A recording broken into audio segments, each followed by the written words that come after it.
Hello, everybody. Hello, Orphan, Magistrate, Ironlung, Erith Winterfell, Ghoulish Misfit, thank you for the 12 months. Deathshead, thank you for the raid. Anime Wiccan, welcome back. It's been so long. Makokam, Anime Wiccan, thank you for the subscription. I really appreciate that. Tier 1 for 6 months in advance. I didn't even know you could do that. That's awesome. Thank you so much.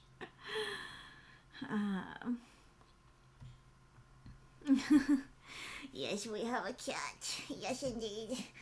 And the blackboard finally went kaput. The blackboard finally decided it had had enough. I mean, it is rolled up in the corner, but, you know, it kept falling off if you saw it in the other streams. You're so fluffy. Bobo was sitting behind me, purring up a little storm, and then I closed the door, and then he decided he wanted out. Welcome, everybody. If you are new here, here's how this works. We have a prompt that is submitted by supporters and voted on by everyone. And then we all write 350-word microfiction for said prompt and post it to the Discord. Then 8 stories are selected to be read here on the stream. 4 of them are guaranteed, so they'll be read no matter what. And 4 of them are encores. They will be read depending on cheers. So we have a cheer moth, a cheer butterfly now. I need to fix it and redo the colors and redo the numbers. But yes, when you get that butterfly filled up, that moth, it's actually a butterfly, but I don't know if I should still just call it a moth because I did pick it because it has a moth shape. Butterflies and moths are similarly shaped. But once you fill it up, then you will unlock a story. It is greatly appreciated when you do that. The people who get their stories read appreciate it, and the people who are me also appreciate it. Wow, Ghoulish, thank you for the nice big cheer. Thank you for the cheers, Anime Wiccan and Deathshead as well. I really appreciate that. My time has come. Amazing. And to become a guaranteed person, to have your humanity guaranteed, then there's a moving ad. Then you go over here to the server shop and you can subscribe to the Bookworm tier, the $3 a month tier. That gives you access to the secret supporter chat, the prompt submissions. You can submit prompts, and you can submit 2 submissions to the Discord, to the forum, every week, and then you get some emojis. The Cocoon and Silk tier, the $5 tier, allows you to get all those things, but then also you get 3 submissions, and you are a guaranteed person. You will be in the guaranteeds when you're selected. And then the transformed one, the $10 a month tier, gives you access to all those things, but you can submit 4 stories. You can submit 7-word prompts instead of just 5. And the first prompt that you submit to the secret supporter chat goes directly to the final poll, provided that there are no issues with it. And then you can also have a tag for your universe if you want, but you do have to ask me for that every week. Ah! Oh, yes. Okay, I was like, why is my Discord chat not over there? It's because the Discord chat is up here. Sneak peek. And then you get emojis and stuff, and I need to update some things, but this is how things are. And then also on Twitch, that's that. If you subscribe on Twitch, the tiers are the same, but they don't have a $3 a month tier, so that's not available on Twitch, but everything else is the same.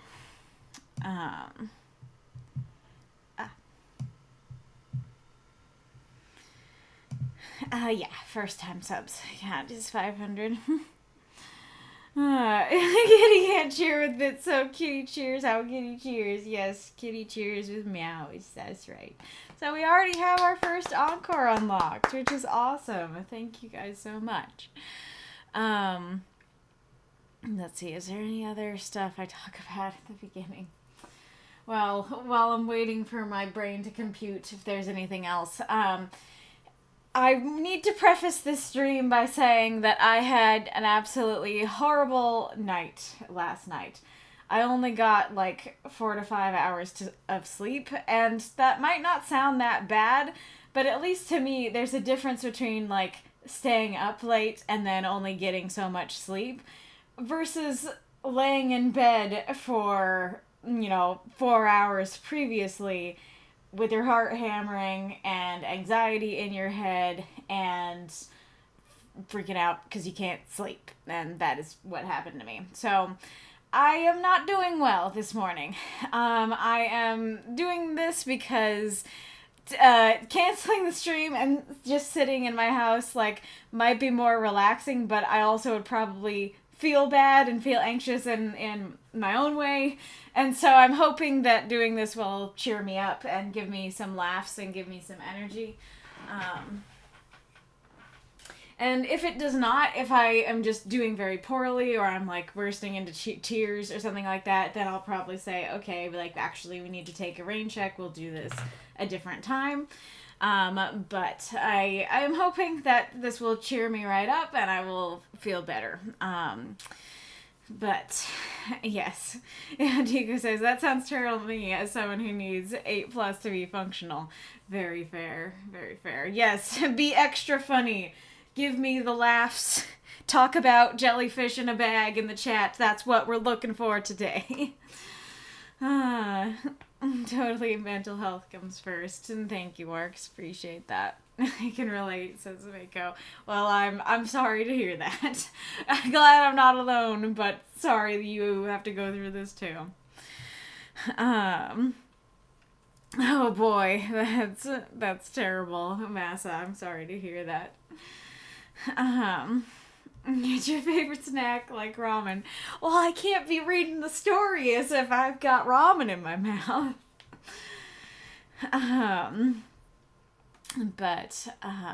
So, let's see.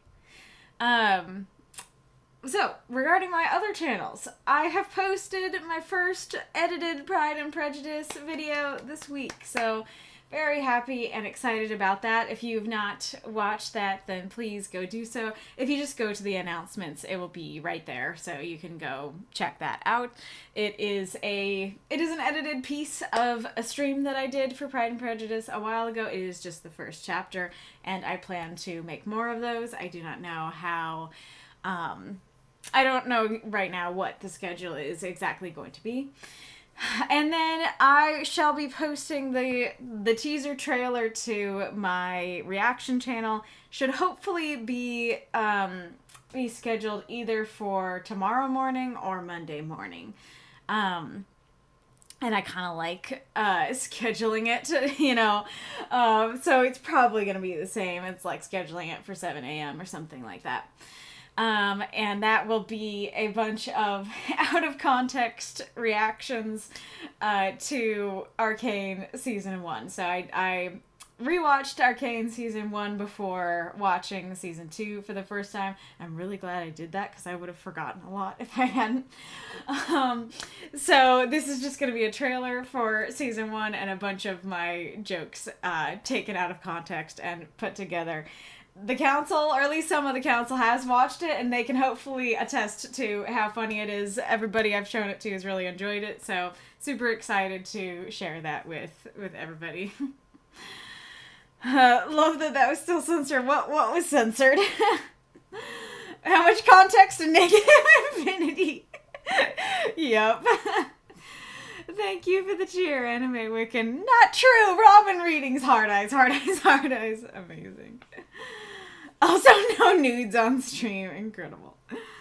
Yay, celebrate for new channel stuff. Yes. Smash and dash, that's right.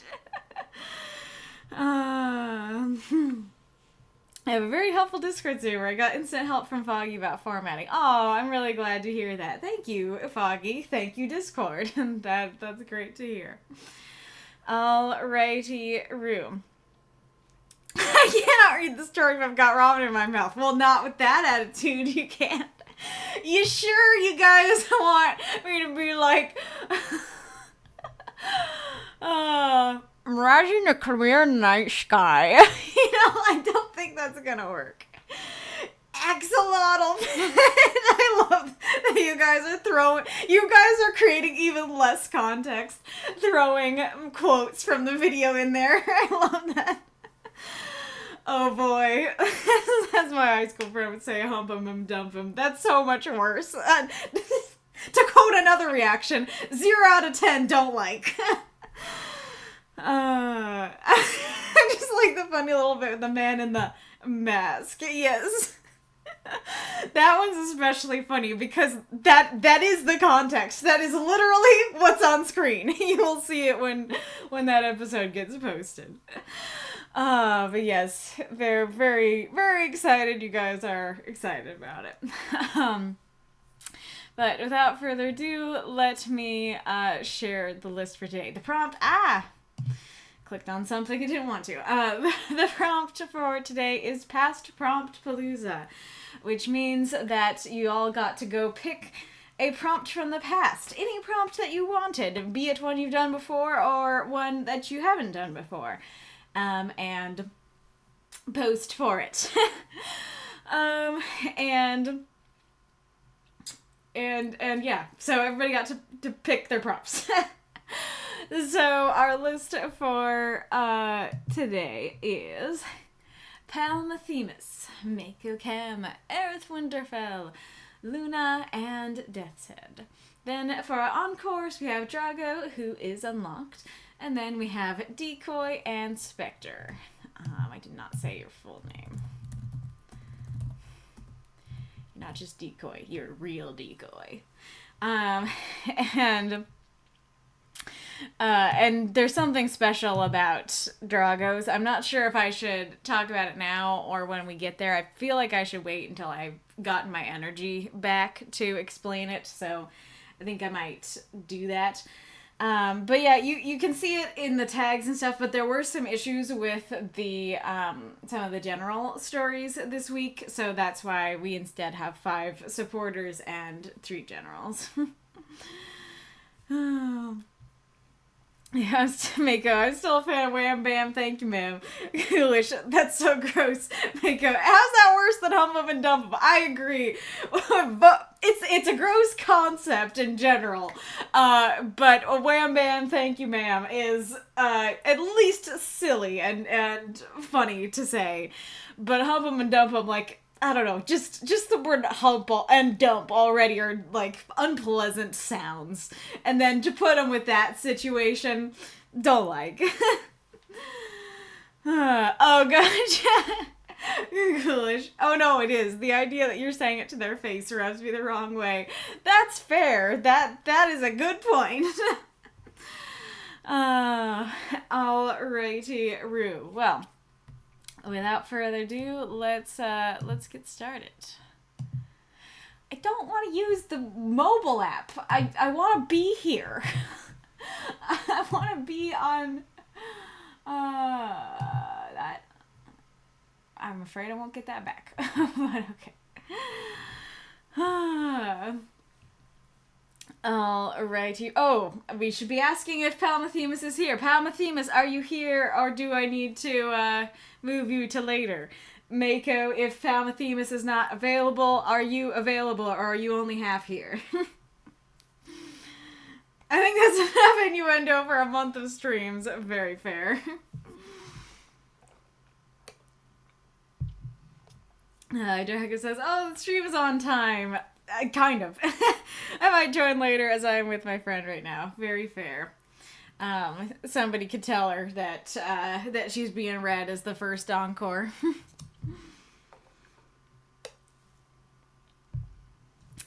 Miko, I am here just putting on my jacket to leave work. Gotcha. So you'd be You'll be listening as you walk down the street. I'll give Palmothemus another minute or two to show up, and if they don't, I will go on to Mako. Because I'm pretty sure Palmothemus usually is able to show up. It's just not always at the beginning.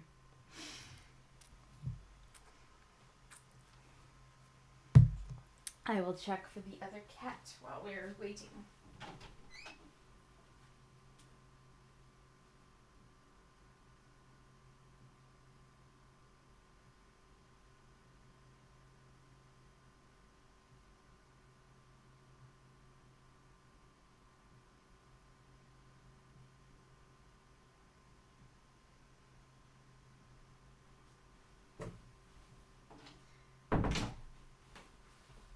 He is, in fact, pooping. Cat update. Cat is pooping. Palmothemus is offline. Alright. Well, let us do Mako first, then. As usual, my commute is like 2 hours. Gotcha. It's like an hour and a half, so I feel for you. Oh gosh, what are you guys doing that you have such long commutes? Alrighty, let us begin with Makokam. Rain check. Chronicles of the Dragon. Happy Family AU by Makokam. Jalen walked with her friend Kat to their lockers after school. Do you want to come over to my house? Kat asked. Jalen looked at her, looked at the flickering blackness that surrounded her. Everyone with powers had a light around them. It was always different, from the colors to the way it moved. Her parents said as her own power grew, she'd be able to identify the powers and how strong they were. No one had a light like Kat's. Kat's light wasn't even really a light. It was like she always had a shadow around her, or fire, but dark. Sometimes, when she'd get angry, there'd be some real light, like real fire, but mostly it was just black. It scared her sometimes, but they were friends before Jalen's own powers manifested, and Kat was still her friend, so she tried to ignore it. Is Barry picking you up? Jalen asked her. I think so. Kat answered. Dad's still away, and Mom is usually busy. Jalen relaxed. Kat's light was kind of scary, but her parents' lights were terrifying. I'll ask my mom if I can. Okay, I'm too distracted. I need to restart the story, so hold on. Right. My mom has brought me medicine.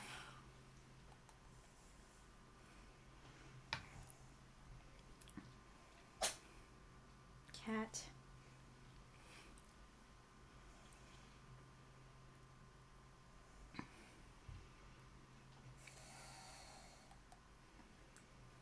Probably should have brought you some crackers. I'll go grab some. Well, I just had lunch, so Okay. hopefully I'm okay. Alright. Let us restart. Also, Pooping Cat has become non-Pooping Cat and has joined us.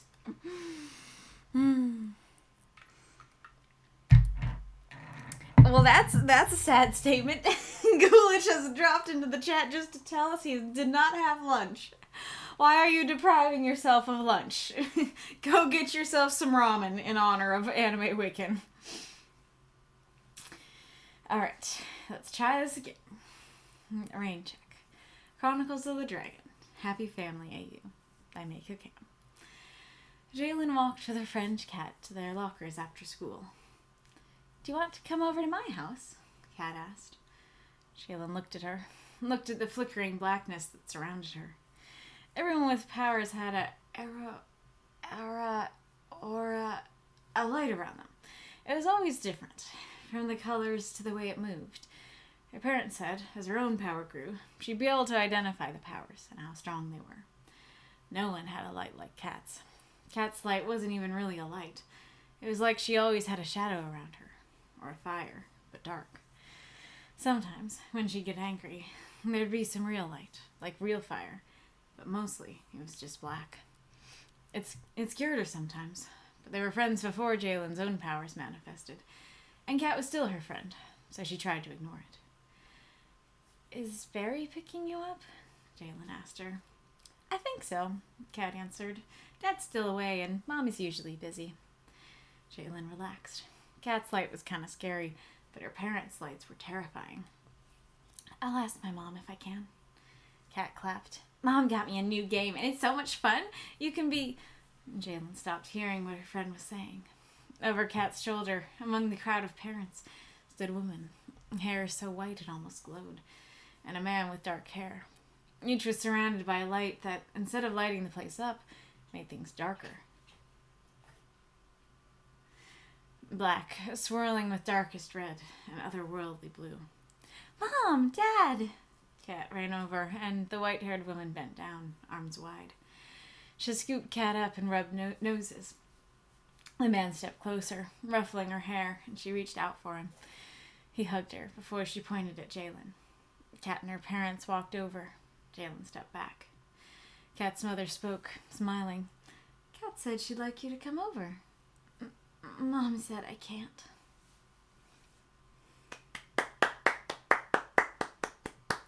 Throw up those moths and monsters. Cheer for this story if you loved it.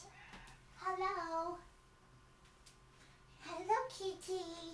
Well, you didn't take the Azure Throne when you could have.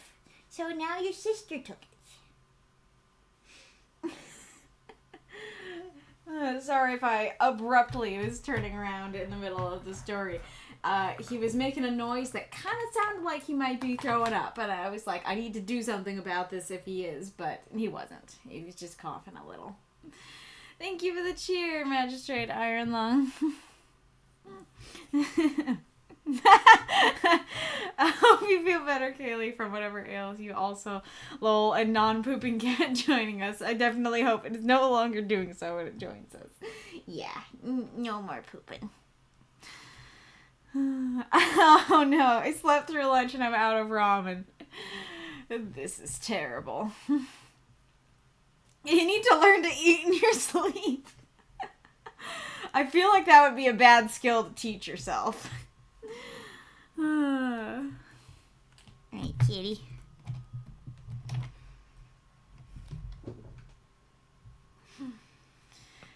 Okie dokie. Okay, so my question. Can you guess what the prompt is? I feel like that could maybe be fun to do as just have you guys guess, because I did it when I read the stories. Granted, I couldn't do it for this one because he told me beforehand. But as I was reading the stories, I guessed, and that was a lot of fun. So I'm inviting you to join in the fun. What prompt do you think this was for? Oh, kitty.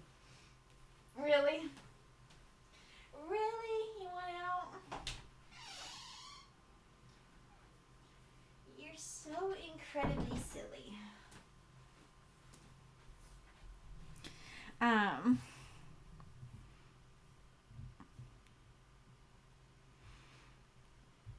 Miko has a question. How old do you think Kat and Jalen are?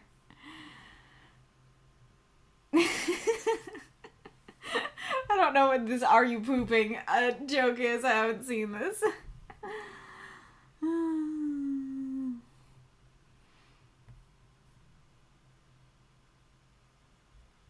Hey, Mark says, is this the world where Kat sees Barry as an older stepsister, kinda? Am I remembering that wrong? I thought that they were kind of a throuple, Jonathan, Sarah, and Barry, but I could be wrong. And Magistrate Ironlung said, I was thinking around 14 to 15. And Mako says 14 to 15! So, sorry to say, if you hadn't told me, that is probably what I would have guessed as well. And I am wondering... Uh-oh. Return, please. Okay. If it is the lockers, because it was probably the lockers for me, that at least at my school, when I was in elementary school, we didn't have lockers. We had cubbies, whether they be inside the classroom or outside the classroom. It's a funny story that's maybe like only interesting to me. But my school, we had 2 different campuses, you know, same grades, but, you know, different locations. And the location that I went to, it was kind of outdoor, like the school was in a U shape, and then the classrooms were around the U. And so our cubbies are all outside. But then the kids at the other campus they had their cubbies inside. And so whenever we'd visit, we'd be like, we have to walk out into the cold to get our books. How dare you have them in your classrooms? But anyway, so I didn't get lockers until middle school. And so I was definitely, I would have definitely been thinking middle school. And granted, you did tell me late, so maybe I was thinking middle school before you told me. I'm not sure. But then again, like, he's also, like, picking her up, and, like, granted, if he's strong and has powers, and if she's little enough, then maybe you could still do that, you know? But, kind of rare for a teenager.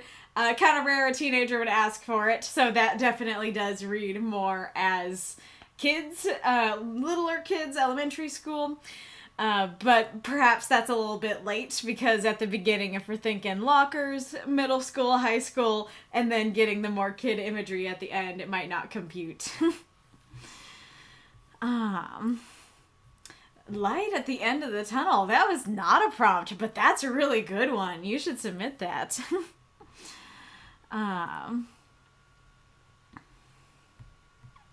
Aerith said, I thought they were a bit younger than that. Let's see. I was grateful for you starting over because I blanked out the first time. Fair enough. Wolf got it. It was loving Eldritch Parents. Granted, maybe you saw that before. Dose level light. Thanks to... I know that's me. Hello, hi. Hey, yo, I'm... for helping me cut this down and improve one of the lines. They know which one. I didn't read that properly before. That's really funny. I don't know that I have much in the way of questions. Just let me know if you think I got the scariness and dread across well enough. So, yes, in this one I did help cut it down. So I'll be asking some questions myself regarding that. Alrighty. Well, I thought this was a good story, very solid. You know, I'll ask, were any newcomers confused by the story? Was anything confusing? I don't think that this is a very confusing story. I think that you got all the context you needed to get in there, and it was a complete story, an arc, so I think it worked quite well.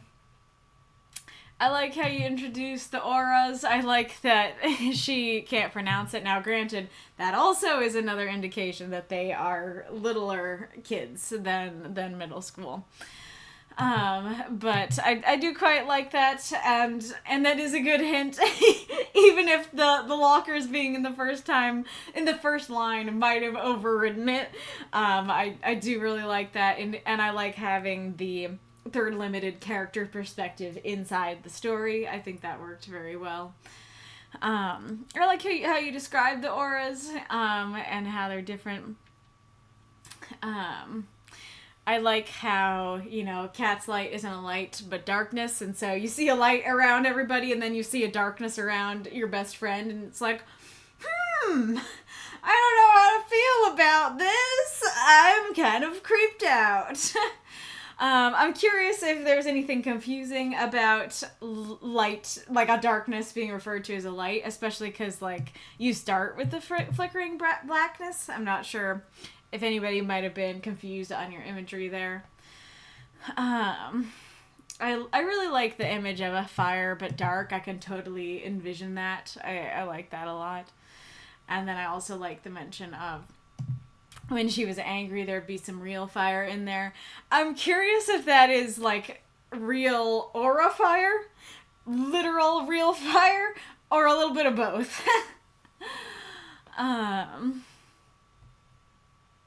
So I wanted to ask about a change that I made, which is that I suggested that, I'm not remembering what the line used to be, but I remember the line felt a bit unclear to me, and so I suggested to switch it to her own powers manifested.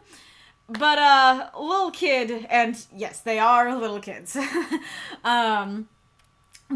are like 6. Probably would not be thinking or saying, yes, my own powers manifested. And so I might have I might have added a conflict in there between this being super in character and sounding more like a little kid, this not being in character and not sounding like a little kid. If you remember what the line used to be, Mako, please put it in the chat so we can discuss if the original was better. But I'm curious about that. I like the introduction that she's scared of her parents. I don't know if it's confusing who Barry is, if saying her relationship to Kat might be better. But I like that personally, and stuff.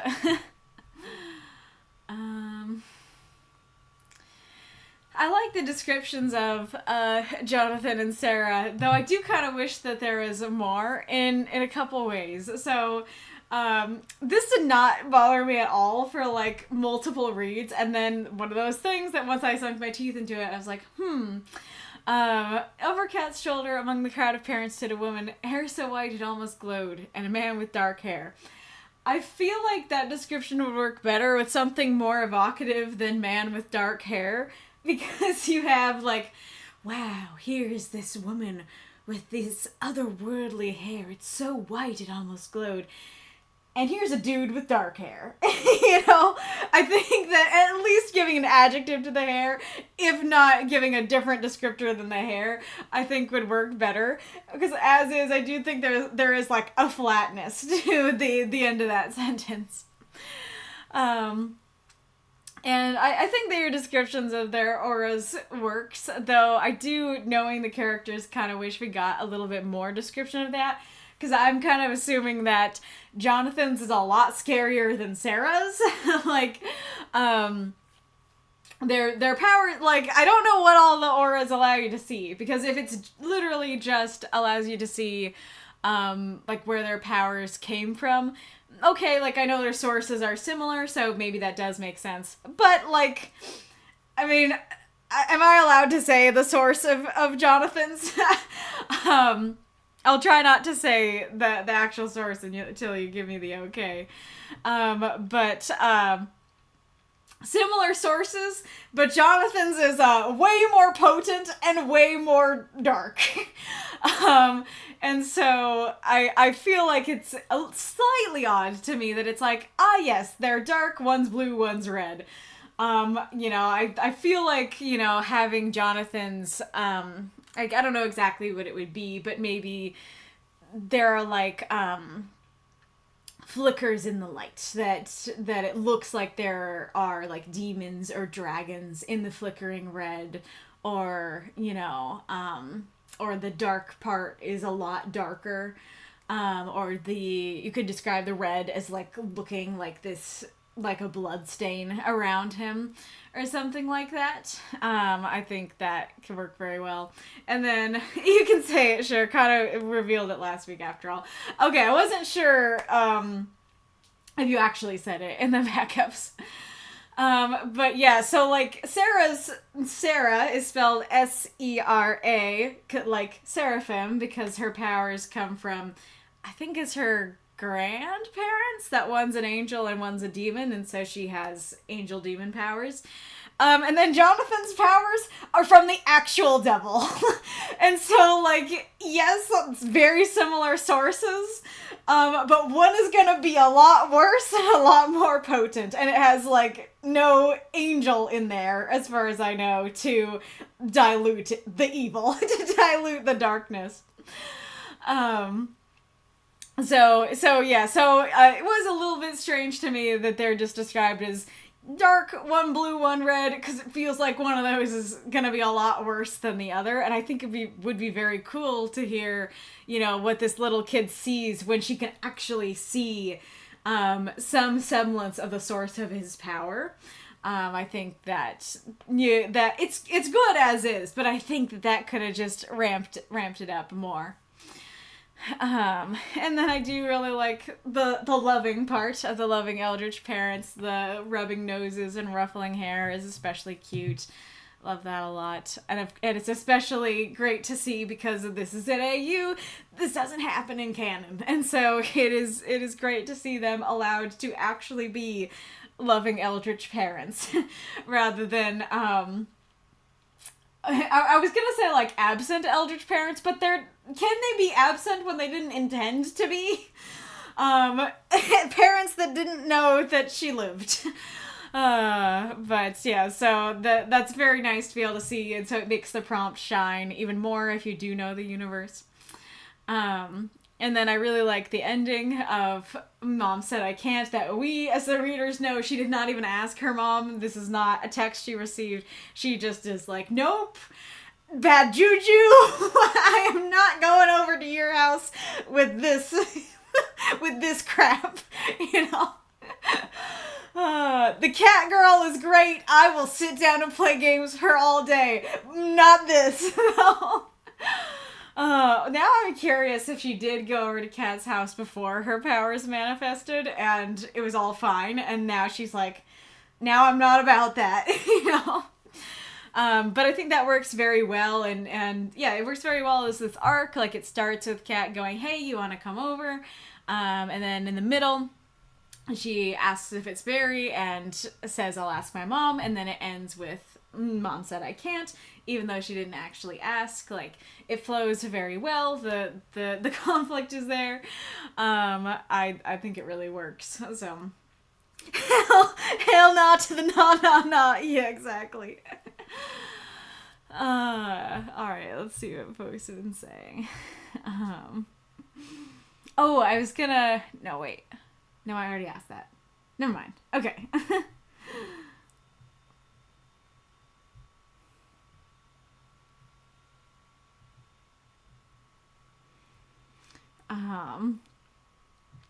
I just see at the top, love story? And Mako, oh, good question. I'm not sure if you're referring to the love story or something else. Were you trying to guess the love story of blank and blank? I just had to guess, then I remembered I knew it, Mark said.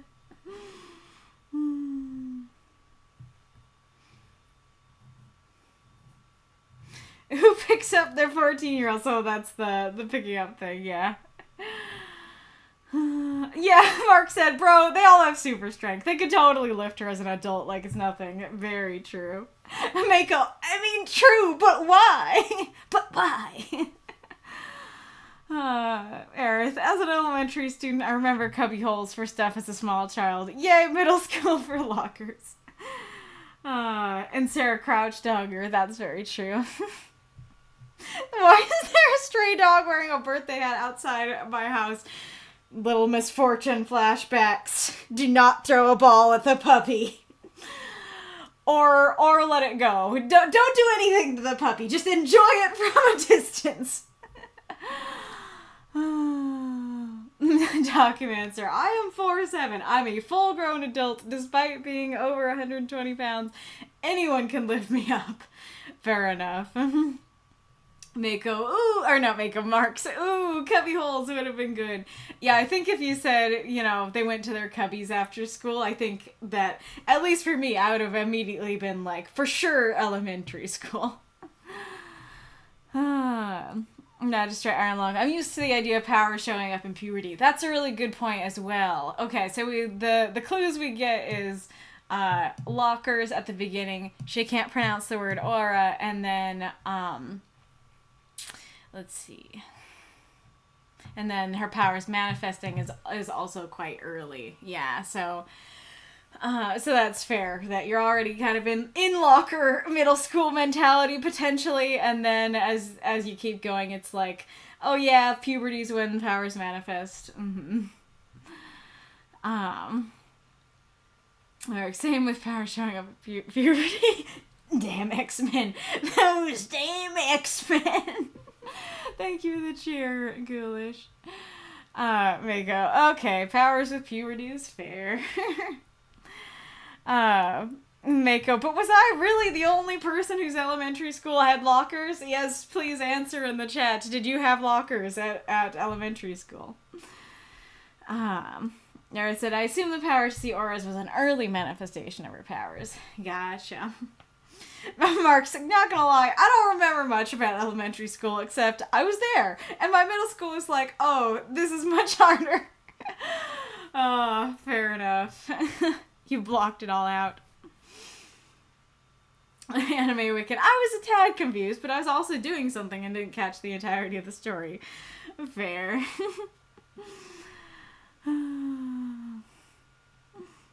Magistrate, we had some lockers in our elementary school, but they were only placed by the classrooms for grades 5 and 6. Gotcha. Ghoulish, I had a locker in middle school, but not in high school. Then again, that was because high school lockers weren't worth it to do the amount of hallway traffic. So what did you do with your stuff then? Did you just carry everything with you at all times? Hard to believe 1 week has gone since last stream. Yeah, literally thousands of kids, wall to wall, going one way. Well, I don't know if it was literally thousands at my school. Thing is, the same thing was true of my school. We just also had the lockers to contend with, and that made it worse. I have a story, but I don't know if I should tell it. I don't know how much time it would take up. Dark hair and a trench coat. Boom. Done. That's true. Yeah, you could have said a man with dark hair and a trench coat. It would have been a bit better than just the dark hair. Perhaps have the dark hair bit first and then the white hair bit after, as that way you have a rising interest in detail. Good point. That would work as well. I was gonna say the coat, but it felt weird since Sarah only got the hair thing. And then you inadvertently had another problem where it was too little for Jonathan. Aw, I love it if it's not the same trench coat that Caitlin got him, but Sarah still just happened to buy him a trench coat. Nice.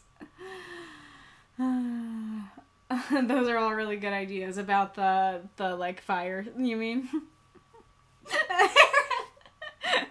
Aerith, you're so funny. You seem like a very serious person a lot of the time, and then you will throw out the wackiest jokes.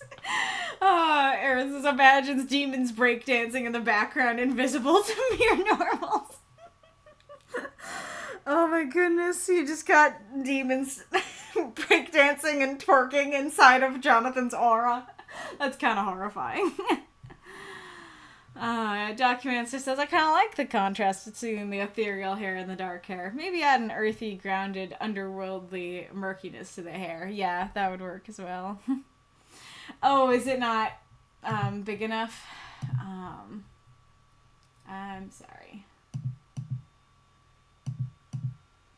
Oh, I think that's too much. Let's go back a little. Is that better? Oh, nice. Mars is bad. I really want this version of Sarah and Jonathan meeting Makeovers, Onyx and Elena. I mean, it makes sense. You've got your universe has parents who die, who you have an AU of them being a happy family, and Mako has a universe where the kid doesn't die, but very much could have, and the parents thought that she was dead. And then an AU of them being a happy family. So putting the happy families together makes sense.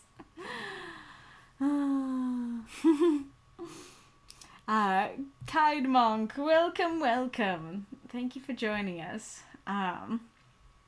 We are a writing group. We write 30 to 50 word microfiction every week for a prompt, and then I read some of the stories here on stream. This says, I didn't have lockers in elementary or middle school. I never used them in high school. I just put everything in my backpack. Gotcha. Your guys' schools, like, they must have been built different, because, like, I got shoulder pain from my backpack with, like, the minimum, or you know, with just carrying my backpack in and out of school, and B, just carrying what I needed to my classes. So, I mean, granted, I did go to a private school that did not advertise it as such, but was basically a college prep school, so basically, maybe, that makes sense. Documancer, I had lockers in middle school, not elementary. I went to like 5 different schools, and maybe one of them had cubbies from what I can remember. Everything else is just chairs with those little metal basket things at the feet. I think I know what you're talking about, like the desks. Oh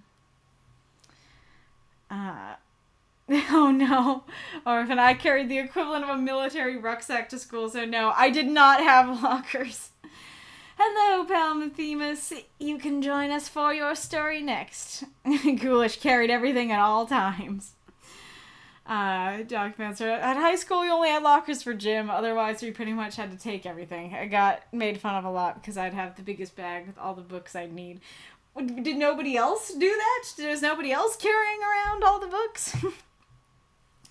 Mako, my school seems to buck the trend in many regards, indeed. Also, I'm sorry that people made fun of you. That sucks. How you answer? Yeah, I was considering smoking, but thought he wouldn't around the kids. Also, I love that sentence just starts with, I was considering smoking. like you were considering it, rather than I was considering adding it to Jonathan's actions. Yeah, he would probably get kicked out of the school for doing that inside the halls. Harlem Shake. Horror. And they were succubi, I can imagine the dork. Oh my gosh. I'm not sure how that is, Documancer. Yeah, that describes me pretty well. Fairly serious most of the time, but sometimes the stream brings out my comedic weird side. I'm glad that we can bring that out of you. Yeah, okay, so that is what I was thinking. Doc posted, I mean, I guess I can just, I can show you. There you go.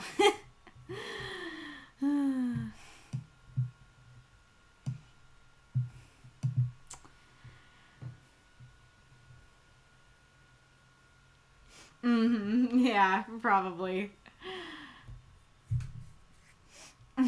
Mark said, oh, so it does. You need a proper backpack with a waist strap to better distribute the weight. Mark said, I never had a backpack with a waist strap. Actually, I just carried my heavy-ass bag. No, everyone else was carrying all the books. I was still 4'7" in high school. Oh, no. Oh, man. Oh, I can just imagine. Oh, like, I mean, I'm short myself, and that definitely has been a struggle for me, too. But it definitely sounds like you have it worse. And so I can just imagine you being like, all right, my growth spurt is coming at any minute. And then it just doesn't. So, like, oh, my gosh, that would suck. I'm so sorry. I stopped growing when I was 14. Gotcha.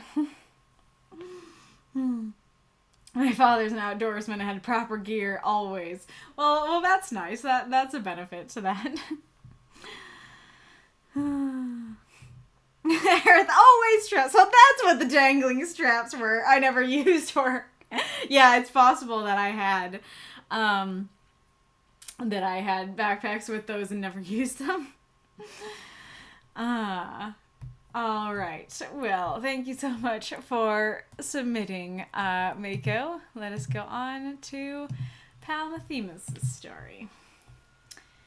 And feel free to guess what the prompt is if you don't know as I'm reading. Yeah, I never had a growth spurt. I just remember when I could see at the dinner table. I used to have to go on my tippy toes to see over the table. Oh, no.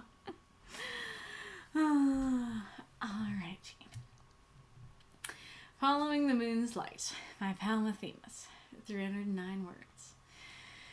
Imagine a clear night sky. The stars glistening. and the moon bright and whole. The light from the moon showers down onto a still pond, whose reflection makes a near-perfect image of the dark pine trees and clouds overhead.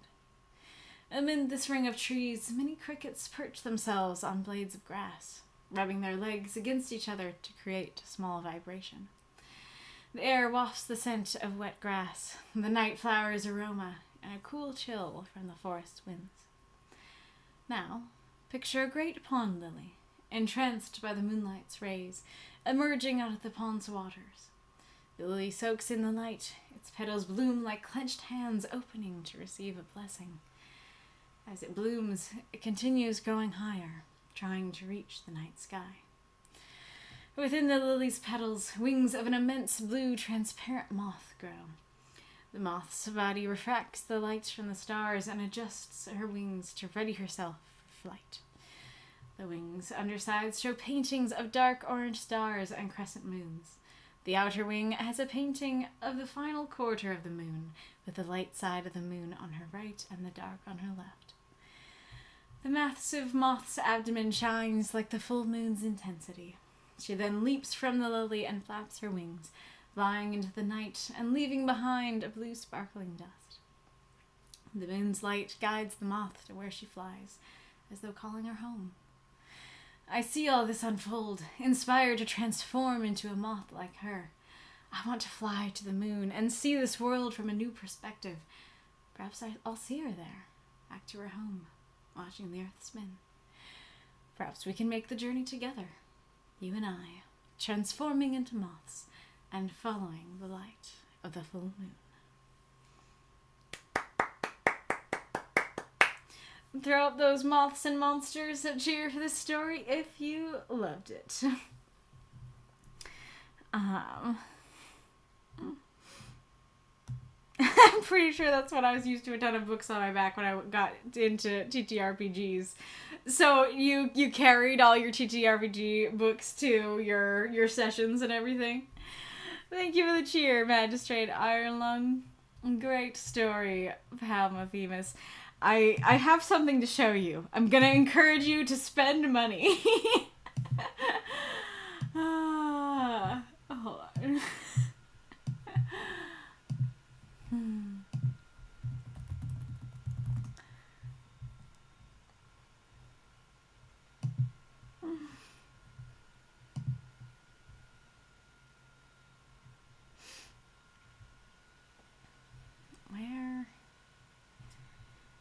Where's the search?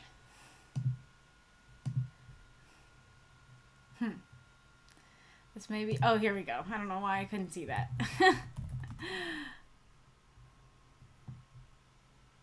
There's a new one. Well, I'll come back to that in a second, but this is the one I wanted to show you. Does the moth perchance look like this? This is immediately what I thought of when you had that description. It's got little moons and stars and constellations on it.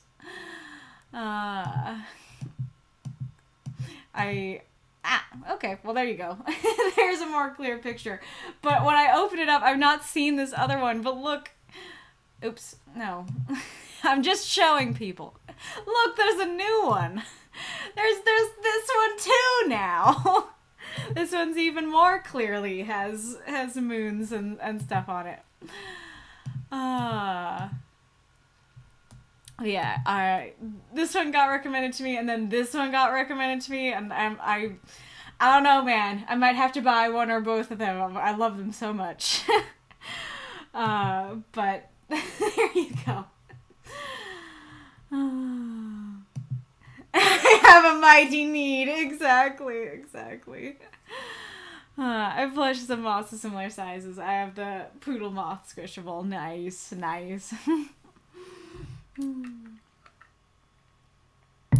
Yeah, I guess the moth you're describing is more of a radiant blue, whereas that's more of a navy blue. But still, like, galaxy moth. 2 galaxy moths that I encountered right next to each other.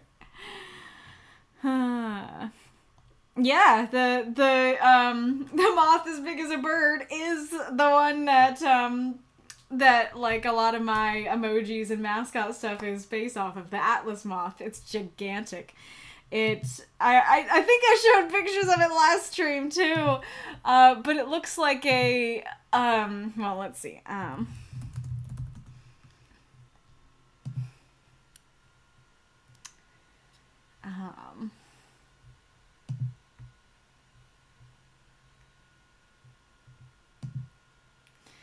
there you go. Comparison in the hands and next to another creature. But these sides, when they're closed, it looks like a snake. Like, genuinely. I showed a picture last stream, or maybe a couple streams ago, that of something I saw that it was when they were closed, and I totally like didn't. I just kind of skimmed it at first and totally thought it was a snake. Yeah. So I mean, like, I don't know if I've probably said it to you, but the reason I picked that moth is because it's called an Atlas moth, and I thought it would be so cute to have it be like an actual atlas, to make a fantasy version of the Atlas moth that has like an actual map on it, and then maybe when the wings are closed, it looks like a book, and I thought that would be a great mascot for the group. Problem is, all the artists that I've talked to, except for one, I haven't done it. And granted, maybe I'm too lenient, because I know that's really detailed and complicated, and so I'm always like, okay, like, I understand if that's too complicated. And like, maybe they're just like, all right, if I don't have to, I won't. And maybe I just have to be like, you gotta. Yeah, so that's why I picked it, but it hasn't really come to fruition much, except for, with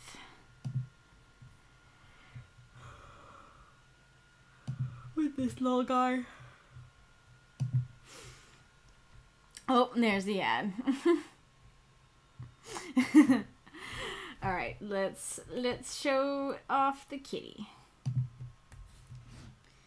Here, I will check on the other cat while you're staring at that cat.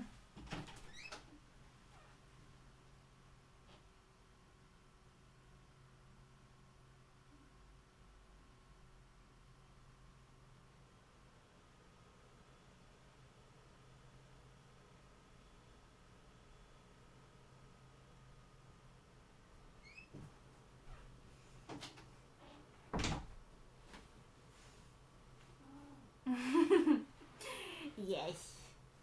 Oh, yes. You're cute.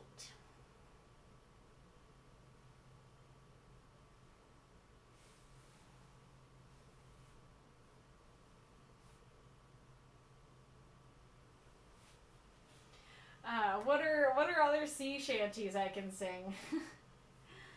What are other public domain sea shanties?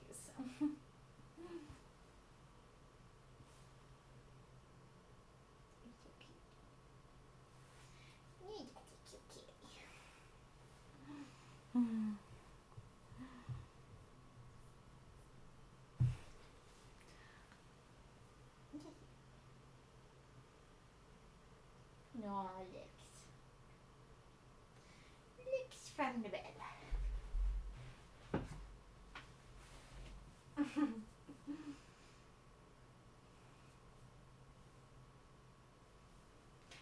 I was gonna say, can you see the grossness on the wall from the blackboard? But not from this angle, I don't think you can.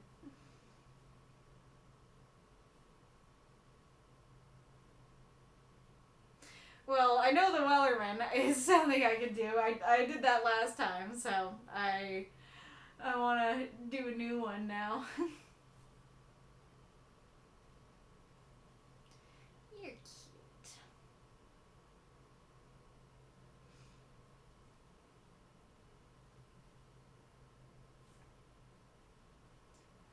The car is idling. Ah, my favorite sea shanty. I am not well versed in the shanty. That's fair. Is there anywhere I can look up to find good answers on what's public domain, what what shanties, and I guess songs in general, are public domain. Do Rollin' Down to Old Maui. I don't know if I've heard that one. Aw, why can't you see your cats? Alright.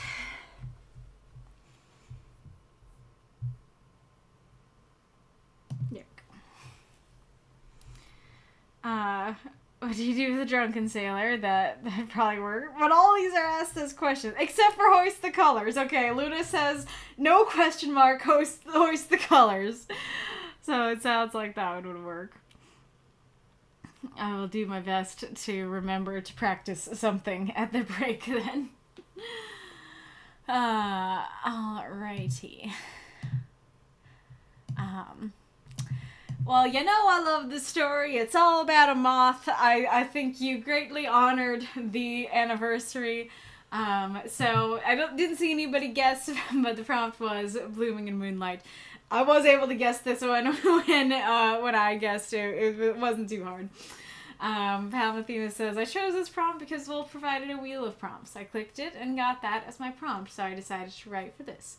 Turns out it was the perfect prompt to write something emotional. Kind of makes me think of the time I wrote this story back when A Moth in the Archive started. Anyway, if you have any questions or see any grammatical errors, let me know. Thank you for reading and reviewing. So if I recall, you wrote a story about Amida, about, the moths and the universes and stuff, and I was like, this is so perfect, I love it so much. And once again, you are here to provide us with that good content, that good moth content. Makes sense for Palmothemus. What was I gonna say? Oh yeah, I was just gonna say, I also wrote a, Amida themed story for the original beginning of the group, but didn't do it for now, so I'm glad you carried the torch of the moth content. Moth tent. Love that. I think the story is super beautiful. I really don't have much to critique for it, and my critiques are a little bit nitpicky. But beautiful imagery here of the stars glistening. Love that verb. Light from the moon showers down. Great verb for that too. And the reflection. Love that image. I like the crickets. I like that you have the scent in there. It's not just the sight. You're using other senses in there. And then, I mean...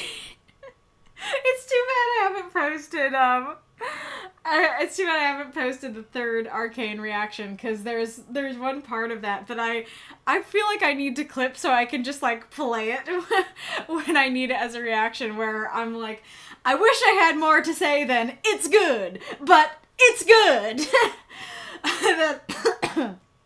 That's how I feel about this story. One of my critiques here at the beginning is that again, it's not that big of a deal, but I do feel like the second person doesn't quite work for me, / the telling me to imagine stuff. Because the thing about stories is that just start describing the scene and I will imagine it. The weird thing is that telling me to imagine it inside the story actually creates a layer of distance. Because if it's all right, here's the story. It goes, story to brain, story to brain, story to imagination. But, with that added imagine, then there's the layer of story, imagine, brain, I'm imagining that I'm imagining now. And now there's kind of a pro and a con to it, because a pro is that does kind of set up that there's a narrator, and so later at the end when there's an I, okay, you did set up that there's a narrator. At the same time, actually for me personally, I actually think I would have been less jarred by the first person narrator if you just hadn't had that in there. I think that might just be me. But I think just saying like, oh, there's a clear night sky, there's a pond lily, there's all these things, I see all this unfold. Yeah, maybe that would still be a little bit jarring, but I actually think that would have worked better for me because to me, going from, imagine this thing. Wait, this actually happened and I saw it. You know, that kind of contradicts for me and I have to rejigger my brain and go, oh, wait, we're not imagining this. This actually happened. You know? But like I said, I really like what you do describe. I like the image of the lily. Clenched hands opening to receive a blessing is such a beautiful image that, like, it's so good when you can have a simile that isn't just like, oh yes, it looks like this thing. You know, like, what's the one I used? Like, in my story, I said, like, she makes a turning motion like turning a dial. And I feel like saying like turning a dial gives you more of a picture of what that turning motion is. But I don't feel like there's a lot of depth there. I don't feel like I'm really adding much, like, emotion or, yeah, anything like that to the image. But this is really cool because, like, it's not just a really good image for a flower. It also creates this image of, like, release and peace and, like, wait, like, okay, I was clenched, I was angry, I didn't want to receive the blessings, but you know what, I think I'm gonna open myself up, I think I'm gonna put myself out there, I think I'm gonna allow myself to receive the blessing. I think that works super well. And then the moth image is very beautiful. You know, yeah, are there, I was gonna say, you know, blue moths are especially beautiful, but are there blue moths in reality? I know there's a blue butterfly that's super beautiful, maybe a couple actually, but I don't know about moths actually. Well, yeah, there's Deathshead's favorite moth. Yours is blue. It's not the same, like, reflective, shiny blue, but it is blue. I drew it. I should know this. But yeah, so I think it's very beautiful. I like the ethereal, you know, I like the etherealness. I love adding the galaxy stuff in there, especially because I had just seen that plushie and was like, galaxy moth, how beautiful! And then I read this story and I'm like, galaxy moth, how beautiful! So I love that, and it definitely feels, you know, it feels extra fantastical and ethereal and stuff like that. I'm curious because I actually thought that this moth was the goddess moth that you wrote about in one of the other stories. But considering you did not put a universe title, and because of your note, maybe that's not the case. So, I saw Palmothemus said, I don't think moths like that exist. And then a couple lines later, I stand corrected. I think blue moths do exist. Anyway, so, super beautiful imagery there, super ethereal. Oh, yeah, thought it was the goddess moth, but now I'm not so sure. And then sparkling dust, beautiful, beautiful. And then I like that there's, oh, I hear cat. Hello. Hello, bug. Yeah. Whoop, whoop. I like that there's a purpose in where she's flying, that it's not just like aimless fluttering, but rather like the moon's light is guiding her. I can't say that without thinking, my guiding moonlight. But love that. I'm very torn about the ending here, because, like, on the one hand, it's a fantasy story, it's wacky and fun and ethereal and stuff, and so, like, yeah, in this wacky world where flowers can bloom into moths or can hold moths inside them, I mean, granted, I guess a real flower could hold a moth inside it. I wonder if that's a thing that happens, that a moth, like, will land on a flower and then the flower will close. Not a Venus flytrap, but like a normal flower, and the moth will be like, help! Get me out! Until the morning when it blooms. But So like, but I was getting this more fantastical image of like the moth is born out of the flower and stuff like that. So sure, like in a world where moths are born out of flowers, maybe you can just transform into a moth. Like, who am I to judge, you know? But that did feel a little bit wacky to me, or jarring, I guess would be the issue with it. That, I guess it's more of an issue because I already was like, okay, wait, there's an eye. We're not imagining this. We're seeing this. This is real. There's a person. And then I see all this unfold. Inspired to transform into a moth like her. I'm like, can we do that? Is that a thing we can do? I didn't know you were here. I don't know what you are. I don't know how you can do that, you know? So I don't know if I'm just not, you know, turning my brain off enough for like, no, it's just a poetic story. Like, don't think too much about it. But definitely was a bit thrown by that. And we had similar questions of like, I can transform into a moth too? How do I do that? You know, is this a thing that I can do? But nonetheless, the ending is really beautiful too, and I do like, you know, that it's made more personal, both personal to the narrator and personal to the reader, and a collective community kind of thing of like, we'll all be moths together, we will all be guided by the moonlight. I do think that is neat.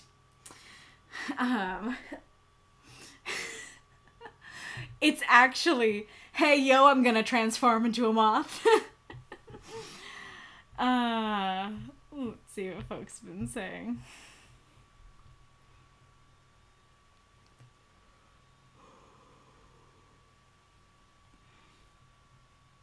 I'm gonna guess metamorphosis for the prompt. Oh yeah, that would have worked quite well for that ending there. Oh, I read whole as wool. Where is that? I don't know. I should write about moths, says Orphan. We always encourage writing about moths. It's true. Cool. Thank you for the cheer. I feel like this has to be a moth in the archive, Mako says, but no archive, though. Palmothemus, moths happen to be my favorite animal, so win-win, perfect group for you. People like the plushie, I assume that's what you're referring to.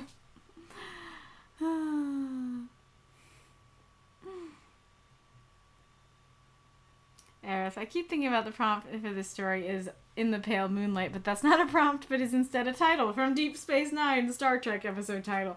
You got so close! Blooming in Moonlight is very close to that. I appear to have landed amidst a group of moth lovers, he is. Oh, you got a little Caitlin emoji. Very cute. And this moth, yipper! Yes. Indeed, a very big moth. Yeah, I don't know where they reside. Somebody else can look it up for me, but, like, that would be kind of wild to, like, walk outside and then just, like, yeah, there's a moth as big as a bird. You know, like, I don't know what they do, but if they, like, oh yeah, you know, surrounding a street lamp is just a bunch of bird-sized moths, it'd be kind of terrifying. Yep, snake-looking wings to keep predators away. I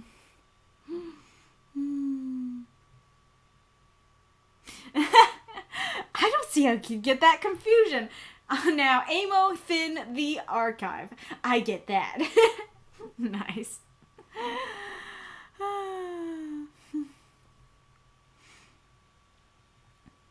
I haven't heard of Spanish ladies, assuming that's a sea shanty. Assuming that's a sea shanty and you're just not talking about Spanish ladies all of a sudden. And granted, like, I could try and do Wellerman again. Okay, let's write these down.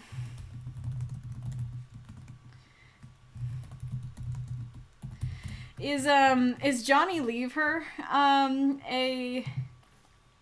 a public domain one? I don't know if that's too high for me, but I like that song.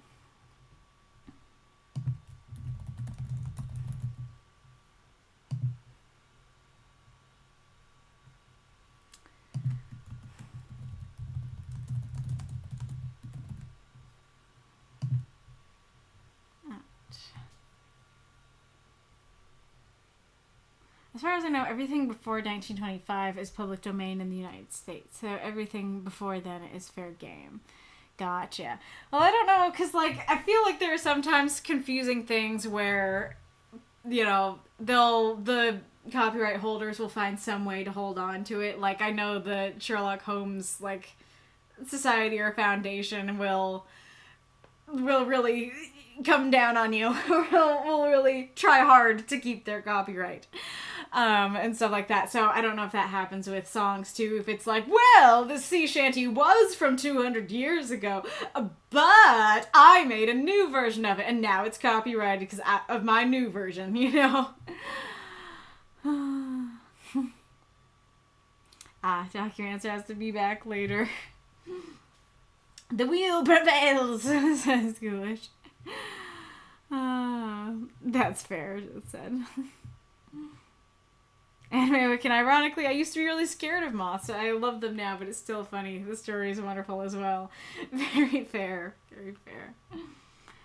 I fed the birthday dog. You went outside and fed him after all.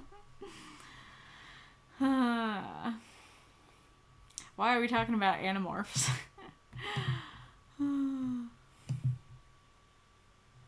Get Kaylee a stream deck. That's like the thing that's on your desk that you can just hit to go to the different like scenes and stuff. I mean, maybe I don't know enough about it, but I don't know why it would be all that much more useful than just clicking. Like, it's one button on the computer or one button on the table. But I appreciate the idea. Palmothemus, it's gonna be real. A day after I submitted this, I kind of regretted having the second person aspect. The whole imagine this. So I do agree that's probably the weakness in the story. Fair. I mean, you can always change it. Like, that's not that big of a change. You're just taking out now picture and imagine. Like, that's like 3 words you're removing. Maybe you have to add in something to make the sentence work, but if you posted on like Tuesday and changed it on Wednesday, that's no problem at all if you wanted to. Why are we talking about... Oh, I see. Talking about feeding dogs chicken. The Deathshead moth is yellow and... Oh! So, Deathshead's favorite moth is not the Deathshead moth. The Deathshead moth is yellow and black, but it's not his favorite moth.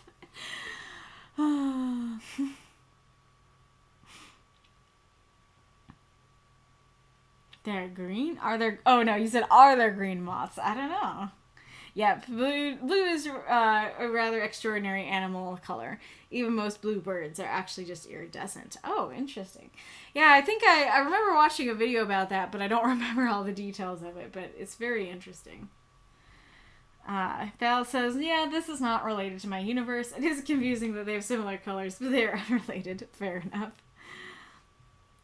Yes, there are green moths. Search up emerald moth. Well, hold on a ding-dang minute. I might have to look this up. Oh, yeah, and now I'm reminded of the Luna moth as well. This is really cool, and I like this moth. But yeah, that's a neat little guy. That's cool. He totally looks like a leaf. Yeah, and then, you know... The Luna moth is also green. Yeah. You are not a Luna moth. You are a rosy maple moth. As far as I know. But yes.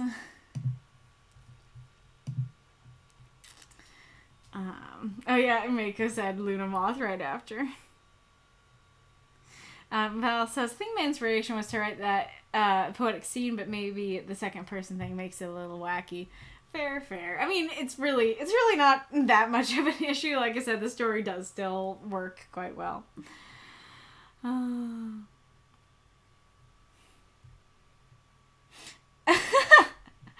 Earth, transforming into a moth from a human would be bad because if mass is conserved, we end up with a small 150-pound moth. No flying for you.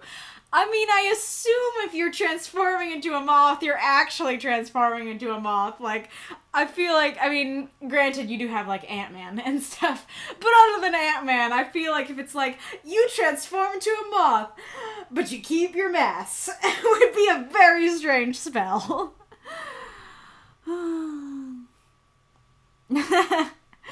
Or someone should write a story where this trooper's cat is actually a big-time writer from the last century. Love that. It sits there and critiques the stuff in its head. That's so cute. I love that. She sits on the azure throne, critiquing.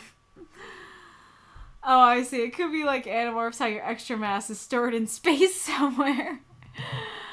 And then over here, zero space, typically called Z space, is a dimension of white nothingness, where neither time nor space exist. It is a dimension that allows for faster than light speed travel, as well as instant communication between parties across light years.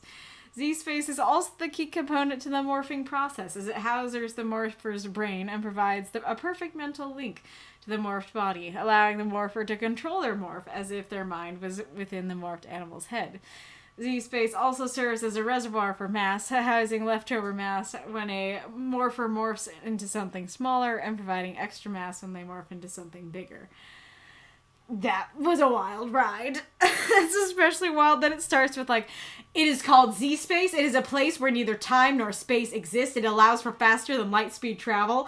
And I know where we're getting with this is where extra mass goes. Oh, that's wild. Also interesting that they were, like, thinking about, like, if a human's brain was turned into the actual animal's brain, they would no longer be able to think human thoughts. So their brain must go into a different dimension. That's pretty wild. Yes, Spanish Ladies is a sea shanty. Gotcha. 1925 is the current hard limit. Mickey Mouse, so long as he's based on black and white, Steamboat Willie version is public domain now. I do remember that. I recall them, like, trying to hold on to him, but they, like, couldn't, or something like that. A lot of the times the song may be public domain. If you record a version of it nowadays, that particular recording would be under copyright. So it would be, like, if somebody, recorded, like, I don't know, like a rock version of a sea shanty, then I could not replicate the rock sounds of that version. People can record new versions of something and copyright that version, but if the song is public domain, they can't stop you from making your own recording. Gotcha. Our Rosie Maple Moth tried to sneak into Luna Moth nightclub. Nice. Old Maui is also open domain, then it's a whaler song. Gotcha. Z-Space, the ultimate in weight loss programs. Oh my god. I have never read Animorphs, so I know nothing about this, but I'm just imagining people in this universe and being like, how do we get our extra mass into Z-Space? Amazing. Alrighty, real. Thank you so much for submitting your lovely mothy story, Palmothemus. Let us go on to Aerith Winterfell's story.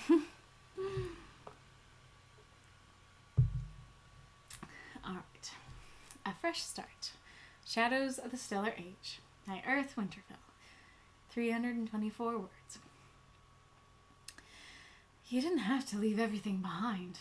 All your work as a detective, all your connections, just to protect me, said Charles to Frank, once they were in their cabin aboard the starship, and well on their way to a distant backwater colony. Frank smiled. No, you were facing poisoning and other assassination attempts. I wasn't about to let you fall prey to our enemies. If you're in danger, then I'm with you. Charles sighed. Frank, why? Why stand by me when I'm not even human? I'm property in most of the settled systems. I was just made as a copy of you, and now they want me dead because I'm the best evidence proving they created me illegally. What will we do now?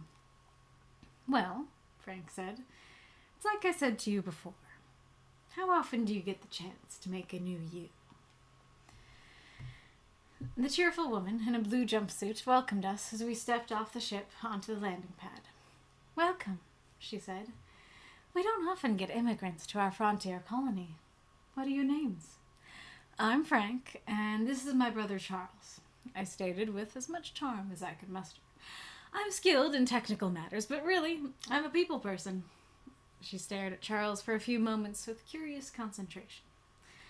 Finally, she said, "Well, I guess everyone is running from something. Why are you claiming your replicant as your brother?" I sighed. "How did you... Look, I'm trying to protect him and give him the same decent treatment I would anyone else. As far as I'm concerned, he is my brother." She tapped her temples and said, "I'm a telepath. Charles doesn't read the same as humans do, but the fact that you treat him with integrity speaks volumes about your character." She cocked her head to one side in thought and finally said, "Welcome to the colony, Frank and Charles." Throw up those moths and monsters. Cheer for this story if you loved it. Oh no, Mako missed his stop because he fell asleep. Earth. No! Oh man, hate it when that happens. Just straight iron lung. Domingo! Enrique! Not now! My personal lag goblins tried to take over. Oh no. Not good.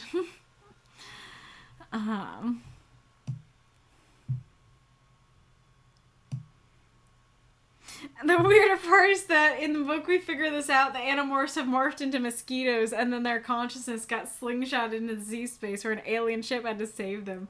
Also, God kind of exists as an alien. That's wild. Wait, I thought that their minds existed in the Z-space so that they could still, like, control the animal body but have human thoughts. Is that not the case? Is it just like their bodies morph into an animal and they're just like out there as an animal, but their minds are just like stuck in Z space? Oh, thank you for the cheer, Magistrate Ironlung. Don't know if I already said that.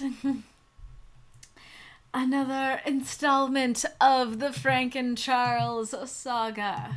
Very good stuff. So I'll preface this by saying that I thought this story was very good as a standalone.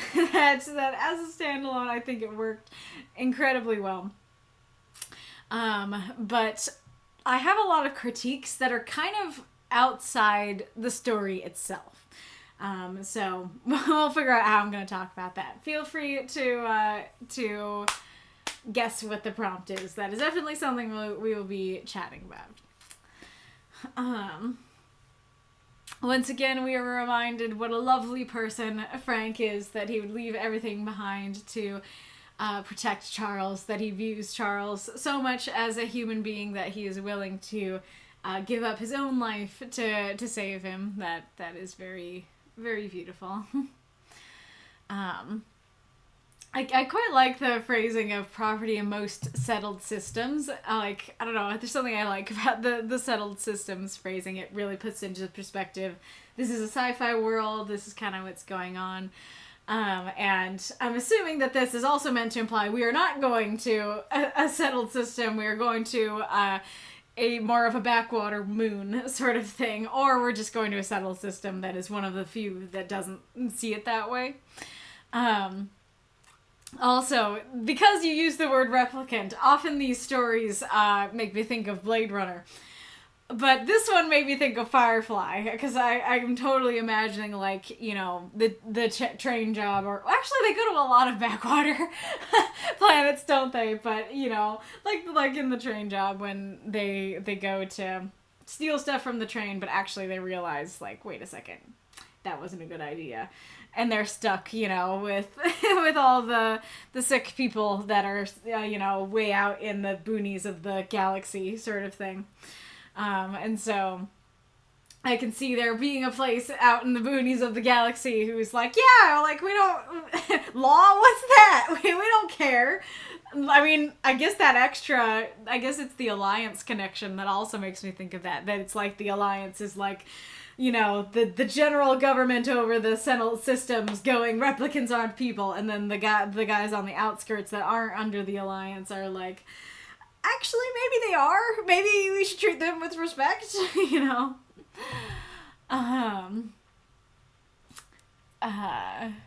Let's see. I'm very curious about that because I'm the best evidence proving they treated me illegally.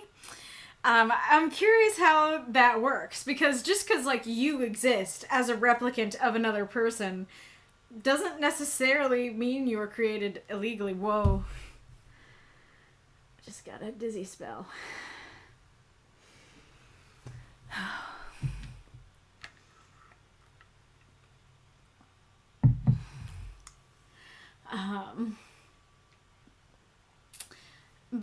Yeah, I don't know why, like, just him existing proves that he's illegal, because presumably people have replicants of themselves. Now, granted, that might be it. It might just be that there's no replicants of another person, but that's not quite clear if so, and so I'm just kind of going, well, like, maybe somebody really did want a brother, and they went through the legal channels to get a replicant brother, you know. Why does that have to mean that, you know, he's illegal? And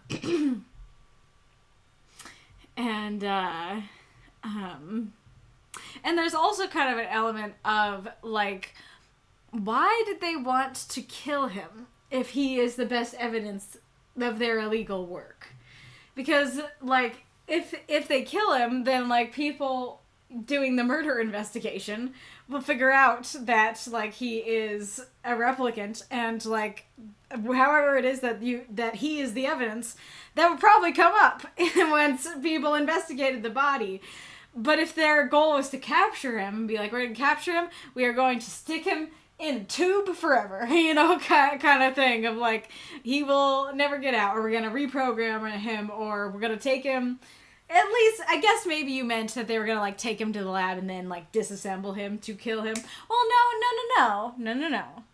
Because it does say assassination attempts, and you did talk about poisoning in the last story and this story, so that's definitely a murder thing, not bring him back to the lab and disassemble him thing.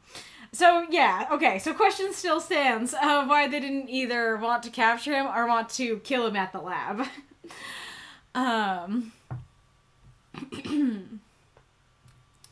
I like the telepath character. I think that's very smart, especially of this, you know, this place that doesn't seem to be part of the more established, you know, alliance government sort of thing. It's more of a backwater moon. Like, super smart of them to put a telepath as, like, the border welcoming committee / border police. That it's like, yeah, if anybody is trying to, like, you know, hide here illegally, they ain't getting past her. And that is super smart. I like that. But I like that she doesn't just immediately go, you lied, you know, get out of here. I do feel like this transition would work a little better if, what was it that I wrote down?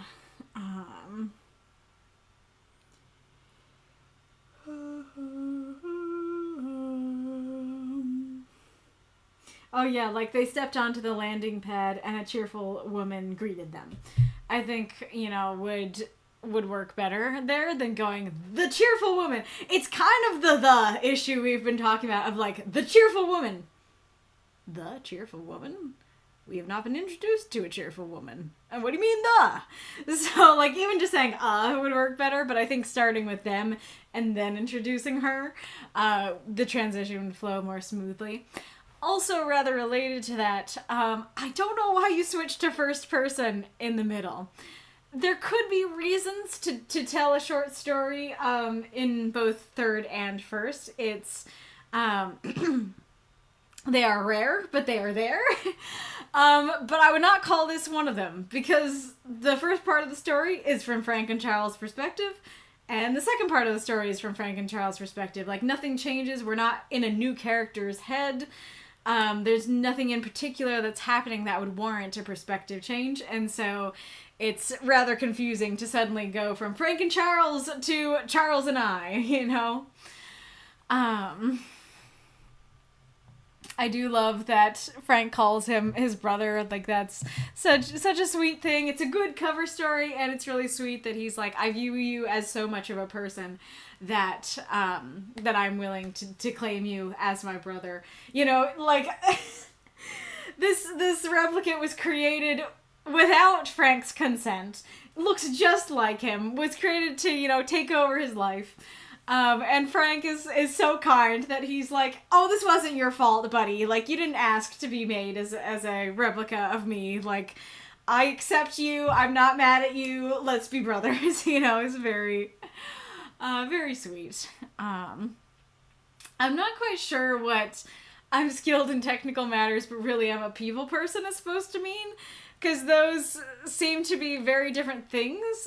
And she didn't ask what their jobs were or what they were good at. She just asked, you know, what their names were and stuff. So I can see it in terms of him trying to be like charming and stuff. But it did feel a little bit strange there to me. I love her matter-of-factness that that she isn't doing like I got you kind of thing, and she isn't trying to hide that she knows. She's just like, yeah, okay, why are you claiming your replicant is your brother? Like, what up with that? I love just the truthful matter-of-factness to that. I think that's great. A little bit of a nitpicky thing here, but I think personally that this should have been, how did you... I sighed. Look, I'm trying to protect him. Because to me, especially with that cutoff, the how did you is a shock, right? Is like, how did you? And so it feels weird to go, you know, why are you claiming your replicant is your brother? How did you? You know, those don't really follow for me. But I think if you went, you know, how did you? Look, you know, that would work super well. Let's see. Yeah, like the telepath stuff, like the brother stuff. So to talk about my critique. So I think the one I'll talk about first is that the prompt for this one, I guess I should be reading Aerith's note. So Aerith's note is built on the prompt 209, I'm a different person now. What drove me on this story was that I wanted to set up our characters, Frank and Charles, seeking a new start on a distant colony. Their attempt to reimagine themselves and join the colony fit perfectly with I'm a different person now, using it to represent a fresh start instead of what I did in the past, with a war criminal character trying to reform. Oh, I thought of a thing, but okay. So the info here is kind of repeated from earlier stories, but I wanted new readers to be able to understand what's going on in the story in and of itself. The thing I suddenly realized is that, like, I was just thinking as I was practicing that I was like, like, you like to have character stories end/continue this way, of them starting a new life on a different colony, you know, traveling through space. I did not realize it was literally the other story for this prompt was that story. So maybe it's just that this prompt inspires you to write that kind of story. But so for me personally, unfortunately, this story didn't really feel like it worked for that prompt for me. And this is kind of a weird week because, like, there was at least one other story that I had that thought with.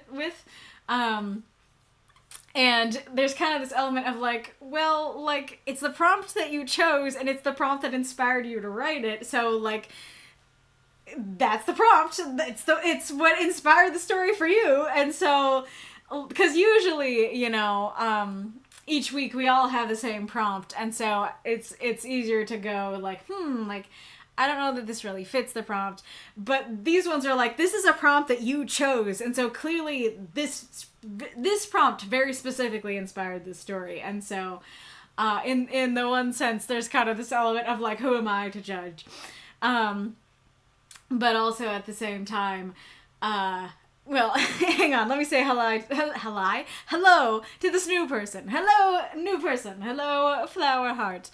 Welcome. We are a writing group. We write 350-word microfiction for a prompt every week, and we post it to the Discord, and then I read a bunch of the submissions here on stream at the end of the week. But going back to the story, so obviously, like, this prompt did inspire this story for you, but at the same time, for me personally, it didn't really feel like it fit this prompt to me. And let's use the other story you wrote as a comparison. From what I remember of that story really worked, unless I read it on stream and said it didn't. But from what I remember, it did. It worked because you have the war criminal, right, who had done these terrible things with his own telepathy, and him, kind of trying to decide, okay, like, I need to be a new person. I think that maybe the critique I had for that story was, like, I don't know if he actually wants to change, it just seems like he has to, but you were definitely still exploring that idea of, even if it's something that he had to do, like, he still is having to, not be who he used to be. He cannot follow that path anymore. He has to be a different person in order to survive, in order to go to this new world, kind of thing. But in this case, they don't seem like different people to me. Yes, you do have this line of how often do you get the chance to make a new you. But at least for me, the fact that I read that other story actually makes this prompt work less. Because, and like that story I checked, it was written for an unexpected gift, and it did work for that as well. But that story would have worked perfectly for I'm a different person now. Because, like, that whole story was about, like, how often do you get to reinvent yourself and be someone other than yourself, kind of thing. And so you're hearkening back to that. I see that you're trying to have the prompt in there in that way. But because you explored that in depth, to me, this just feels like a little bit of lip service, I guess, to the prompt of, like, oh yeah, remember? We had a great conversation in another story. And I'm like, okay, that other story worked for this prompt, but just mentioning that we had that conversation doesn't mean that it necessarily works for the prompt here, if that makes sense. But more of the issue is that it doesn't really seem to be the point of the story as a whole. The story as a whole is just them going to a new location, like, homie's gonna get attacked, so, like, he's gonna get assassinated, so we need to move to a new planet. But there's no discussion like there is in the telepath story, the other telepath story, the war criminal story. There's no discussion of, like, okay, like, I can't be who I used to be, I can't do the things I used to do. Like, yeah, you have that line about, like, giving up work as a detective, but especially because you say work, like, you're not saying you're giving up your identity and who you are. He can still be a detective on this new world. So, like, yeah, so, like, nothing is saying to me, like, they are different people. It's just saying, this is a fresh start. This is a new place.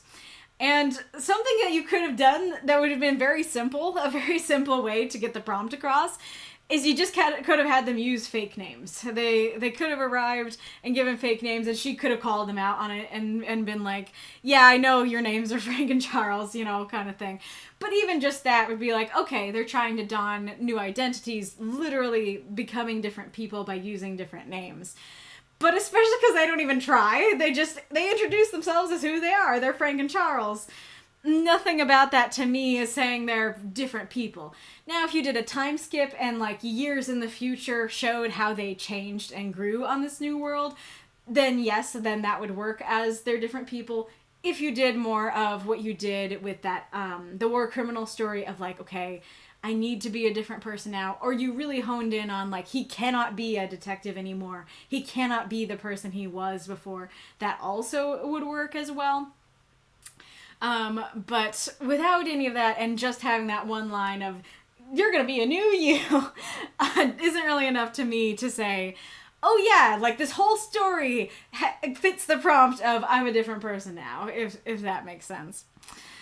And then the other thing to talk about that's kind of like outside, well, not kind of, it is outside of this story itself, is that I was so happy because, like, you created these characters that we were all super invested in. And, like, last week I read your poisoning story and I was like, oh, he is setting up such a good conflict here. Like, I was so ready to see, like, ooh, okay, like, how are Frank and Charles gonna fight off, you know, the poison attempts? Are they gonna know, you know, that the poison attempts are even happening? What's gonna happen here? How do I say it here? But then the problem was just solved. It just feels like I was super excited and it felt like you had like a novel's worth of plot like ready to go with just the premise that you'd set up. And then I felt like I skipped all the way to the epilogue. I felt like suddenly all that beautiful conflict and character development and plot that you set up all got skipped over, and now it's all solved in the next story. Now, granted, there is some hope because I know that when we write in a larger universe or a longer series, we will often, we will often write out of order. I totally do that all the time with my stories. And so, I don't know if you were like, no, there's gonna be plot, Kaylee. Don't worry. I just wanted to write the epilogue story for this prompt. But part of the reason I had that reaction is because as far as I can tell, all of your stories in this universe so far have been chronological. And as far as I know, you have been creating the universe through these stories. And so I definitely got the impression that you were like, no, this is the solution to the poisoning and stuff. So my request, my plea is that I definitely think that you should keep writing about these characters and go back, like have this be kind of an epilogue, but write more about them, write more about that plot of like, how do they figure out that he was going to get poisoned? How do they avoid it? Stuff like that. I think you have a really good plot here, and I really don't want you to skip over all of it, because I think it'd be so fun to see all that middle bit before we get to, you know, the new world. Let's see.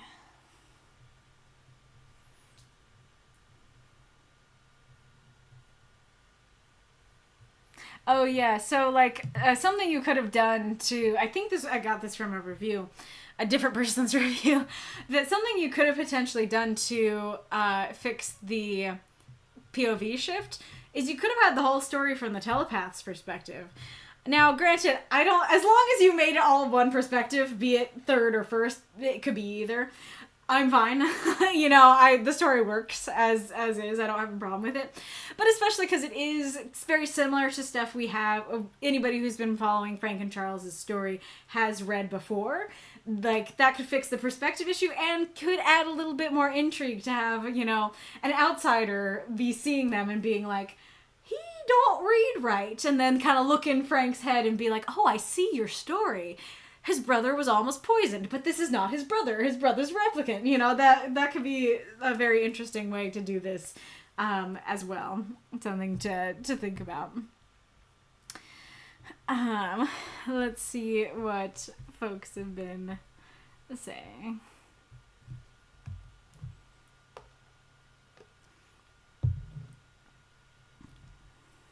I end up sending too many bongo moths. It says, I was really focused on writing this as a standalone for people who who not already in the know about the setting. Well, that is what you should lean towards, for sure. I definitely think, like, it is a more grievous sin to be two in your universe and have people, you know, newcomers not understand it, versus be too much of a standalone and people who know the universe feel like it's a rehash. So that's definitely the side you should err on.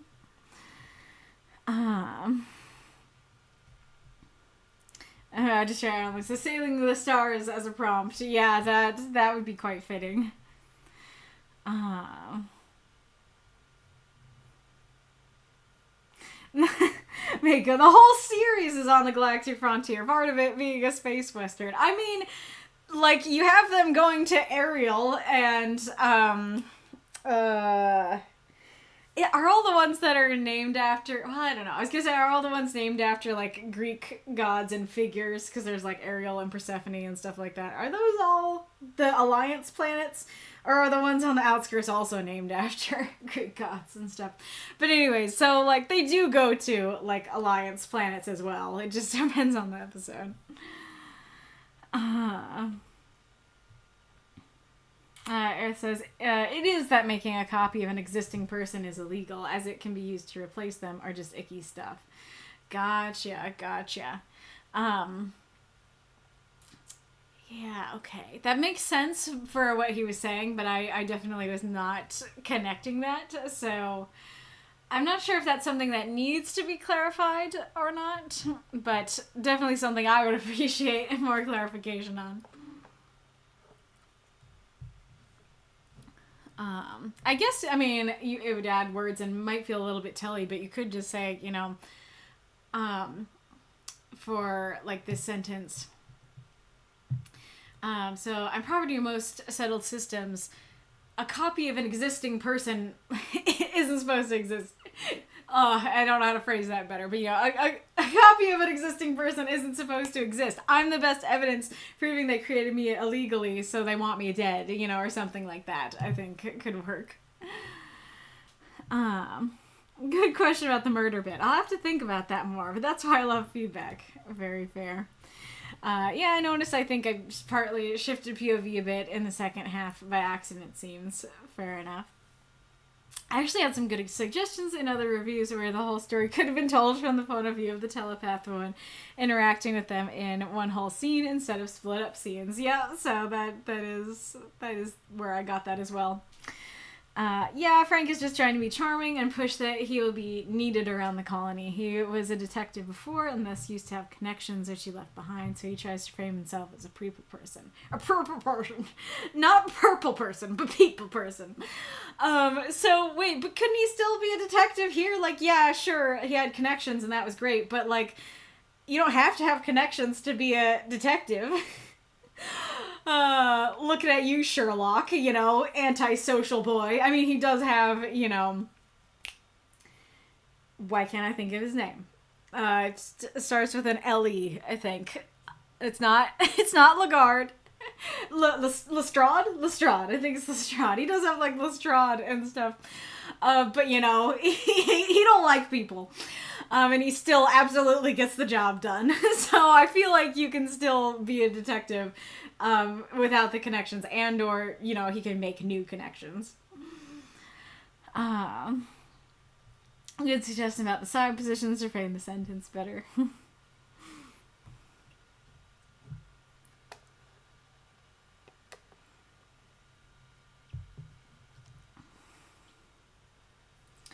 Oh yeah, that's that is very tough, trying to get yourself out there and advertise yourself. I totally feel that. Yeah, Flowerheart. I wish I had better advice for you. I'm still figuring that out myself.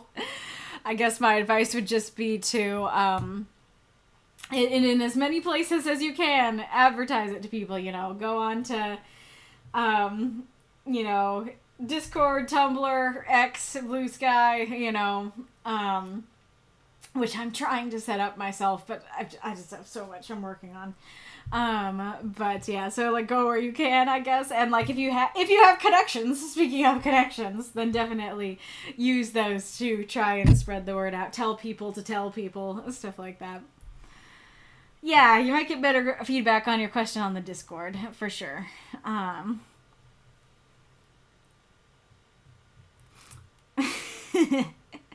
Mark says, sometimes I work backwards and know the story I want to tell and find a prompt that fits the story. Well, I wasn't going to say it, but you were the other person that I had this critique for. And so, unfortunately, that makes sense as an issue. I mean, I don't want to go too much into it, but I also guessed with your story, and I was thinking about it, and I was like, oh, of course, it's for a different kind of war. Like, that's totally what's going on here. They're literally saying, I don't think we're talking about the same war. That's a great one. And then I looked at the prompt, and it was for Eat, Drink, and Be Merry, and I was like, oh, Oh, I totally forgot. I was gonna make the Despicable Me meme and put it in the comments of your story, but the story is all about the characters talking about war. They have different kinds of war. It's totally for a different kind of war. Eat, drink, and be merry. Eat, drink, and be merry. So I don't think that your story completely went against that idea, but I definitely felt like Eat, Drink, and Be Merry didn't really encapsulate fully what was going on in that story, if that makes sense. Bonus critique for you, I guess. I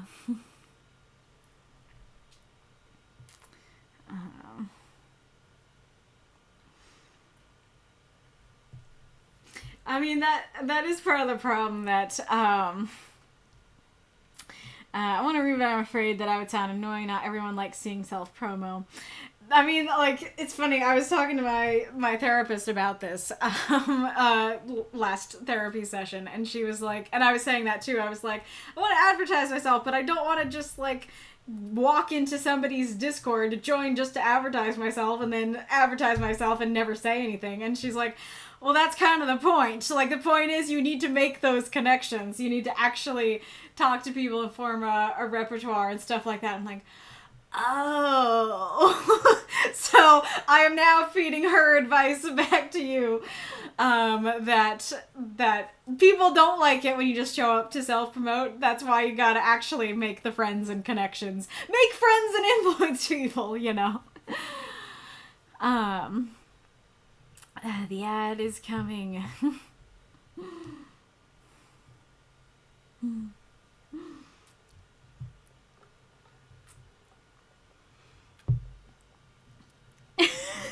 Marks, but it ends merry. I won't kill you. Yeah, that didn't really feel like quite enough for me. Because, like I said, I was thinking more about the story as a whole. Like, yes, they are drinking. Yes, it ends with him saying, I won't kill you. Like, but it did have kind of a similar lip servicey vibe to it of like, yeah, we basically have him saying, eat, drink, and be merry, I won't kill you at the end. But the whole story is about war and stuff like that. And so it didn't quite feel like the story as a whole fit. It didn't feel like it directly like was completely against eat, drink, and be merry. You know, like it's definitely there. I just didn't feel like that was as fitting a prompt for it as it could have been. But that's a fair point, actually. Lol. Nick says, and the war literally changed the story, or a story was about the war changing. Yeah. Oh, kitty. Okay. Oops. Need to put the camera. Yeah. The camera. Oh, sneeze. Oh, sneeze. Oh, sorry, computer. Sorry to disturb you, computer.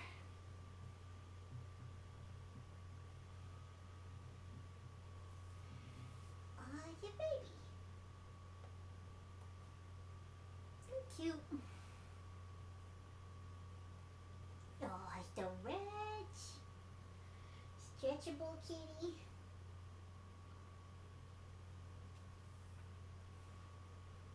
Oh, there's a bow down here. There's a bow that you can't see because he's back behind the chair. I didn't know you were still here, baby. I'm sorry. You're so cute. Oh, adorable. Adorable. Yeah.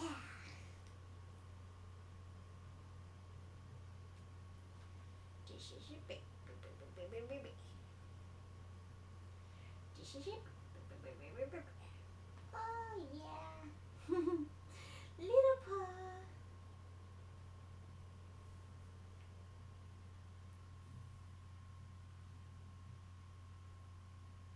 Aw, you burn.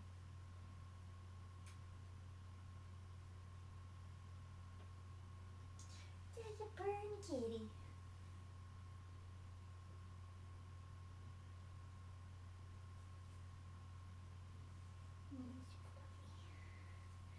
You got that fluffer nutter.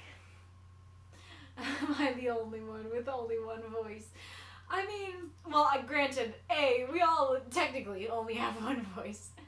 But I assume you mean me, like, Talking like this. like that. I'm sure that you could do it. I'm sure you could get some more fun voices. You just need to learn how and practice. I suddenly paused the stream, so I missed a bit. Oh no, you thought I was lagging. Oh no. Kitty, kitty. Mm. You baby. Yes, you are.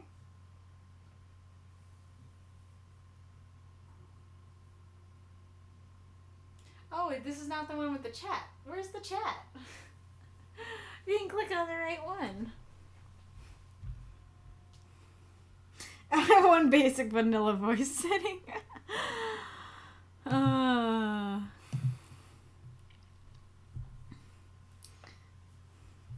Okay, going back.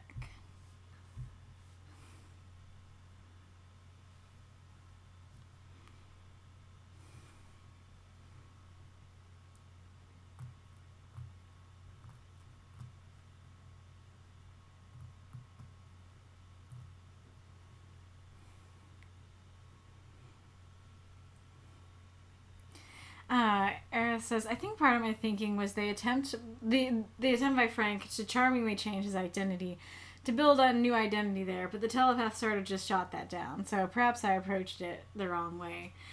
Yeah, I think that it's kind of two things. Like, one, I didn't actually quite get that. I didn't get that he was fully trying to change his identity. Like, I don't know enough about Frank to know that this is not like Frank. You know, that this feels like what I know of Frank. That feels fine. It feels like it's just Frank trying to be charming. And so, and like I said, I'm like, oh, you can still be a detective. And so I wasn't clear that he's like, no, I am fully leaving Detective Frank behind. I am now people person Frank, and stuff like that. I do think that having that immediately get shot down also hinders the prompt, but I think it still could have worked for the prompt if it was a bit clearer that that's what he's trying to do. I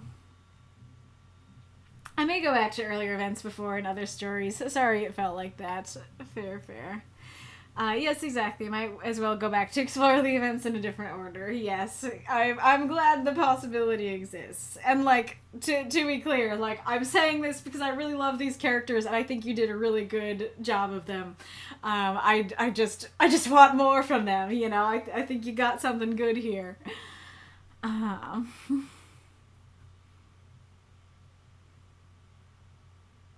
Mako says, honestly, our group could help you a lot. We do weekly prompts that could help you develop your world, story, characters. You could get help strengthening your writing itself, and we encourage members to share their bigger prompts. Yes, exactly. Or bigger projects.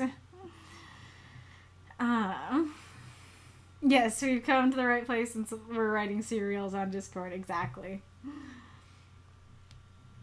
Mako. But yeah, I think killing him is the easiest way to reveal their crime, especially if Frank is claiming him as his twin brother.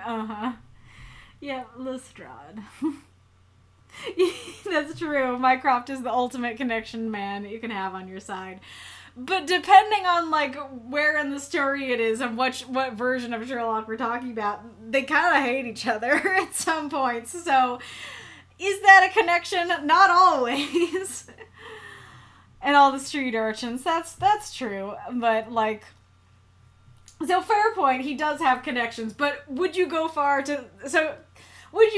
far as to say that if Sherlock were to move to a completely different city, where no Lestrade, no Mycroft, no street urchins, would he then not be a detective?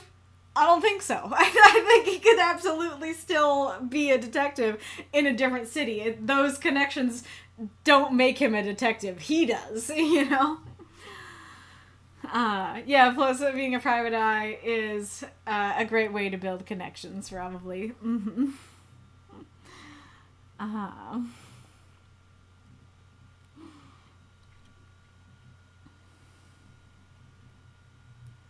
Documents. Ironically enough, I read a book about that. To build relations with an audience, you gotta tell a story that kind of sells you. The who you are or how you transform stories are what bring people in. Interesting. In regards of promoting yourself, yeah. It's a tactic most stand-up comedians use to get the audience to loosen up so they'll laugh at them. Oh, that's curious. You know, people like Sherlock make connections wherever he goes. Exactly. However begrudgingly, however antisocial, he makes connections wherever he goes. As who am I to judge been a prompt? It has not. That would be a really good one. Definitely keep that in your back pocket. Alrighty, Roo. Definitely, and he'd start befriending all the local urchins too, exactly. That's why writing comedy is difficult, because you need the audience to loosen up. Very interesting. Well, a very, very fun story. Very sweet story, Aerith. Love to see more of these two. Let us go on to Luna's tale. Luna, if you have any questions that weren't already asked in your notes, don't hesitate to say them here.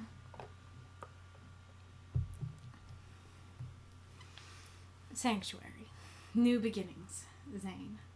By Luna. 344 words. Content warning. Mentions of animal blood and murder. References to abuse.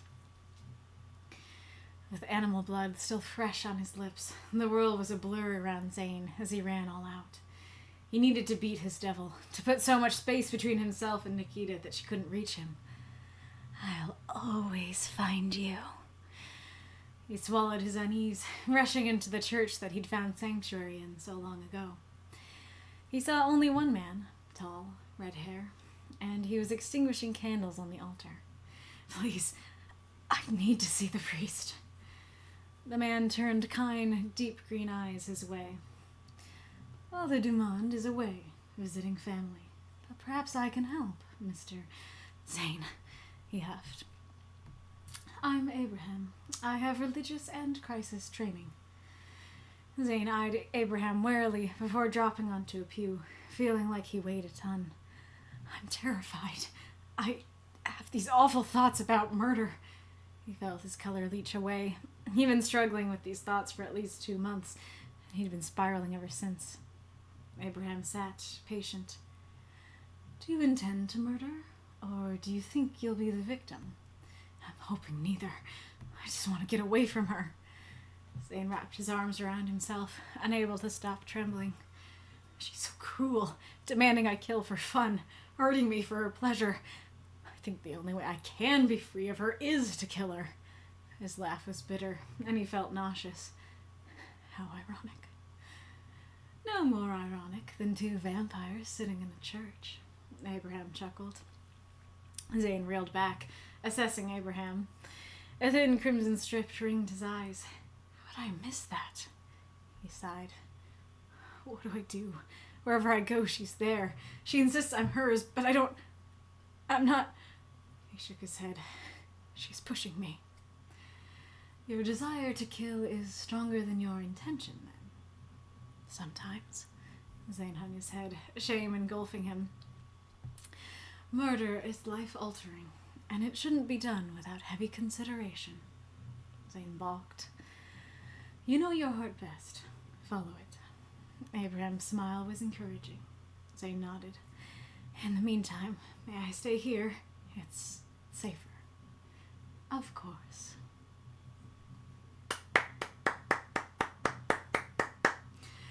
Throw up those moths and monsters cheer for this story if you loved it. Thank you for the cheer, ghoulish. Last of my bits. Well, that made a chill run down my spine. How I voiced Nikita? Well, good, because that was the intention, but I didn't think I did a good job of that. Let's see. Alrighty, Rue. Yay, more Zayn, my favorite boy. My favorite poor boy who I don't think I've ever met him when he's not going through a lot. But love seeing him. No, yeah, so go ahead and guess the prompt. You can probably see it peeking up there, but you can go ahead and guess. Thank you for the cheer. Deathshead, a second encore unlocked. That's awesome. Anime Wicked says, love that so much. Great voice acting. Aw, thank you. Kill Abraham, the goal to follow your heart. Oh, wild. Thank you for the cheer, Mako. Well, I guess I'll just read the note. So the prompt used is a kindness.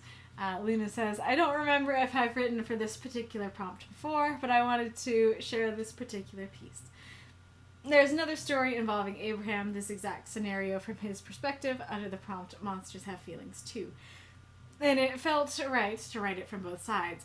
Oh, dang it. Okay, hold on. Fun fact, this is the first ever Abraham Zayn meeting, despite them being heavily connected through another character. Will there be more? We'll see. And is there anything particularly confusing about this piece? 2, does the story fit the prompt it's written for? 3, overall thoughts and feelings.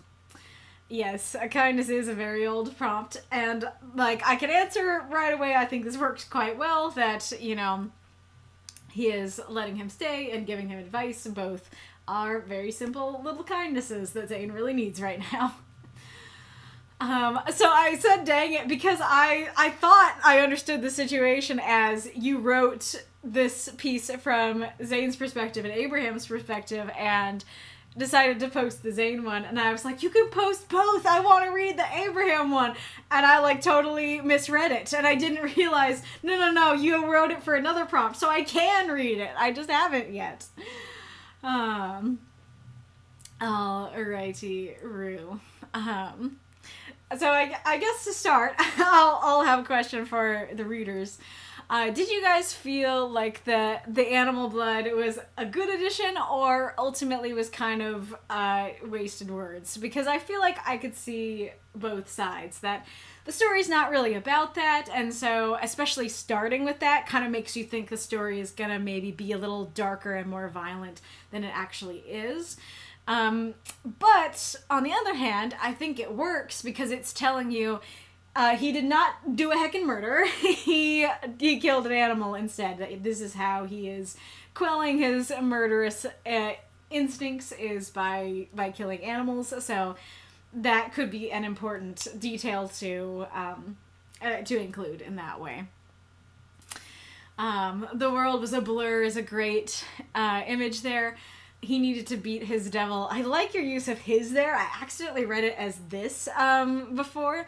But I really liked it when I realized it's his, that Nikita is his personal devil, and then that fits super well with he needs to beat his devil. So where do you go to beat the devil? Besides Bob Ross's studio, you go to a church. So I think that set things up very well, and I think you introduced quite well.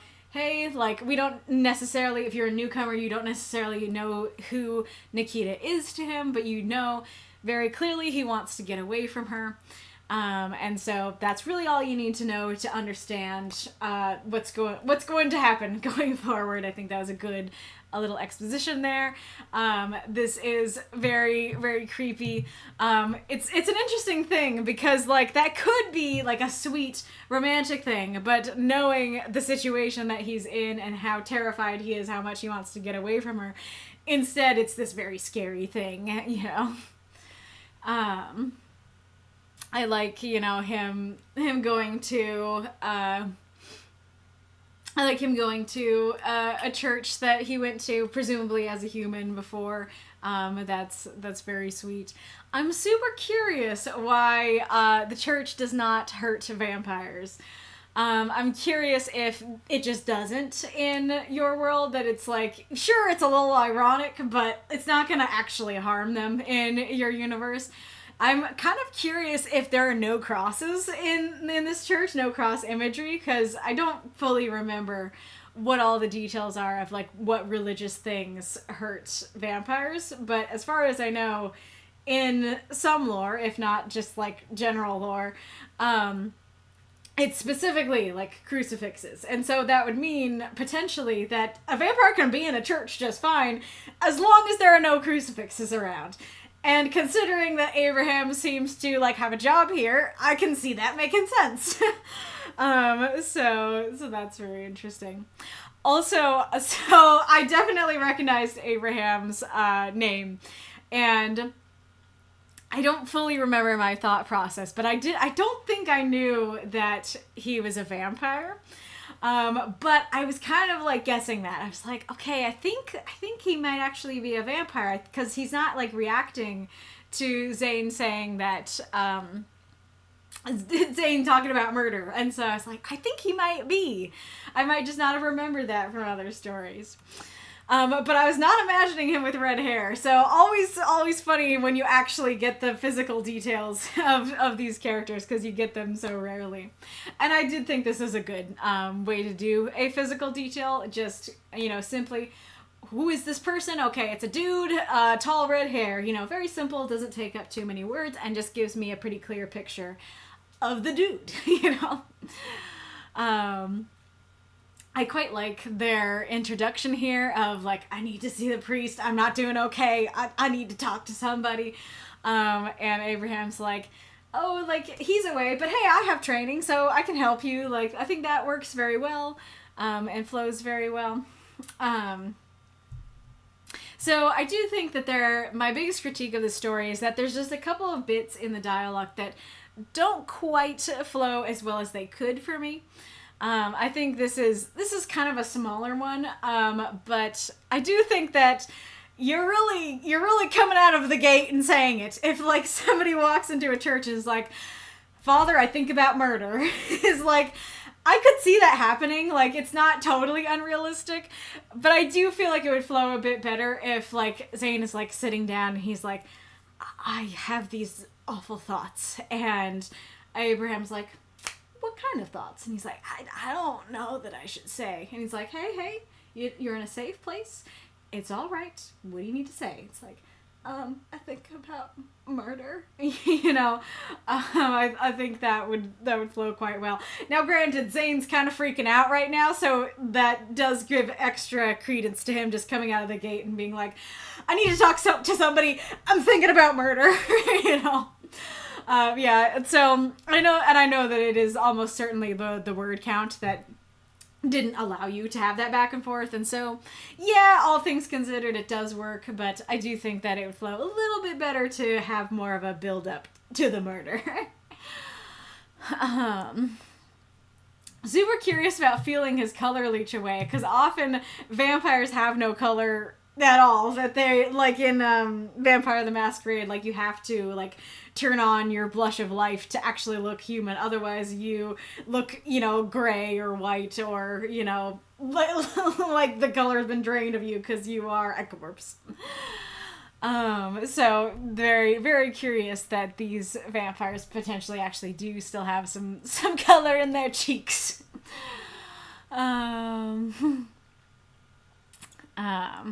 So this here, so knowing what I know about Zayn, and granted it's been a while, maybe you've like changed some things around and stuff, but knowing what I know about Zayn, I feel like struggling with these thoughts for the past 2 months is a huge understatement. Homie has been in a basement for the past 2 months, being, like, I don't know if, like, tortured is too far to say, but, like, something adjacent to that. Homie has not been having a good time. And so this isn't a situation of, like, yeah, like, I'm sitting in my house and just, like, a thought of murder will come to me. No, it's a story of him sitting in the basement being told to kill by Nikita. It's not a good time.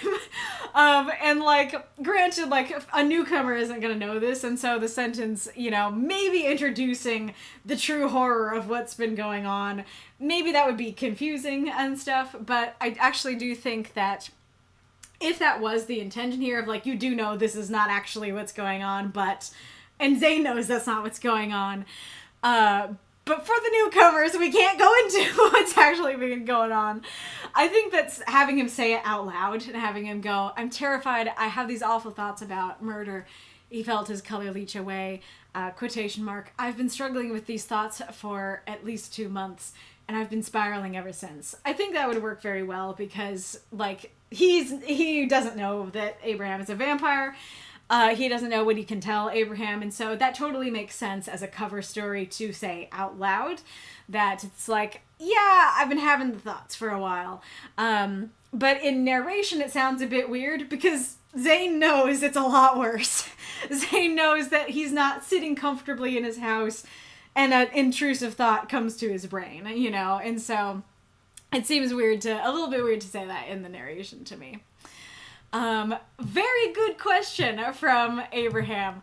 I'm a little bit torn on it because on the one hand, like, just saying I have these awful thoughts about murder, like, thoughts about murder could mean I'm thinking about being murdered or I'm thinking about doing the murder. And so in that case, I think that question is a good question. But on the other hand, saying I have these thoughts about murder definitely reads more to me as like I am thinking about doing the murder, whereas you might say something like I have these awful thoughts about getting murdered would be how you'd phrase it if it was you're going to be the victim. So, a little torn about that, but ultimately I do like the question, and I like his response too of like, well, I'm hoping neither. Like, both sound like bad options and both come to the brain, you know? I feel like this is one that, one of the non-flow points to me. So, like, okay, he comes in, he's freaking out, he's like, hey, I have these awful thoughts about murder, and Abraham's like, okay, thoughts about killing somebody or thoughts about getting killed? And he's like, well, I'm hoping neither are good options. I just need to get away from her. Now, granted, Abraham, being a vampire, he might understand what he's talking about, he might even know Kit, or he might get like, yeah, I think he's talking about his maker here. But, especially because the reader doesn't know that he's a vampire yet, that definitely feels like that doesn't quite flow to me to go like, okay, I'm thinking about murder. Okay, you're gonna do the murder or be murdered. I'm hoping neither. I just want to get away from her. Well, who's her? Like, who is her? We were talking about murder. Like, that doesn't quite seem to follow, you know? I thought you were saying you were afraid that you'd either get murdered or do the murdering. But now there's a her involved, you know? And so I think more of a transition there would be good. Another thing you could have done, this would rework things a lot, but something you could have done if that was the more important part to you, is you could have had that his devil image go through the dialogue. That you could have him say, like, you know, I have a demon following me, or I have a demon, you know, that is trying to influence me to do these terrible things. And so then he could not only ask about, like, the murder, he could be like, oh, your demon, what kind of demon? That sort of thing. And then that would flow very well to go, yeah, she's so cruel, demanding I kill for fun. You know, that works very well as a cover story. That would be could both feel like something literally following him and something that's, like, influencing his thoughts and stuff like that. I really like the physical stuff of him, like, wrapping his arms around himself. I think that's very evocative and really puts me into the scene. This is so heartbreaking to read, like, after reading Kit's stories. Like, I don't know how far in the future this is, but... And I knew that this was coming because I read some of Zayn's stories first before I started reading any of Kit's backstory, but... and so I knew her dark side before I saw her light side and what had been done to her. But knowing that this is exactly what was done to her, that this is what her master did to her, that he demanded that she kill for fun and hurt her for pleasure, and knowing that, like, she hated that, she desperately wanted to get away from that, but she didn't. Like, even if she physically got away from him, she did not actually get away from that mentality. Like I'm starting to feel the inkling of tears in my eyes just saying that. That's so heartbreaking. And of course, like, it's heartbreaking that Zayn has to go through that too. It's interesting because, like, in a sermon I listened to recently, my pastor said this phrase of they got out of Egypt, but Egypt didn't get out of them, and kind of talking about like the mentality that they had the Israelites had gained from living in Egypt as slaves for so long, you know, that needed to be broken and sort of thing. And so this is very much feels like that idea of like, she got, you know, away from her maker, but her maker, you know, didn't get away from her sort of situation. She got out of there, but there didn't get out of her. And so very extremely heartbreaking to read. Love again the more physical description. His laugh is bitter. He felt nauseous. Again, very very evocative. Both evocative, just physically, and evocative, like emotionally. That works super well. Love this transition. That flows super well. That's very ironic. And then, you know, Abraham going, well, yeah, it is, but also it's ironic that two vampires are sitting in a church.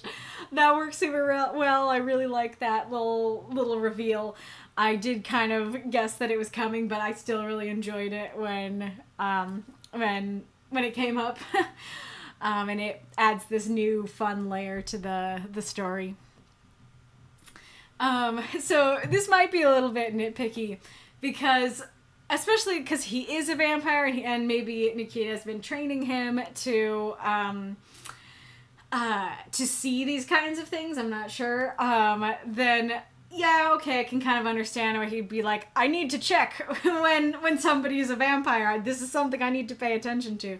And so I can understand how he might be like, what? This is important information that I always check for. How did I miss that? But on the other hand, it sounds very missable. Like, especially because you describe it as thin. Like a very thin strip, even of such a bright color as red, could be quite missable. Especially because Homie is not really in the most observant mood right now.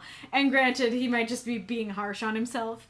But yeah, so on the one hand, I get like why he's thinking that I get why he would pay attention to that, and it would be weird for him to miss it, and he's being hard on himself. On the other hand, I, as the reader, am going, well, it sounds like you missed that, because that's easily missable, you know, kind of thing. I don't know exactly where he was going with this, but that feels very heartbreaking to read. You know, I just, you know, read it the way that I hear it in my head, just like full of pain and emotion and stuff like that. That's very powerful. This is another part that didn't quite flow for me. That like, I mean, again, I don't know exactly where he was going, but it seemed like he was spiraling deeper than, well, there's kind of two elements. That one, it seems like he's spiraling deeper than just she's pushing me, that it's like, I'm not hers, like, I refuse to be hers, kind of thing, or like, I refuse to be controlled by her. And so, in a couple of ways, saying pushing feels like too weak of a word, especially because, I mean, I don't know exactly how it works, but especially because it's now been revealed they're both vampires and stuff like that. You know, I didn't give an option. But even just saying, like, she's forcing me, you know, or she's forcing my hand, or I know there's more intense words than that, but I can't think of them in this brain space. But pushing feels like a very weak word for the intensity of what's going on. Both paired with, like, you know, just generally, like, knowing, especially me knowing the backstory, kind of knowing what's going on, but also following from the intense emotion of what, you know, just got cut off. It does feel like an understatement. Maybe that was the intention, but it did feel a little bit odd to me. And then I have questions about this because, so your desire to kill is stronger than your intention. I'm understanding that as, like, okay, you're a vampire, you have this, like, instinct, this now internal desire to kill, you kind of need to eat, sort of thing, but you do not intend to kill. Like, you have that instinct that is, you know, that hunger, that desire, but you do not have the actual intention, you know, the desire is not from yourself and your own will. It is from like your instincts, your body, your vampireness, and also your maker, you know, sort of thing. And so I'm not sure, like, his answer is sometimes, and I do kind of like what it's conveying of, like, yeah, there are actually times where I want to do it, and I really like the action here of he hung his head, shame engulfing him. Engulfing is such a great word for shame. I think that works very well. And so I do like that idea where he's admitting, like, yeah, sometimes I actually do want to, for real, and like he feels super ashamed about that. I think that works very well. However, it seems like this whole story is trying to convey he has not killed anybody yet, that he's being forced, you know, Nikita is trying to get him to do it, but he hasn't done it. And like Abraham saying, hey, like, murder shouldn't be done without careful consideration is definitely adds to this idea of, like, well, like, if Zayn had already done done a murder, then that advice would not be applicable. And so, but saying sometimes, like, to me, the story reads like, if ever his intention to kill was stronger than his instincts, his desire, if ever he had the real intention to kill, he would have done it. I'm not sure if I'm explaining that well, but, like, it sounds like the instincts are so bad and so strong that if ever intention is put on top of it, it will happen. And so it sounds a little bit weird to me to say, sometimes my intention is stronger than my instincts, when it's like, well, your instincts are at level 100, so if ever your intention is even at level 101, somebody's dying. You know, that kind of thing. So, and maybe that was the intention, maybe he has, so, but I don't know, I'm curious about that. And then I have some mixed feelings about Abraham's advice here, because on the one hand, like, they're vampires, and so it makes sense that to them, murder is a viable option. In fact, it's how they eat, you know? I mean, granted, I don't know how exactly it works. Maybe they can drink from somebody without killing them. But, you know, so it kind of makes sense that he's like, hey, this is a thing that you can do. I'm not going to totally steer you away from it. But make sure, yeah, consider it. I think you're doing a good job by considering it, you know, sort of thing. I do like that Zayn is, like, balking, and I might be misunderstanding that word, but as far as I understand it, it's kind of like, you know, what? You know, kind of thing.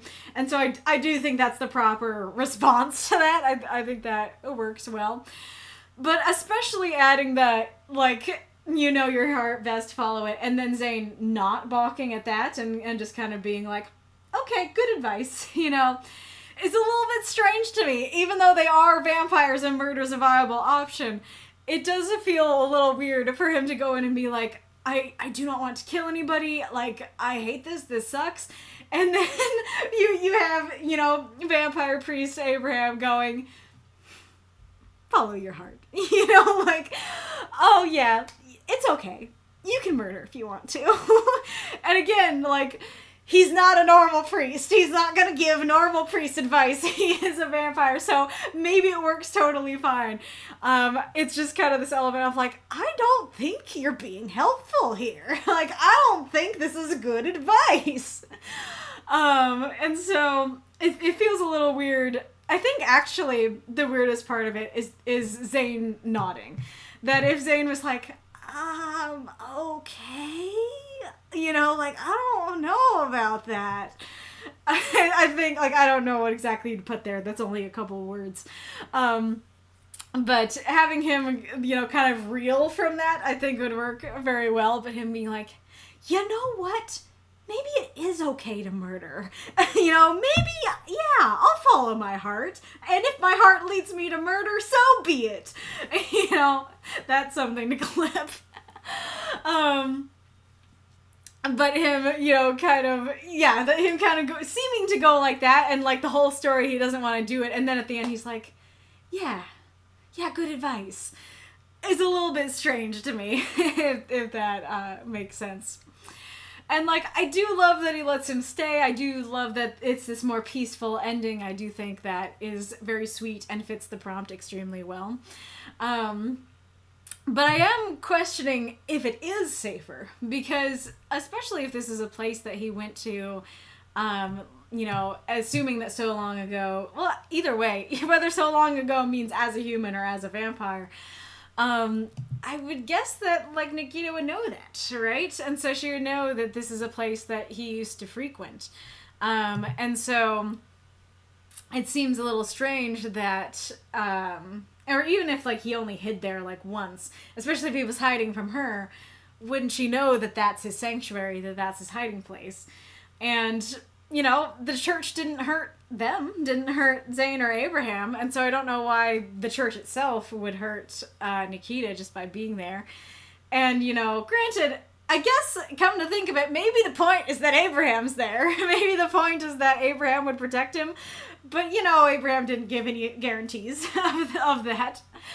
So I'm kind of wondering why it is safer, because it feels like, okay, if she's hot on his trail, she's gonna follow him here. Even if she's not hot on his trail, this feels like a viable place to look for him. So yeah, curious why it is safer, though I do like, just for the standalone, that's where the story ends, and I think it works well for the prompts and stuff. So I don't think anything was, like, particularly confusing. Like I said, there are a couple parts that didn't flow quite right for me, but I wouldn't say anything was full-on confusing. I think it fits perfectly well for the prompt, and I think I share my overall thoughts and feelings. But let's see what folks have been saying. I see Luna has been answering my questions and stuff. Orphan says, I must say I like how the story flows. I have trouble with that. So Orphan did not have any issues with the flow. Aw, that's too bad that you didn't submit, Orphan. Thank you for the cheer, Anime Wiccan. Maybe the church is run by a vampire, like, reincarnated as a slime. I have not read or watched Reincarnated as a Slime yet, but knowing that they are vampire priests in that makes me even more curious about it. Technically, the church is a lord's home, and if old vampire rules apply, they have to be invited. That's kind of awesome. I have not heard that that used. Oh my gosh, that has, like, so many possibilities. I've not seen that used in vampire stuff I've watched. But now I'm thinking of, like, you know, no, don't give any spoilers for season 2, but, like, in season 1 of Castlevania Nocturne, that, like, I guess this is a little bit of a spoiler, but it's pretty early on that you learn this, that yes, like, vampires are invited into a church in that show. I don't know that we ever get a specific scene of, like, yes, come in, you're invited. But, you know, presumably they are. But I kind of love the idea of a scene like that happening in something where it's like the priest has, like, made a deal with the devil and is like, yes, you're invited in. But God's like, no, they ain't. It's God's house, and God's like, they ain't invited. They still can't come in. I don't care what my priest is saying. I say no. That would be so good.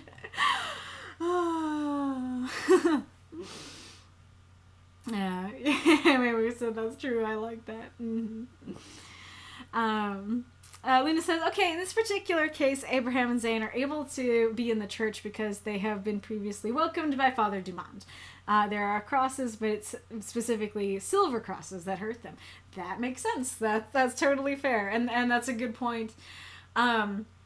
I think what you have works fine, but if you really wanted to hone in on that and sort of put more of a nod to, hey, they were invited before, saying, like, please, I need to see Father Dumont, instead of the priest, because the priest could mean he knows the priest, or it could mean he doesn't know, he just wants to see a priest. But if he says Father Dumont, then we know he knows him, and that could nod to he's been invited before. Oh yeah, I have a thought on that. Maybe I should say that now, because I don't want to forget. I realized on, like, my second or third read, no, it would be my third. Yeah, I realized on my third read, I know Abraham from his stories with his dad, and that his dad, like, at least towards Abraham, kind of sucks. That he's been very terrible to him. And so, if Father Demond is Abraham's biological father, I have a feeling that Abraham might have killed him. And that's really interesting with regards to the, like, murdering his life, altering it shouldn't be done without heavy consideration. That's really interesting if that is the case, that, like, Father Demond is gone because Abraham killed him, and he did this soul searching before deciding, like, yeah, he needs to go. And that's really interesting if that's the case. Lena says, also, thank you so much for reading. I loved it. Aw, glad to hear that. Abraham was featured in a different story. Gotcha. Oh, it's a, yo, I'm a corpse. You mean about the Blush of Life stuff? That them, like, walking into a human place, like, hey, yo, I'm a corpse. Oh, my gosh. Isn't Nikita referenced in this story, like, sympathetic Kit? I feel like it's the other way around. I feel like Kit is the sympathetic version of Nikita. and yes, Lena has confirmed she is. Oh, gotcha. Lena says, not in a basement, but in a locked upper room in the house. Gotcha. Do I recall that same exact layout with Kit and her master? Because that extra sucks if that mirrors that too. And she is absolutely torturing him. Oh, no. Oh, my boy. Oh, and my girl. Oh, I hate this. That's terrible. I mean, it's good writing and good characters, but I'm so sad to hear it. Yeah, exactly. Mark says, cool, I'm a bit rusty on the world as well. Both love and hate that she becomes as fearsome as her maker. I mean, we'll see what Luna said to that, but I guess that is a question, right? Because there is an element of, like, she might be doing a lot of the things that her maker did, and that really sucks and is awful. But there's still a chance that she's not as bad as he was. That there's kind of an element of, like, that she is, you know, doing all these things, but she's like, you know, I'm not bad at, like, him, or I'm not as bad as him because I'm not doing XYZ, you know, because he did this truly awful thing, and I'm not doing that, so, like, I'm okay, you know, kind of thing. Not recognizing that it's like, okay, that was, like, the worst part, it's good you're not doing that, but also the other part is still bad. You know, the other stuff is not good. Luna says, oh, we will get to that, most definitely. Oh, boy. I didn't feel the need to have Zayn name her. That's part of what he chose to withhold. Oh, no, if you're talking about I just want to get away from her. No, I'm not saying that. You definitely don't need to name her. It's just that we're not talking about a her. We're talking about, you know, murder in general. So it kind of, like, it kind of reads like he's been having intrusive thoughts about murder, and so he's coming to the priest to talk about the intrusive thoughts and try to figure out what to do with them.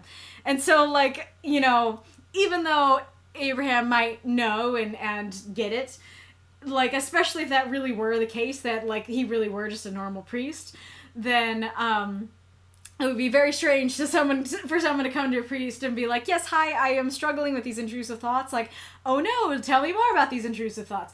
I want to get away from her. Well, wait a second.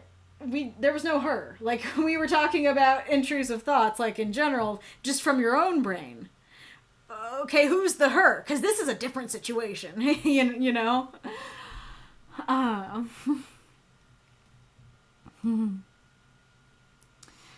Yes, I'm so glad you mentioned her falling into that cycle of following her maker's footsteps. She thinks that because she's allowing Zayn pleasures and other options that she wasn't given, then she's not as terrible as her maker was. So yeah, before I even said that, that's exactly what you're going for. Yeah, that's very powerful and interesting and sad. Yes, Shirley did like the two vampires line. Mm-hmm.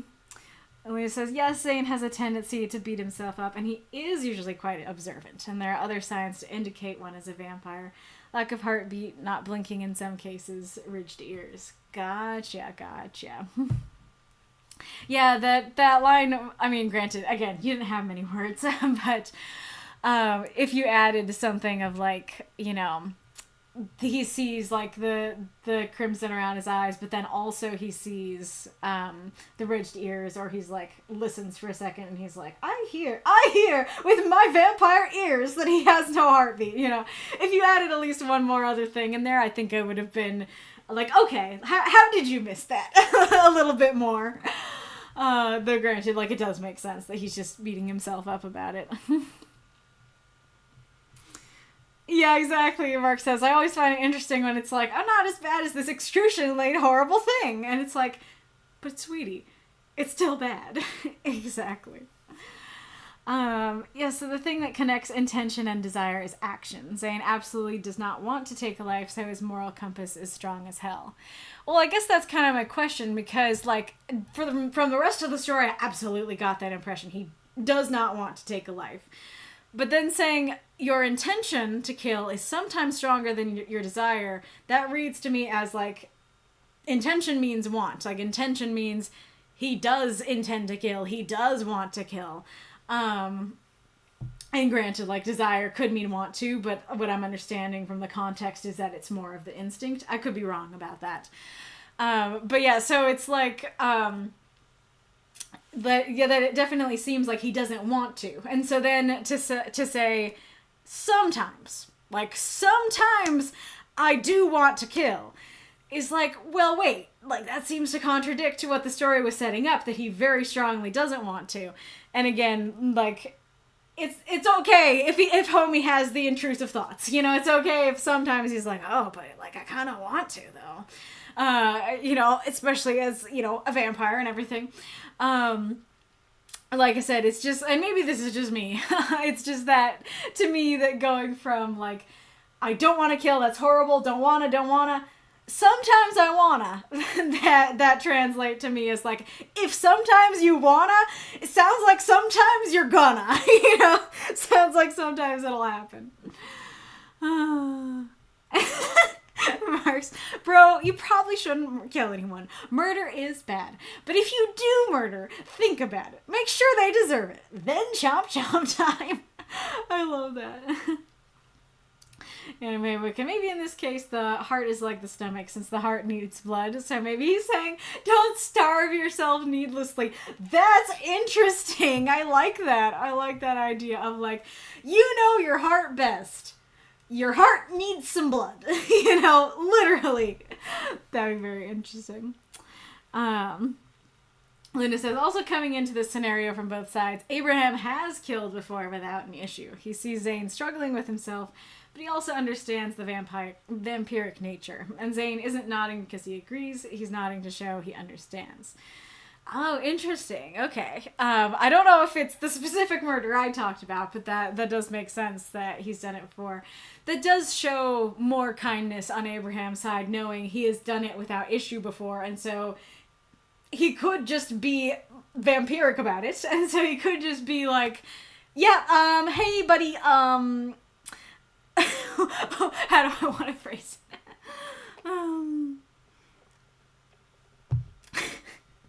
Is the new, hey, yo, I'm a moth. Hey, buddy, do a murder.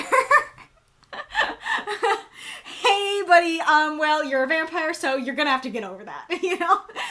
I see you're struggling. Get over that and kill somebody. He could be like that. So that does speak to him being kind, that, like, he does understand, like, okay, I as a vampire don't have a problem with this. I think it's fine. But he also understands that Zayn is a different person, and he can go, hey, like, maybe not everybody wants to do it. Like, okay, I get that. Follow your heart. So, like, it's, instead of it feeling like he should be saying, don't murder, and then says, follow your heart, rather what he wants to say is do murder, and he tones it down to follow your heart. That does make more sense. And then, like, Zayn's nodding because he understands. I'm trying to think if that changes my critique or not, because, like, on the one hand, it does make it better that it's like he's not fully agreeing, but on the other hand, it's like, to somebody who seems that adamant about, like, absolutely, I don't want to kill anybody, again, putting aside the intention thing, it does seem a little odd for him to be like, I understand.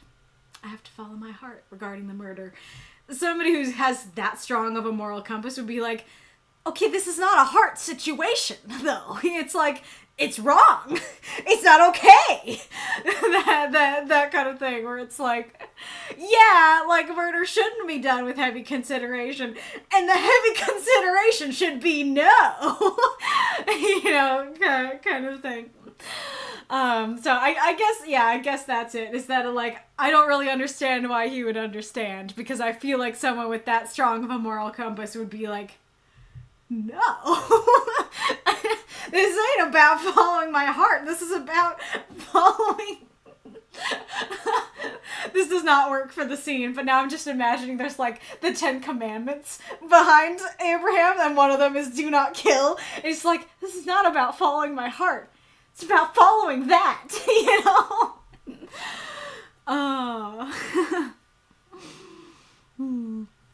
Nika says, I hate that Nikita has entered this role, but I still don't want Zayn to kill her.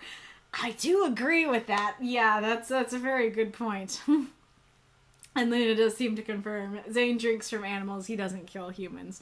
Or at least he hasn't so far.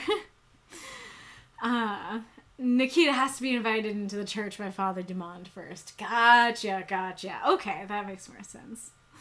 If anyone wants to read the scene from Abraham's perspective, I don't mind sharing. Well, like, go ahead and post it in the, like, the Discord chat, and then tag me, and stuff. Mark says, that's the thing, you know where Kit came from. So even when she does bad things, there's still that empathy there. Who knows? If we knew her maker's past, maybe he wouldn't seem so bad. I'm sure he still would be. Yeah, very good point that we have seen. And that's part of what makes her such an interesting and compelling character, that, you know... And, like, if you don't know, I love redeemable villains, so, like, this is a really interesting plot line to me. And, like, that is a really good writing thing to have a character where you could have just left her as a villain and just had it be like, oh yeah, she does these terrible things. That's that. But instead, like, she has this backstory, she has the good times, or not the good times, I mean, long ago, she probably had good times, but then she had very bad times, and so because she had very bad times, then we really feel for her, and are like, oh no, like, she went through something like this, how terrible. And so then, as she's doing these terrible things, instead of just being like, oh my, what a terrible villain, instead we're like, no, like, but this happened to you before, and, like, you remember how much it sucked, and, like, I don't want you to do it to somebody else, you know, I don't want you to continue the cycle, and so it's, instead of it being, like, presenting judgment from the reader, it presents, like, sympathy and horror, which is very, very good writing. It's seriously a good show. Best is isekai anime in existence, in my humbly biased opinion. Interesting. In the Lord's house, all are invited. That's a good point, that it could be the opposite, that instead of it being like, well, the priest invited you, but God doesn't.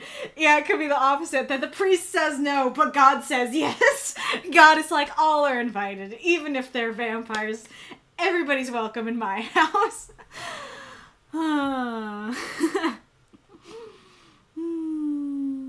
Luna, I'm telling you now, we ain't ever finding out about her maker's backstory. That works for me. I'm sure you could do a very good job with it and, like, make me feel very conflicted feelings, but I'm glad he... Right now, I feel like he sucks, and I'm ready to leave him in his suckage, leave him in the terrible zone, and not feel the conflict about him. That works fine for me. Yeah, exactly. Mark said, I'm totally fine with him being completely irredeemable. Mm-hmm. Oh, gotcha. Luna says, no, Father Damon is not Abraham's biological father. Gotcha. Okay, so interesting. So now I'm super curious if, I don't know, because I was kind of, when I was, like, thinking along the train of, like, okay, Father Damon is, like, his actual father who he killed, I was kind of, because as far as I know, like, what I remember of Abraham's stories is that he's gay, and his dad is not really okay with that, and his dad is very mean about it. And it's very heartbreaking. And so I was kind of thinking, like, oh, like, it would make sense, like, okay, like, his dad is a priest, and so he grew up in church, and so I could totally see him working at a church, because that's just, like, where he grew up. That's, what his dad brought him up to do, but he doesn't actually, like, believe in any of this stuff, he's not into it. It's just his day job, kind of thing. But if Father Damon is not his father, maybe there's a chance that, like, he actually does believe in this stuff, and that's really interesting and complicated if he does. Luna, good, because her maker is awful. He has seemed this way. Its maker did lock her in a basement for around 2 years. Oh gosh, that's so bad. No, that would be so bad. Mark says, now I want to do a crossover with her maker and Alex, irredeemable assholes fist bump. Oh, that'd be so bad. That'd be fun crossover. I think you guys would revel in it, and the rest of us would be staring in horror. And it says, oh, okay, here desire means instinct, intention means want, but admitting that is both difficult and relieving to him. He often has to actively pull himself back from the ledge of wanting to kill. I wanted to show Zayn's duality. Gotcha. Interesting. Hey, brother! Are you quoting Super Carlin Brothers or something else? What is that related to? Zayn points at 10 Commandments. Abraham, they're more like guidelines. Oh, that's great. Yes! Luna said. Oh, that's great. Yeah, so Mako agrees. If his want for murder is stronger than his instinct for murder, like even sometimes, as what I'm saying, so if his want for murder is stronger than his instinct for murder, which is already really strong, it does sound like he'd do the murder. Yeah, so, like, you're going for something very complicated here, of, like, he's having the intrusive thoughts, and there are some times where, like, the want is actually there. But yeah, it's just this issue of, like, well, the instincts are super strong, so much so he is, like, kind of, like, physically have to defend them off. And so it sounds like if he wants to, even for a moment, he'd do it. Oop, now it's ad time. Okay. Oh, gotcha. Mark said, the way you said, hey, buddy, it totally made me think of Super Carl and Rose. Oh, that's great.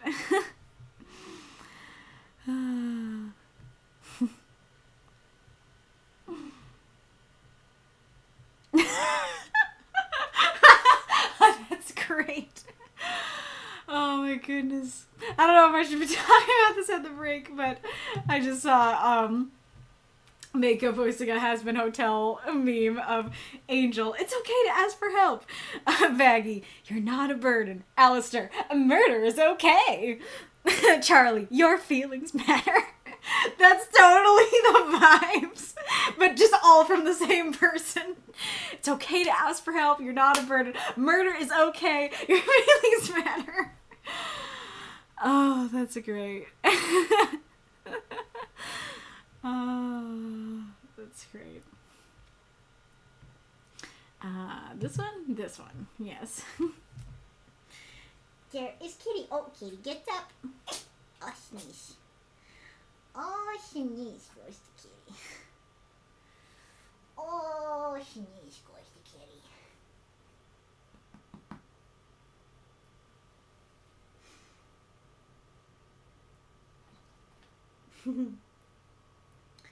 Oh,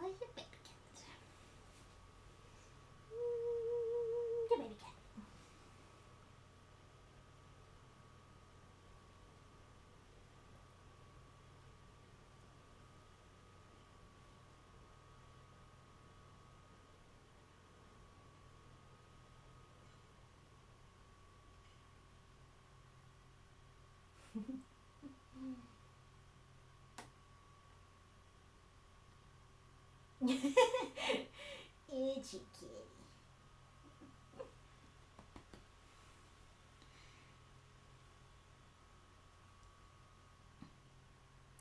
Oh, Orphan's not getting ads. How do I fix it? That's funny.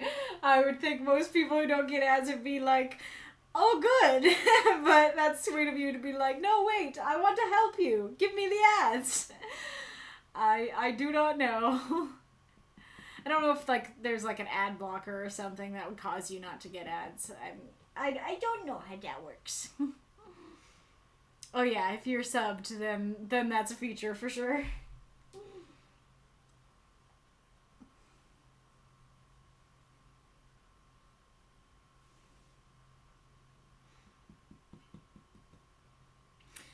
I think the ad's over. I want ads because I'm not subbed. Okay, where am I going? This is where I'm going. Instead of ads, you get kitty fluff, yes. And you don't have ad blockers. Gotcha.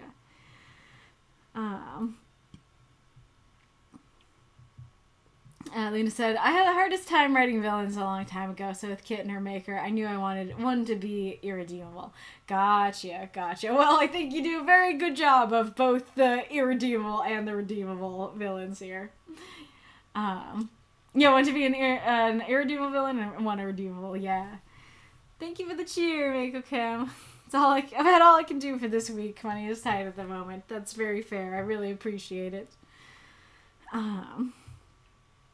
Redemption of a villain is great, but super hard to do. You have to literally change the emotions the reader feels about the villain. Yeah, very, very true. For Abraham, he absolutely believes in his religion and faith. I like the nature of a vampire believing in a god that is supposed to not acknowledge his kind. I did too. I mean, it's unfortunate about the not supposed to acknowledge his kind thing, but I do really like this idea of a vampire that has faith. That's a really neat thing. I didn't expect to get this much feedback on my story this week. Thanks, you guys. You're welcome. Yes, we're invested. We love you and we love discussing your stories. Exactly. For sure. And if anyone wants to look at Abraham's backstory for as much as I've written, I can share that too. Nice. What was I gonna say? Oh yeah, like I wanted to get the universe forum up. But I didn't yet, so hopefully I will be able to do so in the next week, and so that'll be the perfect place to consolidate your vampire stories. I volunteer as tribute. Amazing. Alrighty, Rue. I think that I'm gonna do the break before Deathshead's story, if that's alright, because even though this is technically a supporter story, it is the 5th one, and we usually go do a break after the 4th one. So I think I'll do these 4 and then do the next 3 that are so far unlocked after. Okay, I had a thought for what I wanted the question to be. So let me write it down.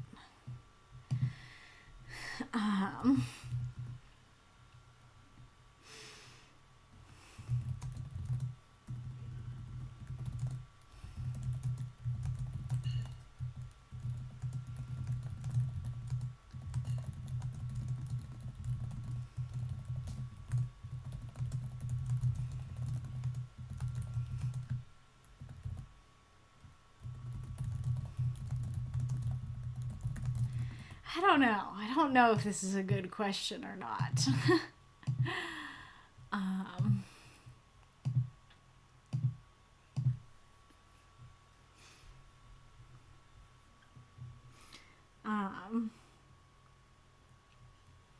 That's the plan. At least it should be.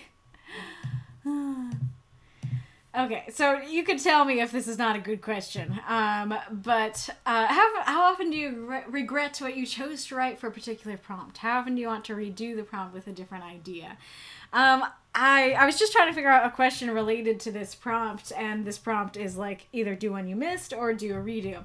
And for me, I felt like, well, I mean, I didn't feel like it. All my stories were redos. I still kind of want to get a fourth one in there that's a missed a prompt one. But the 3 that I posted were all redos of past prompt. And like, I was just calling to mind how often I'm like, oh man, but like, I wish I went with this idea instead. And so I'm curious how often that comes up for other people. If other people are like, I had these 3 ideas. I went with idea 2. Now I really wish I went with idea 3. You know, or if that's just me. But I don't know if that's like a sad question.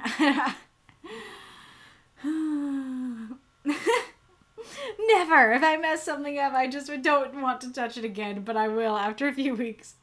Well, I'm glad for that second part, that I just like, I will never do it. I'll never touch it again. And then a couple weeks later, you're like, unless. Wait, but maybe I can. All the time, many times, weeks, even months later, I'll come up with a better idea for the prompt. That's a good point, too. Well, people are already answering it, so it seems like you are not opposed to this question. So let me, so we do that, we do this, we do that. And then we make this a lot bigger. Yes, Drago is up after the question. I will explain the situation with Drago's story after the question. Alright. I'll do my little breaky. So, wait, let me go back here for a second. Yeah, so what I set up for the music last time, I messed it up during the week, unfortunately. I already broke it, basically, the day after I set it up. So, I'm gonna try and find the longest song on the soundtrack and play that. But, I bet you that the longest song is probably like 7 minutes. And I think I usually have a break longer than that. So, you might hit silence. And I apologize if that's the case. Okay, so we can go back here. Can I do this? Yes, okay. Because a lot of the songs are like 1 minute, and that's definitely not long enough. Oh no, are there not even any that are like 7 minutes? Oh no, that's bad. Oh, I don't see any that are that. Okay, well, this one is 4:20, so I guess I guess we will blaze it. I guess we will do that, but that's not gonna last super long. So the thing is, like, I could totally use YouTube, like you're saying. Problem is that I don't have premium on my Moth accounts. I have premium on every other account, but not the Moth ones, and I don't want to sit down and log into my account right this second. So maybe next time, if either I fix the issue with the soundtrack or I can log in on one of my other accounts, then you won't get ads in the middle of the songs. Okay, we're looking for fireflies. Here we go. Okay. See you in a little bit.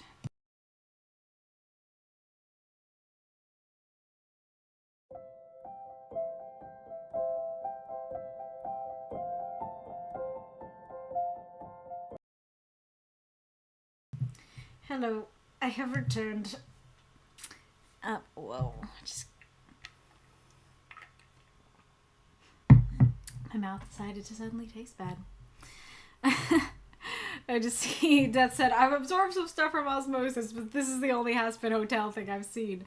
And I've not seen that, but that it will either be hilarious or bad. I don't know. But I think that's extra hilarious considering I don't think Mako has watched Aspen Hotel either. Wolf says, I really regret what I write because I'm usually happy just to get something in.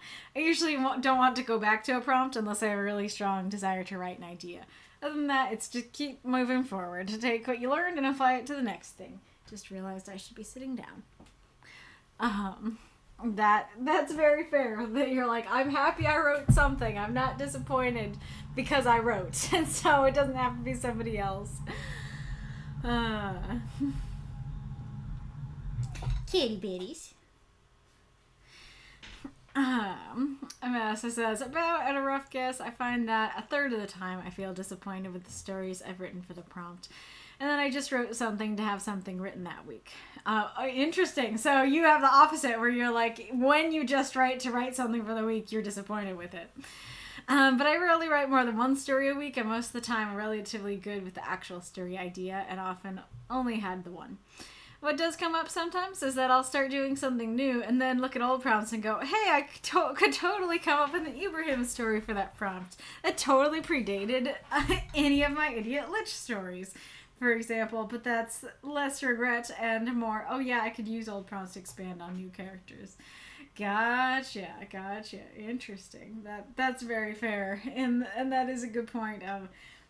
Granted, I don't know if I don't know how much I've thought about those sorts of things specifically, but you know, like for the story I wrote for Do Not Touch, like I kind of had the opposite issue where like Savion was already in my head, but I wasn't writing about him for the group yet, and so I was like, this is perfect for him, but I can't write about him, and so now it can be like, there's so many stories, like, for the older prompts, there's so many stories I could have written for him, but didn't, because I wasn't writing for him, so, a similar but different issue. Hi, kitty. Boop, boop, boop. Although having said that, I really had to search through the prompts to figure out which one would work best for him this week. Fair. Well said. In other words, I end up being extremely conflicted when these weeks come up. I want a new idea to wrestle with, not to dig up in the past. That's why I made the wheel, to cut through that conflict. Very fair. Kitty, do you really want out? You were just so comfortable back behind the chair.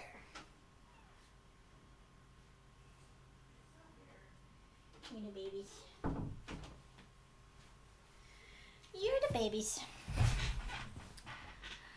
And he says, looks a midstream question despite not having been here for the rest of the stream so far.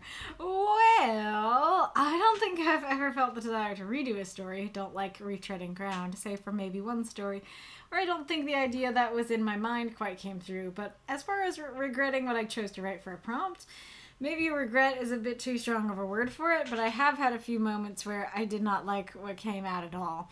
In fact, that's the reason why when I was copying over stories from the Tale Foundry website to our forums on Discord, I skipped a few, as I just deemed them not good enough to reshare. I guess it's about a fourth of the time, maybe a third.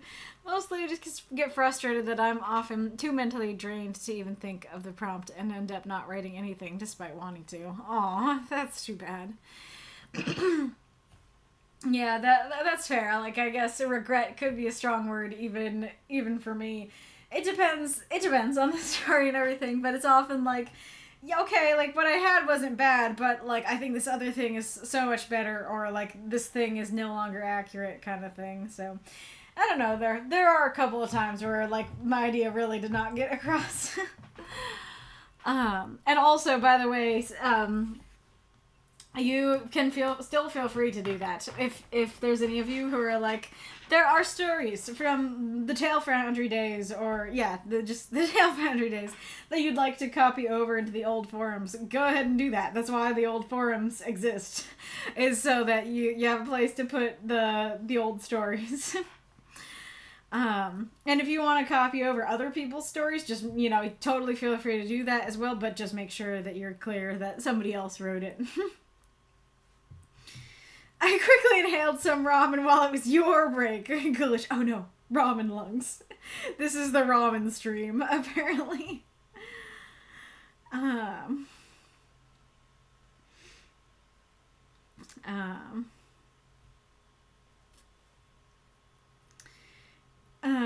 Let's see, wait, go back.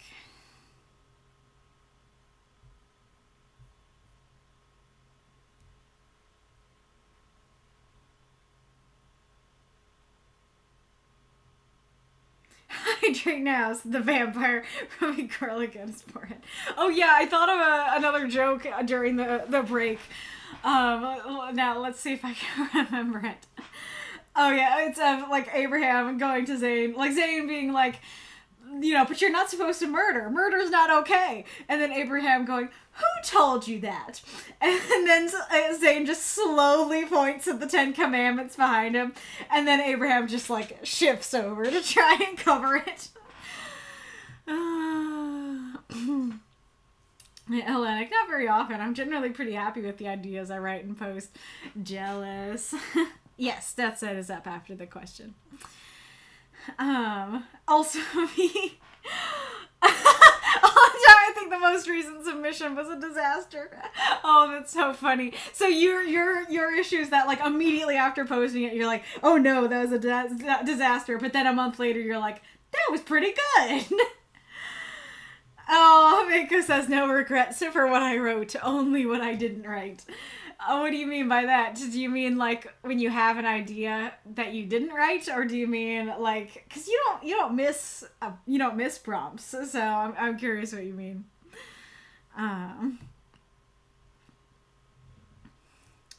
Hellenic says, thinking hard about it, I guess with about 1 prompt in 3, I wind up starting about 2 to 3 stories, or start the same story multiple times, and don't move forward until I'm happy with the story I've written.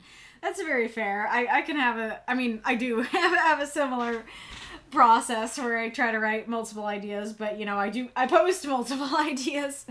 But not all of them see the light of day. Sometimes I'm not happy with one of them. That happened this week. Oh, so how long have I been streaming from the Tale Foundry days, my very first stream was A Reason to Scream, which is funny because that's the first prompt that I ever submitted. Or not the first prompt I ever submitted, but the first prompt I ever submitted that won. And so it was the first one that I streamed, and I think that was October of 2021. So if those numbers are correct, then I've been streaming altogether for that long, but I have been streaming with Amita with my own channel for a year. This is the university, the anniversary.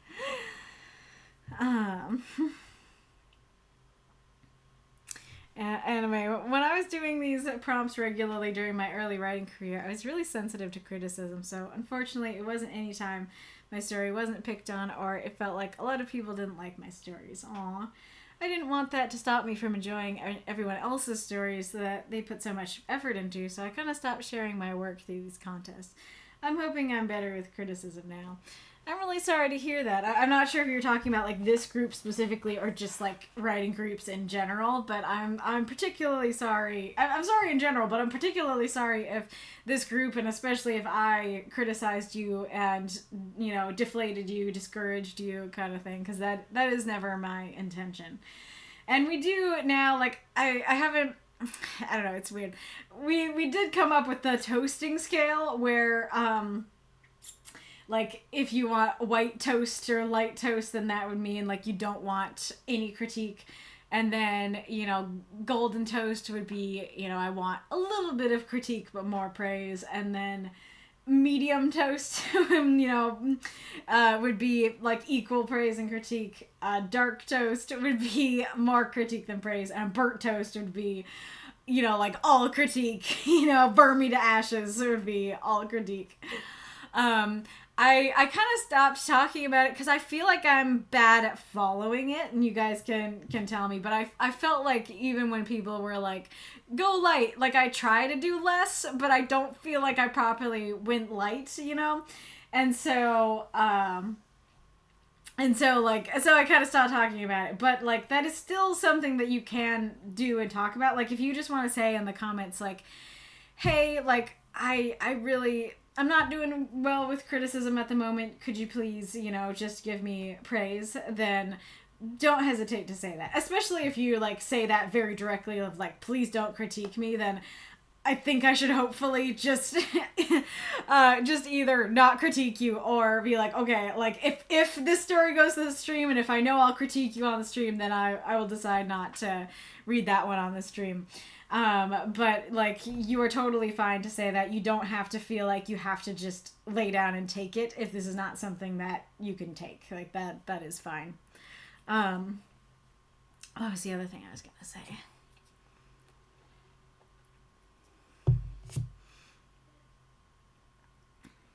I'm not remembering, but yeah, like it's totally fine if you don't want critique. Yeah, on Amida exactly a year. In general, a couple years.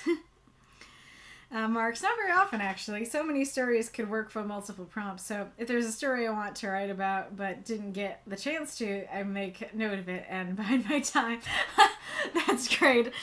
Just the image of like, instead of you regretting things, you're just like, idea. And like you sit down and write it and you're like, I'll wait. Mako, in general, like 3, I think. There are 3 times you regretted it. Exactly 3. It doesn't. I think my bigger regret as someone who writes multiple stories is that I'll regret not picking a different one to be read on stream. I relate to that. I relate to that big time. Like, oh my goodness, I really like wait down to the wire to pick my story because I'm always like, oh, but like I want to hear feedback on this one. Oh, but what about this one? And stuff like that. I don't know what you mean by like accepted there. Or are you telling me that even if your story is good enough, it's not a guarantee to be accepted? Like, as long as you go through, like, as long as you meet all the eligibility requirements, like any story could go through to the stream, but not every story will. Not every story will every week. Yeah, Helene says only so many can fit in the stream, so there's a bump. If there's a bumper crop, some good stories will have to get passed over. I love that image. We got a good harvest of stories this week. No, not here. I'm talking about a magazine or stuff like that. Yes, well, that's unfortunately true. Yeah, magazines and like true publishing houses can be very picky about what stories they publish. Oh,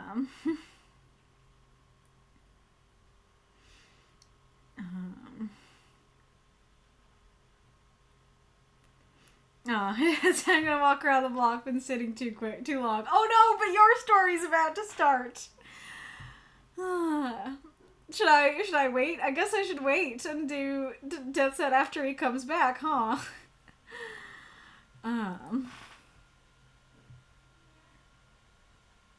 My cat is being so sweet with my best friend's elderly cat. I'm so happy about it. Oh, good kitty times. Marks, I've started Aspen Hotel, but I did finish it. What I've seen has been amazing. Yes. It's so good.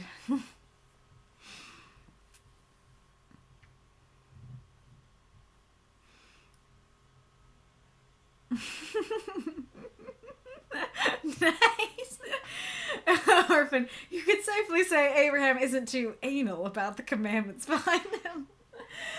Nice job bringing that back. If you don't know, there's a whole conversation about the word anal in English, because that, if you don't know, that can mean, super strict about the rules.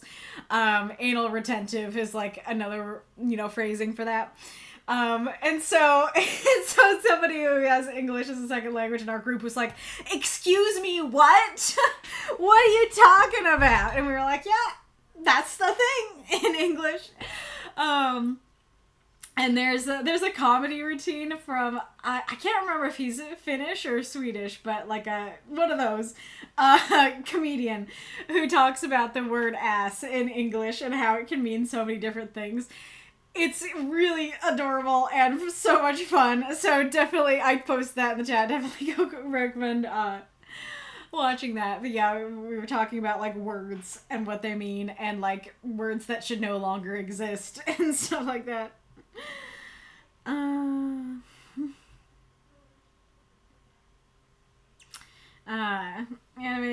This group, since it was the only one I was publishing to, and it wasn't anyone who caused it specifically, I just had low self-esteem and was still new to writing. Honestly, this group motivated me to write more than anything, hence why I still wanted to enjoy the streams. Aw, that's very sweet. Well, I'm glad to hear that that the group still motivated you to write, even though you were struggling with some of the critiques you were receiving. It's alright. Documents. I've always asked for medium toastiness and have received exactly what I'm looking for when it comes to the level of criticism. I know I get very talky, but I think that's just my ADHD brain over-explaining. Well, I'm really glad to hear that you are receiving exactly what you're looking for. That's great to hear. I mean, in general, Kaylee's been streaming for like 3 years, or has it been more like 4? Oh, meow. I heard that. You're cute. There's a baby. Would you like to sit with me? Would you like to join me on the Azure Throne? Kitty, kitty, baby. Yeah, come here. Come here, cat.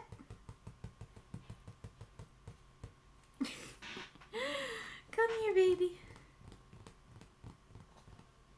You could just see his little face. Yeah. Good boy. Oh, that's a good boy. Yeah. Oh, yeah.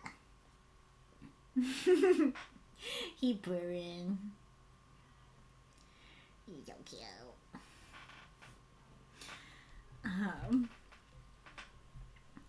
Eric says, if it was 2021, then yeah, I'd say 4. It was just around the block.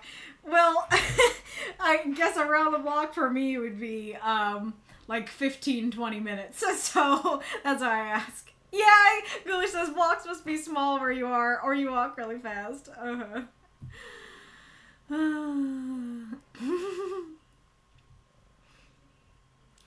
Magistrate Arlo has to get ready for work. See you later.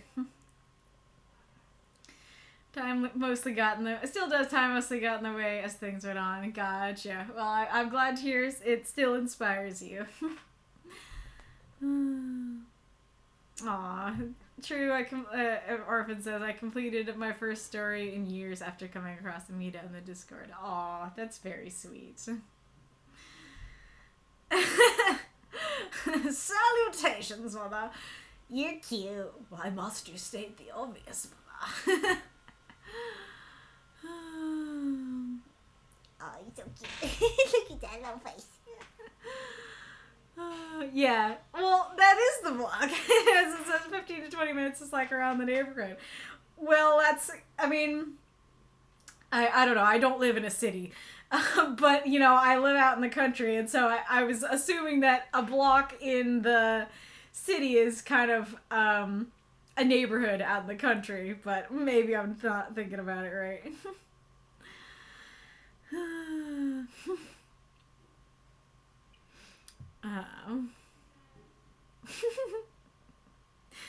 I know. My only regrets of stories are usually when a typo gets through to the final draft and someone points it out. I didn't notice in my editing process, Eddie. Well, look at Miss Fancy Pants here doing editing to a prompt story. Sarcasm. Yes, please do editing of your stories. I beg you. Aw, smushy face. Mako, I had a 20-minute walk just getting home from the bus. Yeah, fair. Eddie, either we have different definitions for block and neighborhood, or you live in a very small area, or you walk really damn fast, because it takes me about 10 to 15 minutes to walk around the block, and my city is decently large. Fair enough. Well, I'm glad I'm not alone in this. Is block in your vernacular like literally a block? You just walked around like your apartment building and came back? Alright. Well, speaking of, I guess, it's Deathshead's turn. It's time for Deathshead's story. Alright. Let us begin. Lost Sons. Cow. I Deathshead. 350 words. Tropical rain peppered Sir Califrac, the mustachioed old knight aching as he tromped back along the jungle trail he himself had blazed. At the end was a white colonnaded mansion of the Lost Sons Company. The lands around it cleared by indentured workers. Califrac ignored their grumbles, walking to the gaunt, sunburnt overseer, Rogan, on the porch. "Well?" Rogan asked. "The shortcut is real," Califrac said. "I reckon it needs only 2 small bridges to work." Rogan nodded, tossing a heavy purse to Califrac. The old knight felt a rush as he held the silver, stepping into the mansion as the rain grew stronger. Down the hall was a room he shared with his washerwoman Nail and his grandson Dorgu. She mended cloth while he read a tattered book, looking glum. "You find the lost road, Grandpa?"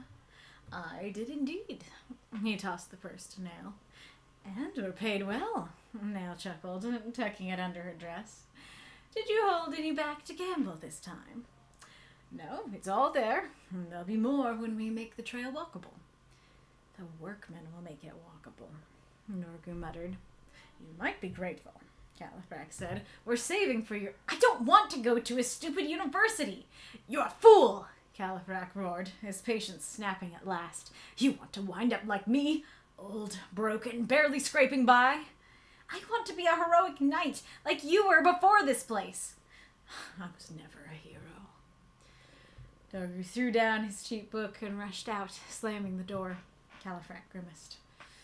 "Why can't the boy see reason?" "For him it is reason," Nail said neutrally. "And if you hadn't gambled—" "I know well what I would have were it not for that," Califrac snapped, staring at his muddy boots. "A year we spend penniless. Why does his mood turn sour now?" "You know why." Califrac nodded, laying down. He listened to the quickening raindrops on the solid roof overhead, trying not to think about what it was like in the mud and leaf huts of the workmen still slaving away. Throw up those moths and monsters. Cheer for the story if you loved it. You guys have roads? Are you talking about the story or something about blocks and neighborhoods? Somebody make that meme. You guys have roads? Lovely to see Califrac again. I mean, granted, I think you might have posted something for him every week, but I'm not always good at reading all your stories each week. It keeps scrolling up on me. Oh, yep, I meant the meme, exactly. Alrighty. Well, you have 5 seconds to guess what the prompt was before I read the note.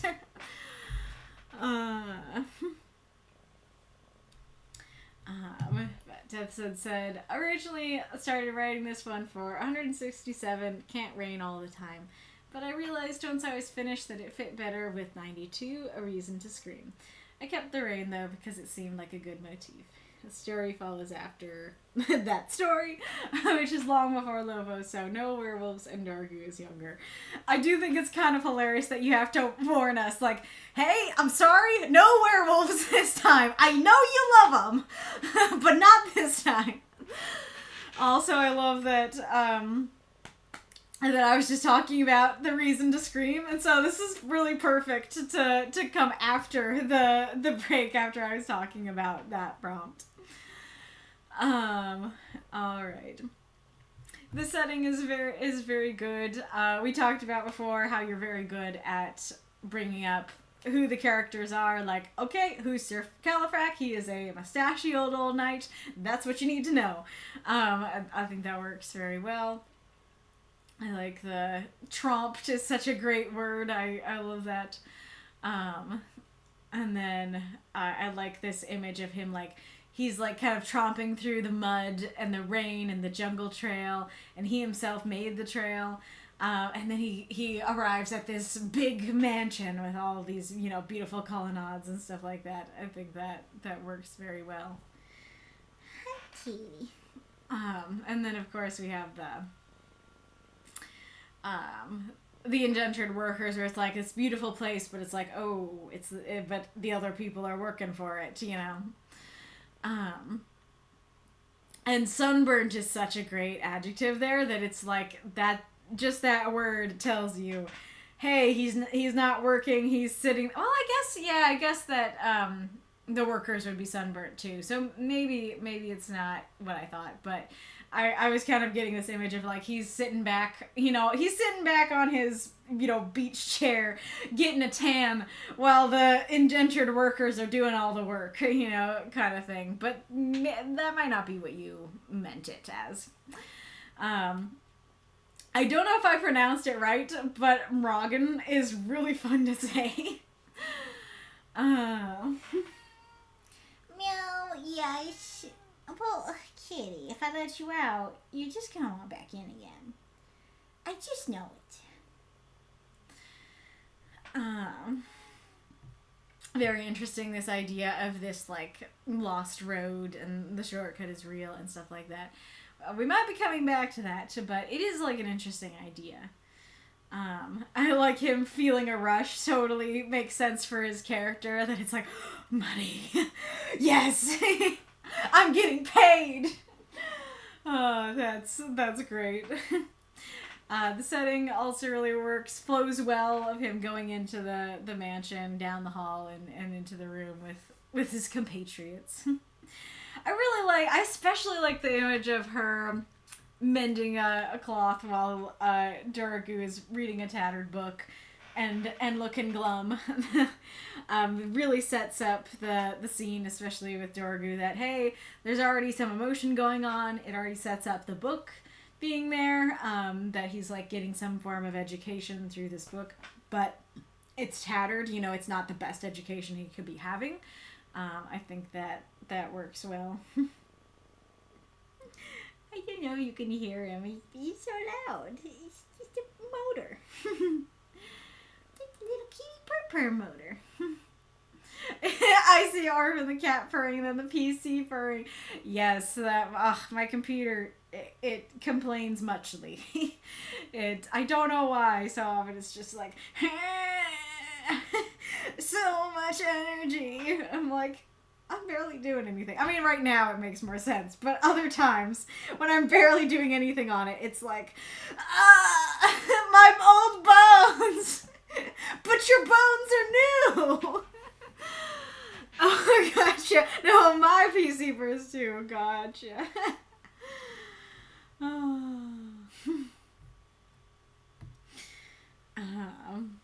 I think it flows well how the conversation begins, where, like, Drago's a little glum, but he's still engaging in the conversation and what's going on, and then Nail cares about if they got the money for it and everything.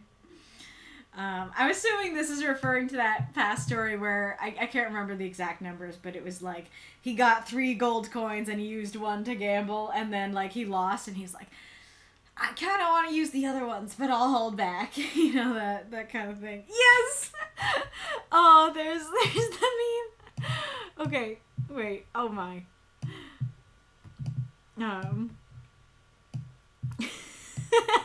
There you go. Oh, I don't know if it's big enough, but you guys have roads? Oh, I love it. Ah! Well, that's certainly big enough. There you go.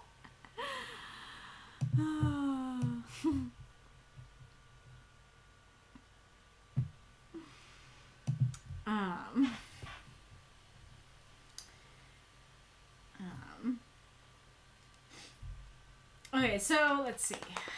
How do I want to talk about it? So I really like getting to hear about the university thing, because it's something you've kind of vaguely mentioned in other Califrax stories, but it hasn't been, like, the focus of a lot of the stories, and so I liked seeing, them talk about it and seeing some emotion about that. But I do have some critiques about this regarding the flow, kind of similar to what I was talking about with Luna's story. So the first part has to do with how I misinterpreted something, and I don't know if I'm alone in this, but I feel like it has that potential. When I read "The workman will make it walkable," Dorgu muttered.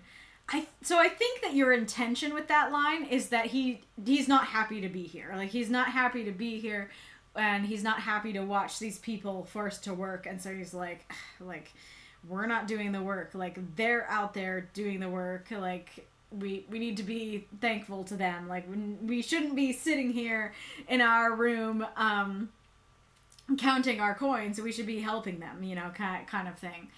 But actually, how it ended up reading to me is kind of a similar thing to, like, somebody saying, like, the dad coming up to, like, the teenage son and being like, hey, like, go make yourself a sandwich for lunch. And then the teenage son kind of muttering under his breath, well, Mom will get it for me if I wait long enough. You know, that kind of thing where it's like the other people will do it for me. I don't have to do the work. And so instead of it reading like, I don't want to be here, I don't like this, it kind of read as like the opposite to me of like, I don't have to do the work, like other people are doing the work. And I think that's the exact opposite of your intention, and so I do think that's a bit of an issue there, and I think led to some of my confusion with the upcoming lines. And like, I don't know if this is like worth critiquing, because I understand, like Califrag is saying, you might be grateful, and so like I kind of understand he's like, hey, you should be grateful that you're not out there like working in the fields, that like we're working to get you an education, to get you a better life than that. Oh, Dad's coming. That makes sense as something he'd be saying, you know, be grateful for. But what did I say over here?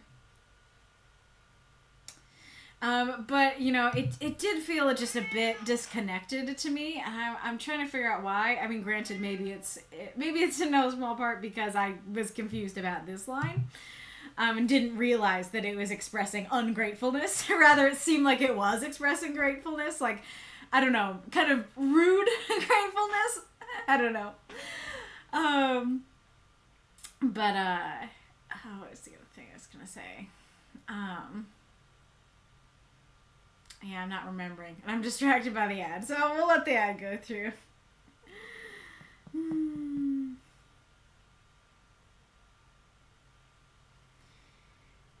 Well, Kitty.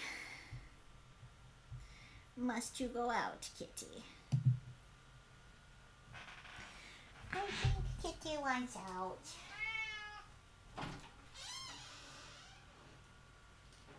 Go on.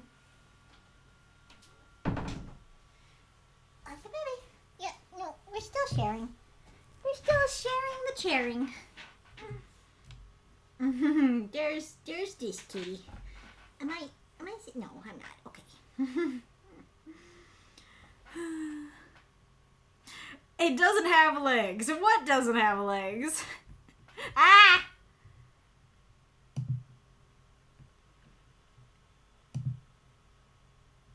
This one? Yeah, that one. Okay. There's the ad. Yeah, I tried to look up a song, but I was like, yeah, I think I know this song, but I did not. So I would need more time to practice that one. So I could either try and make an attempt to sing Wellerman again, or we can just like do our story thing. So if you want to do the story thing, let's start with ghosts. Oh, baby. I'm sorry. Was I sitting on you? I thought I wasn't. Oh, no. How terrible. Oh, no. I didn't mean to. If we reposition ourselves, will you be more willing to stay? Or are you done? He's thinking about it. Ghost story and... Wait, ghost story and? Oh, baby. Okay.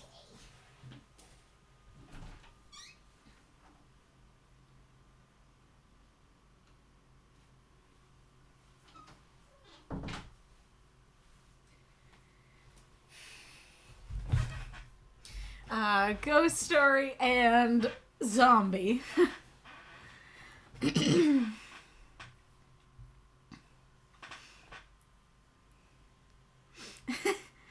love the switch of Kaylee's voice where she's talking to the cat in the stream. It's so sudden, like she's shape-shifting. Amazing. Yeah.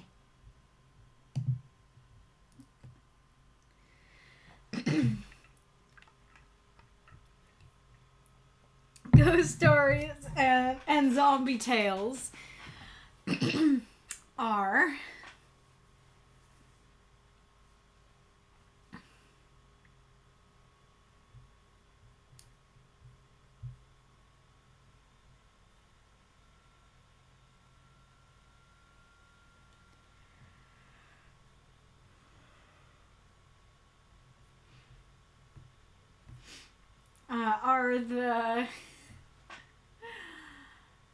better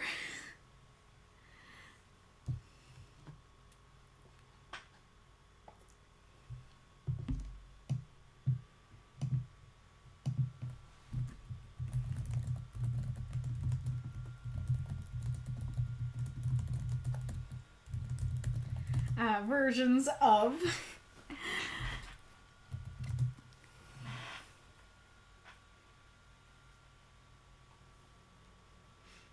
should be a channel point reward. Make Angie talk in cat appreciation voice. I can do that. Alright, one last word. Ghost stories and zombie tales are the better version of...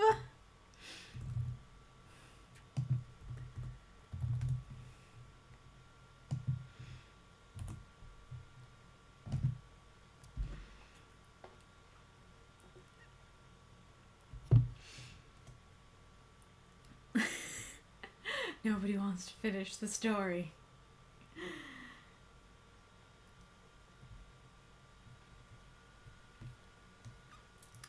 Well, I will leave it unfinished for now. It will be a cliffhanger until the next ad, I guess. Okay. Going back to this story. And then, like... I don't want to go to Super University. I do want to know what newcomers think of people who have not been introduced to this conflict in the story, if you felt like that went too fast. That one kind of worked for me because I think you can tell, like, they've been talking about this a lot. But at the same time, it wasn't mentioned at all earlier in the story, and so I could also see, like, maybe that feels a little fast too. But it's that, you're a fool, Califrac roared, his patience snapping at last. Even though I do get the idea that, okay, like, they've probably been talking about this a while and, like, they're on edge enough to snap about it. In this particular story, no patience was introduced. And so, like, especially with our, rule of they need to stand alone, that line really does not work for me because it's like, he roared, his patience snapping at last. I'm like, what do you mean at last? I didn't know his patience was there, And so I think, like, if you had him holding it in for a while before this, then that would work perfectly fine. And, kind of related to that, like, I very much expected his response to be something like, Dorgu, where is this coming from? Like, why are you yelling? Kind of thing. Rather than, like, I don't know, it feels like, you can tell that Dorgu's upset, right? That's an interesting element of it, is that, like, we don't see Califrac's patience. He actually seems quite jovial. He's like, yay, we got money. That's great. Like, da-da-dum, yay, be grateful. We are saving for your university. Great news. And so then, but Dorgu, like, he's glum. We can tell he's not happy.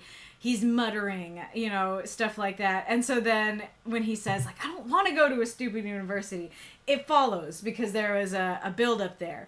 But then for Califrac to go from, oh, hey, yay, we got money. Like, you should be grateful, boy. To, you're a fool, you're an idiot. You're an absolute stupid person. I'm like, whoa, where did that come from?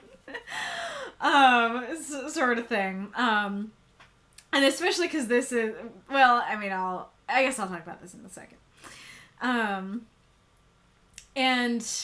I think that this is super important, but I did not get it at first. I think what's going on is that, like, the key words here are before this place, meaning, like, this mansion where all the indentured servants are. Like, I think that, I don't know for sure, but I think that the indentured servants are really setting him off, that he really does not like being here around them.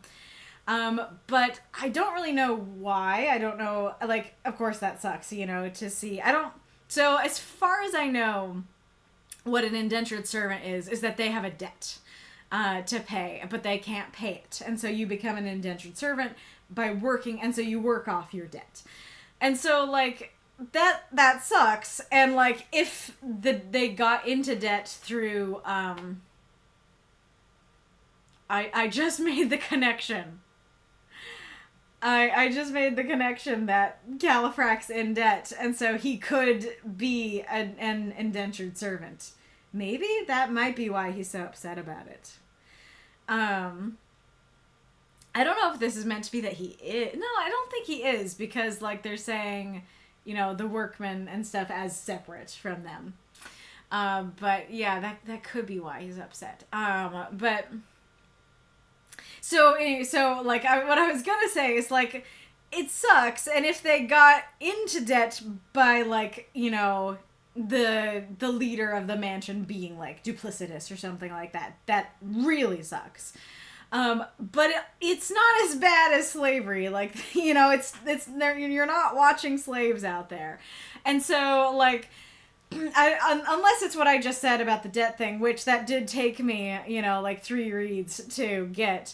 I'm not quite sure what is setting Dorgu off about the workmen, about, like, this place. I don't know what Califrac is doing different at this place than anywhere else, because he doesn't seem to be acting different to me. And so I feel like there's a really key component to what's going on here. And, like, it's at the end too, right? We talk about the workmen, like, so that seems super important to this story, but I feel like I'm not quite getting it. I feel like I'm not getting why that's important. And so I feel like instead of talking about, like, the lost road and stuff like that, using some of these words to really hone in on the indentured servants and stuff like that, or giving us more of a nugget of, like, this is why they're making him upset, kind of thing. I think that would be quite helpful. And then that could also maybe make a little more sense as to why Califrac snaps, if it has to do with that as well. Oh yeah, so I was talking about the before this place. So as is, like, okay, like, I actually, when I read this line of before this place, I really didn't understand it. So my brain just kind of skipped over it. I was like, okay, before this place, I don't know what that means. And so I think going more into that of, like, he's different here, or, like, there's something that really sucks about this place, seems quite important. I do like the idea. I do like what they're talking about, though. I do like, you know, him being like, I don't want to go to a university. I want to be a knight. Like, I look up to you. I want to, like, I've been traveling with you. It's fun. I like doing this stuff. And Califrac's like, this sucks. Like, I'm old and broken and I'm barely scraping by. I'm in debt. Like, you should not, I'm not your role model. Like, don't look up to me, you know? And I like the simplicity of, I was never a hero. So even if, like, things seem to be flowing a little too fast for me and I don't feel like I have all the info, I do still like what they're discussing, and it does make sense and have impact. I really like the cheap book mention. That's such a great little setting detail. Like, definitely, this is definitely, like, advice to think about for everyone for our stories, of, like, using the setting in this way, of that all that they can get for his schooling is just a cheap, tattered book. And so using that in the scene, having him throw it down and stuff like that, having him read it when he comes in, is really good. I really like this line of, for him, it is reason.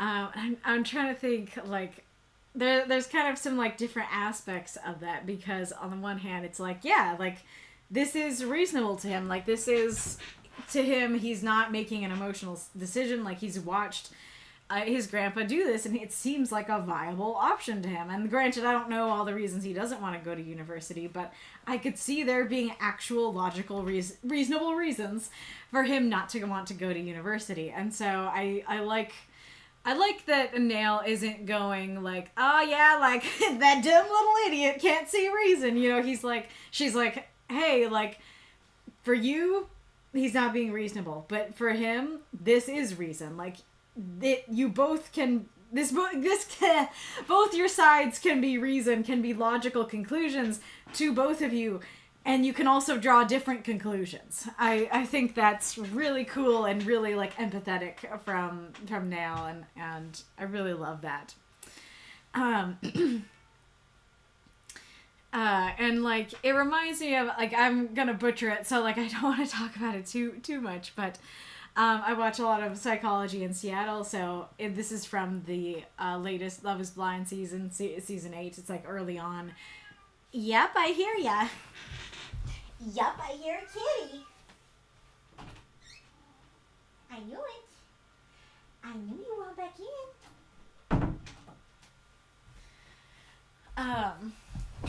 in. Where, you know, he's talking about how Madison says that when she, like, you know, gets into an argument, she gets very logical and stuff like that.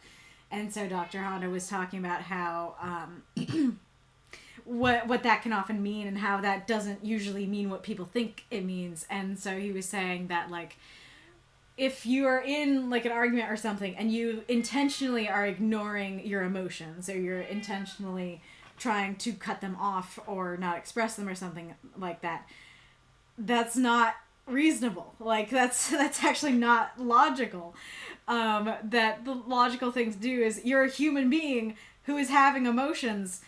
Let's address them, you know? And I feel like that, I love that so much, and I feel like that's kind of what's going on here in a way as well, where it's like, okay, on the one hand, like, logically, you both have logical conclusions, they're just different conclusions. And on the other hand, like, it's also reasonable to address the emotions in the room here, you know, that everybody's feeling about this. That, you know, for him, this might seem super emotional, but what, you know, maybe to him, even the emotions he's feeling are reasonable, kind of thing. And so, I don't know that that's probably not what you are all going for, but I like the ideas that it brings up and stuff like that. And if you hadn't gambled, so I'm not quite sure what we're talking about here, because how it kind of reads to me as, like, she's being sympathetic to him and going, hey, like, for him it is reason. I get that you have different conclusions, but this is reasonable to him. Also, further evidence that it's reasonable, what Drago is thinking and saying, if you hadn't gambled, and kind of sounds like she's basically saying, like, if you hadn't gambled, we would have money, or we would have enough money to send him to university, or we would have enough money to get him better books, at least, you know, kind of thing. But the thing is that Drago doesn't want to go to university. Like, unless this is a thing where he does want to, he's just saying he doesn't, which is interesting, but a little too complex for this story, or for 350 words. I'm taking what he's saying at face value, that he genuinely doesn't want to go to university. He genuinely wants to be a knight, like his grandpa. And so Drago wouldn't be like, oh my gosh, grandpa, like, how dare you gamble the money that you were going to use to pay for my university away. Well, he doesn't want to go to the university, so he wouldn't care. So I'm not really sure what if you hadn't gambled refers to. And I do quite like his response of, like, don't throw that in my face. Like, I know where we'd be if I hadn't gambled, you know. And I like him snapping but staring at his muddy boots like he's frustrated, but he's kind of maybe ashamed. That works super well. I really like your phrasing of year we spend penniless. Why does his mood turn sour now? That works very well. The you know why unfortunately really does not work for me because I do not know why. I, as a reader, even somebody who has relatively at least been following Califrax's stories, I don't know why. And like, granted, unless I'm missing something very obvious within this story itself, I don't think newcomers will know why either. It very much to me seems like you're referencing something outside of this story. And it seems like you're kind of telegraphing, I am keeping a secret from you, reader. And like, I as the reader, that doesn't feel good to me. I don't like that. And so I'm kind of left going, there's obviously something really important and helpful. Like, yeah, something really important here. But I don't get it. And especially being the last line of dialogue in the piece, I'm kind of going, okay, like, I don't know what conclusion I meant to draw. And, like, I don't know if the you know why was meant to refer to the indentured workers, that it's like, well, his mood's turning sour now because of the indentured workers. That does work then, but that goes back to my earlier critique of, like, that seems super important. And honestly, first time I read it, didn't even get it at all. Did not get that the indentured workers were even a problem, you know? And so I do think that either A, helping the reader know what this means, B, having a different line than that's less like, I am keeping secrets. Or C, just making it more clear, it's the indentured servants, here's the issue with the indentured workers, kind of thing. I think would be quite good. I do really like the setting at the end quite a bit. That, like, I mean, the rain throughout is great and really adds to, like, tensions are high. People don't feel good. It's a crappy day. That's great. And I do like, going back to the workers at the end of, like, hey, like, my life might have problems, but at least I'm not in one of those huts, working away, kind of thing. I think I think that works quite well. I'm also curious because, like, everything I've read so far seemed to be about them getting out of debt. And so I'm curious how it went from, and considering this is like an earlier story seemingly, it going from get out of debt to save up for university. Because I feel like you need to get out of debt before you can save up for university. So I don't know if it's actually intended that they did get out of debt by the time of this story. It's just still before Lovos. But I don't know. I'm curious about that. So did I miss anything? I do really like the title of Lost Sons. Lost Sons is the company. It refers to, like, the indentured servants are, like, the lost sons, stuck in this terrible situation. Califrac feels lost, like he's not a hero. And then Dorgu, like, at least Dorgu might not feel lost, but Califrac sees him as lost, that he needs to see reason, he needs to, think about this differently and stuff like that. I think that works quite well. Let's see what folks have been saying.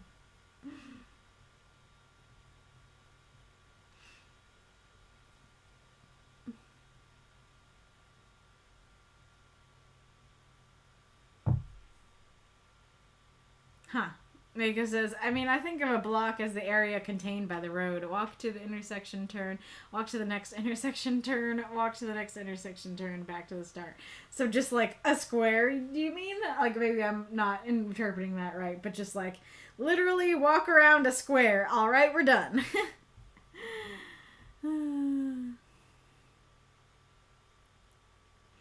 I legit thought the grandfather was named Calcifer. Nice.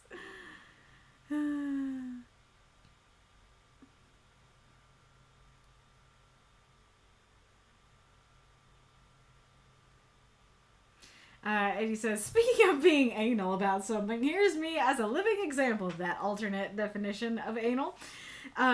I mean, the alternate definition to what we were talking about is the, more NSFW definition. So I feel like it's just the definition we were talking about. Anyways, that should have been lying down rather than laying down at the end, as to lay is to put something down, not to sit, lie down. Gotcha. See, lie, that word is the bane of my English existence. Like, that one, I struggle with probably more than any other word. Dessa says, the implication is / was meant that Morgan, like Nail Nataltha, I sought off his name to post. He has a skin color conducive to being sunburned, while the others are more resilient, which then implies a great deal more. Oh, gotcha. So we got some racism up in here. That makes everything a lot worse. Ghoulish talking for my computer. Kaylee, have mercy. You're just booting up. Oh, my disk drive.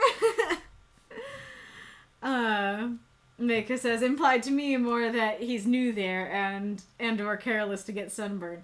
This is interesting. So 3 completely different interpretations. Well, one, the intended interpretation from the author, and 2 wildly different interpretations from readers that is not what the author intended.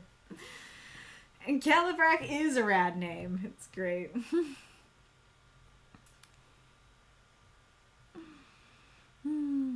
The line is meant to tie into Drago seeing this whole situation as a dishonorable enterprise, pointing out that his grandfather won't do any of what he sees as the actual work. Yeah, that does make sense. It's like, and granted, again, like, if it was just me, then maybe it's not an issue, but I think just adding a little bit more to make it clear, he's not going, like, Mom will make me a sandwich. He's going, this is dishonorable, I hate this place, It's weird, because, like, you do have, like, you are talking about the indentured servants here, and, like, you do have the sunburn thing, though I think we just clarified that wasn't quite clear, just from the word sunburn, your intention with that, and, like, you have the mention at the end, so, like, it is there. I don't know exactly why it's not quite enough for me to draw the conclusion I'm supposed to draw, though.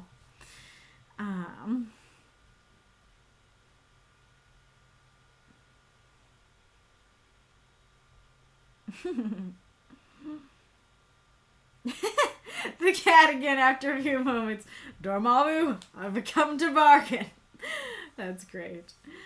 Eddie says, indentured servant just means being forced to work without salary, which can be for a specified amount of time or not.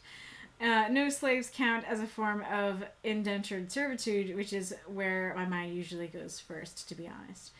Gotcha. Okay. So, like, indentured servitude could be, like, you're paying off your debt for a certain amount of time, or it could just be straight up slavery. Gotcha.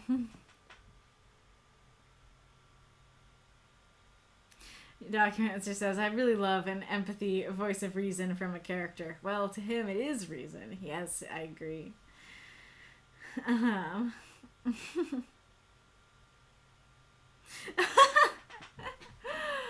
Oh, that's an interesting comparison. I agree on empathy. I feel like more parents need to be portrayed that way, yeah. Granted, she's not his mom, but yes, I do agree that more parents should be that way. Dustin says, I meant the line to be if you hadn't gambled your money away, you'd not be penniless and scraping by. Well, wait a second. Maybe I don't understand how his money got away, because as I understood it, like, he invested in something. And, like, sure, you can definitely call an investment a gamble, but especially because Califrac has an actual gambling problem of, like, I mean, I don't think it's poker in this world, but, going up and playing dice, playing cards with the boys at the table. I see a distinction there of, like, oh yeah, like, it seemed like a genuinely good business opportunity, and I invested some money into it. And then, the business opportunity turned bad and fell through. You know, that's not the same as like, I played poker with the boys and I lost everything, you know? Decoy says, oh, I really like this one. Nice. Deathshead says, okay, I guess I'll explain it. Gallifrey is at last making a lot of money, helping to set up what is effectively a slave plantation, and Drago is very unhappy about this, and Gallifrey is guilty too. Ooh, okay. I mean, that sucks, but that's really interesting. That definitely makes sense. Yeah, like you said, like, you do have the clues in there. I don't know why, like, I wasn't quite able to connect it. And I'm very curious, like, please do in the chat mention if, like, you totally got that. You totally got what Deathshead is saying, or if you were with me and you were like, I did not get there. And if it's the latter, what you might suggest to make that clearer.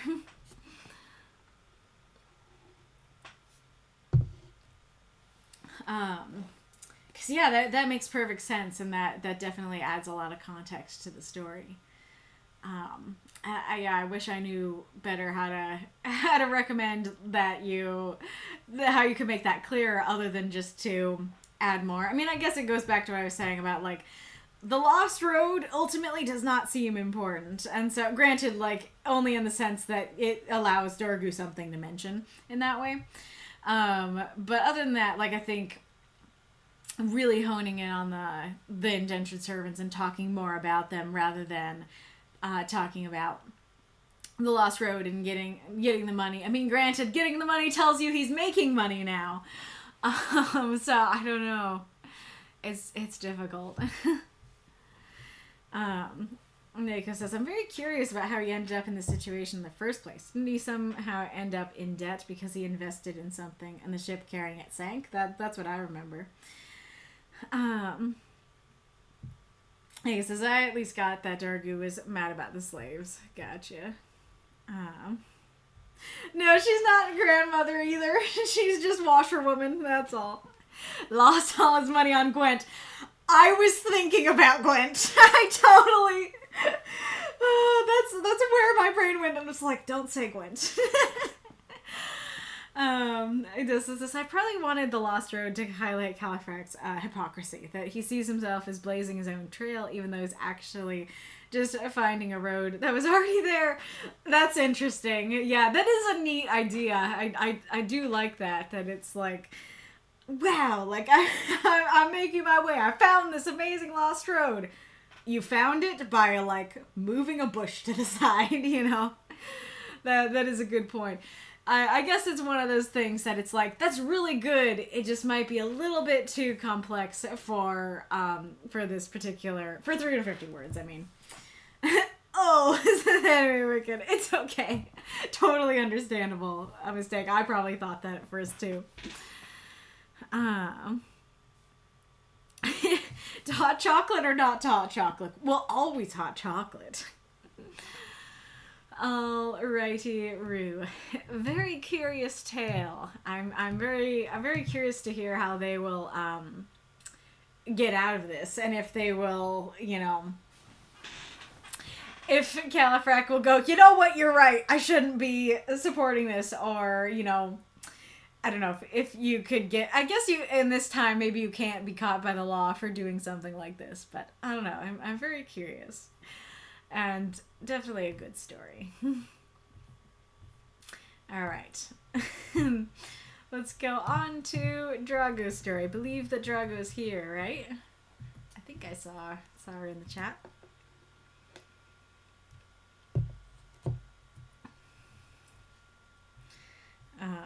Kind of want to wait to make sure she's still here. Make sure she says something. I know Decoy's here. Hey, kitty. Saw Drago Vitigo, it says. Oh, kitty cat. I am, says Drago. Bush sleepy. Very fair. Well, I'm glad your story is up first. Okay, so the wackiness with this story. As you might have seen in the tags and stuff of the stories, Drago's story this week was marked with Kaylee issue, which is a new tag. So, like, if you read through the rules, which everyone should have, you have all, like, these are the rules that you have to follow, like, it must be in prose, must be 350 words, those kinds of things. And at the end, I added, like, hey, there are certain things that might trigger me. Not every reader is going to be the best reader and critiquer of every story. And so if there's something that triggers me in a particular story, well, that probably means that either I'm going to be uncomfortable reading it out loud, and or that I'm going to struggle to discuss it. And so, unfortunately, Drago's story did bump up against one or two of my triggers this week, and so I was like, yeah, I just don't feel like I'm going to feel comfortable reading this on the stream. The story is very good, and so, like, I definitely think that you should go read it and review her. The story is very good, and I feel bad that I just wouldn't feel comfortable reading it here on stream. But Drago had an interesting idea. So actually what I was going to do, what I've done in the past, is just say, hey, because your story should have gotten through and it didn't, because of something I decided, then you'll automatically get through next time you can be. Next time you are eligible, you will automatically get through. But Drago actually brought up a different idea, which is that she really wanted to hear my thoughts on her Monsters Have Feelings 2 story. And that seemed actually like a viable solution to me. That, hey, like, her story ended up not being read. Her story for this week ended up not getting read for personal reasons. For other reasons, it was completely eligible. It should be read because we don't have enough stories. And this is the past prompt Palooza story, week. And so I decided, you know what? That actually works for me. Let's do that. Let's read your story for Monsters Have Feelings 2. That is a past prompt. And you should be read. So I'll read the one that you would like me to, that I feel comfortable reading. So that's why we're doing something a little bit unorthodox here. Okie dokie. A human larvae. Stupid sexy dragon. By Drago. 350 words. Jur the dragon, trademarked, traveled across a peaceful land. Supposedly, people of this region should be tolerating towards creatures such as him. An idyllic village lay before him. Will I greet him with pitchforks? Let's find out. He didn't have time to introduce himself when high-pitched screams pierced his ears. Giant lizard! He winced. 3 human larvae decided to run towards him. Soon after, sticky little hands were petting all over his body. He'd prefer pitchforks. Stop, Jur growled as he moved away. He lowered his head to children's height. You shouldn't touch anyone without permission, especially a dragon. After the initial fright, some semblance of understanding showed up on their faces. Can we pet you? Jur sighed. Yes, you can. And once again, little hands were grasping on his scales. One child tried to put fingers in his nostrils. Jur growled and raised his paw in front of the child's face. How would you feel if I were to put my claws in your nose? Another child tried to climb on him. I have not allowed you to climb on me, the dragon said in a stern voice. The deepest of despairs appeared on the round faces. He sighed. I will allow you one ride on my back if you bring me a nice bouquet of flowers. But I am a big and pretty dragon, so I need a big and pretty bouquet. Excited shrieks made him shudder, but at the very least, the humanlings ran away to the meadows. An hour later, when he was discussing with the mayor of the village, 3 little larvae came back with a gigantic bouquet and flower crown. He felt some warmth inside, and a tiny smile curled up on his mouth. Excuse me, he turned to the mayor with a dramatic flair in his voice, but I've made a deal, and I always keep my part of the agreement.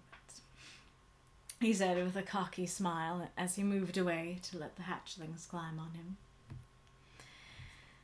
The next day, when he woke up, 12 more bouquets were laying in front of him, and even more eager eyes awaited.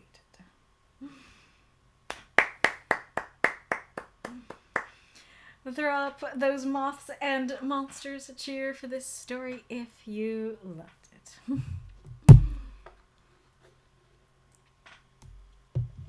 Yeah, the very fair said. Going back to Deathshead's story, Mako said, the hypocrisy could have been clear. If the road is lost, then at least a trail to it needs to be made to the lost road, and there are bridges that need to be built. Not exactly sure what exactly you're saying, though.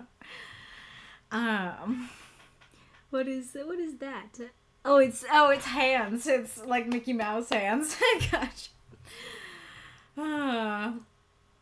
Oh boy. Or if it says it was 2 a.m. for me when the stream started. Oh no.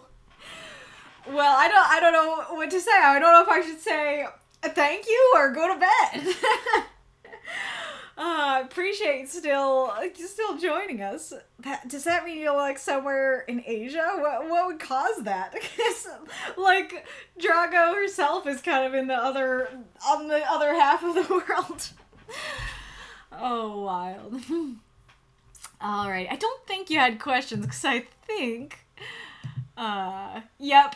Your only notes on this were screeches. So if you have any questions for this story, Drago, then don't hesitate to say so in the chat.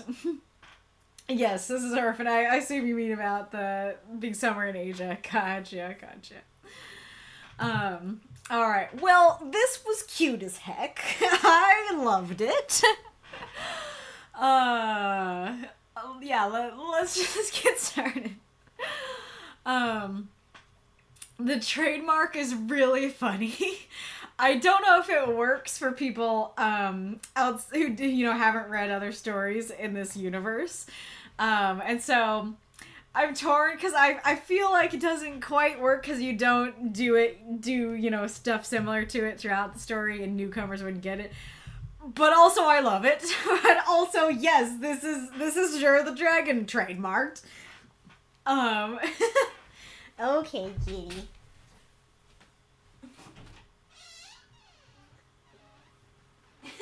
Do you want out or not? City cat.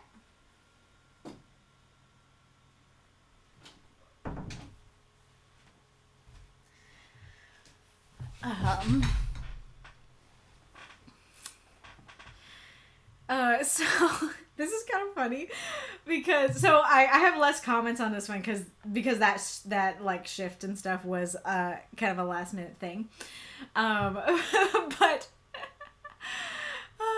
so I meant to say tolerant in my comment. I think this is meant to be tolerant.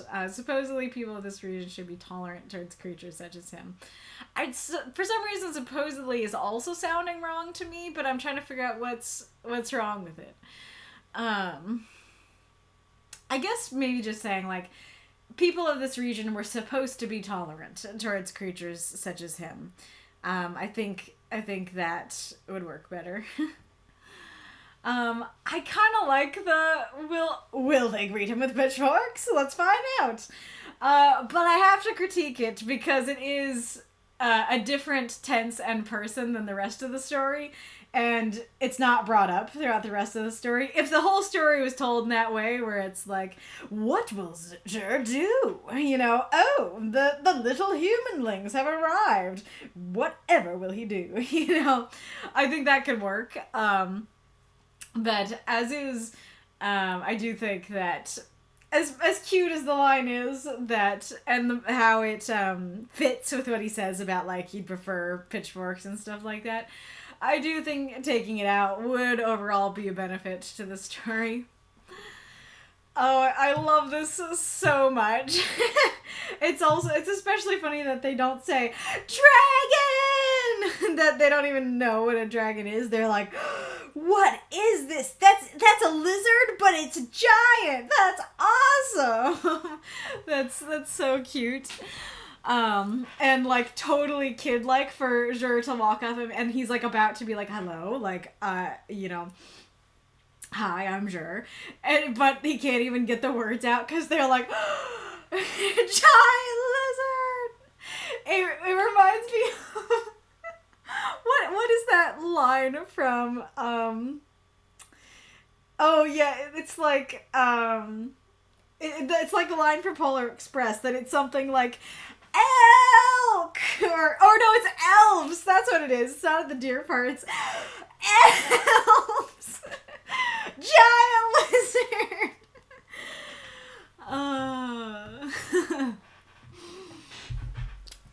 Sticky little hands is a great descriptor there, because I can totally feel the ew, gross, sticky little grubby hands. I hate it, you know.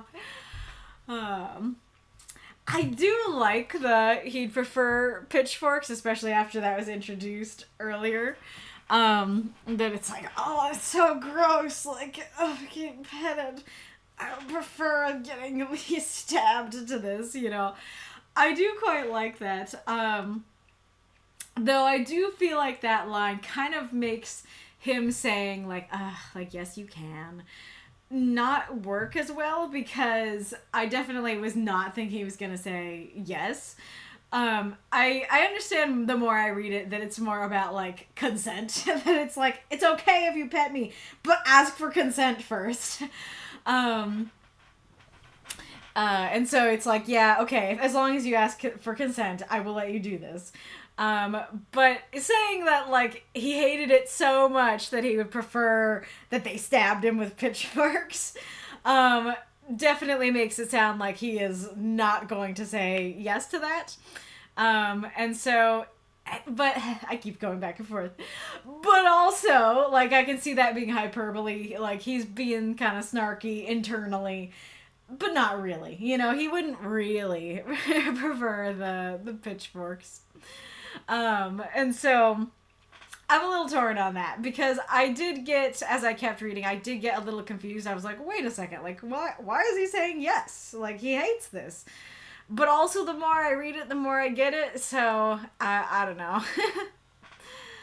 And I do like it, the consent conversation of, like, you shouldn't touch anyone without permission, especially a dragon. Extremely fair point. And then I love that they're like, oh, wait a second, I get what he was saying. Can we? That's great. This is so kid-like. I hate it, but yes, totally something a kid would do. And I love that his response isn't to just, like, growl at them or I don't think he can breathe fire, can he? Can he breathe water? What are his magical powers if he has any? But, like, he could totally just, like, attack them, you know, or something. But I love that he's like, okay, child, think about this. How would you feel if I did this to you? Would that feel good? No, it would not. So stop it, you know? I do feel like, so I don't know if his head is still lowered the whole time, but I definitely kind of imagine him raising his head on the, like, okay, yes you can. So, and I kind of imagine his head as being, like, tall enough that a kid could not stick their fingers in his nostrils. Nitpicky thing, but I do think having him lower his head again or something, like maybe when he says yes you can, maybe he, like, puts his head on the ground or something like that. I think that could work well. And then again, them trying to climb on him, so kid-like. And then I do love that he's like, I told you could pet me, I did not tell you could climb on me. Again, consent please. You know, I think that's great. I love the phrasing of the deepest of despairs on their faces, and he's like, okay, fine. I think that's great. absolutely love his request for flowers. It kind of reminds me of the knights who say knee, being like, bring us a shrubbery, a nice one, and not too expensive. You know, that kind of thing.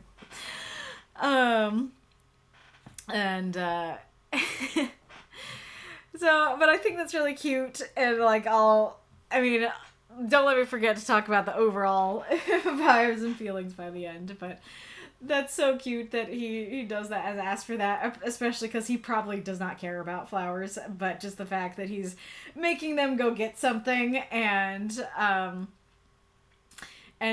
know, ask for consent and everything. I think it's great. I really like humanlings. He used a couple words for little humans, but that one's my favorite. There she is. She wants back in. Meow. Come here. Come here, you silly little thing. Yes.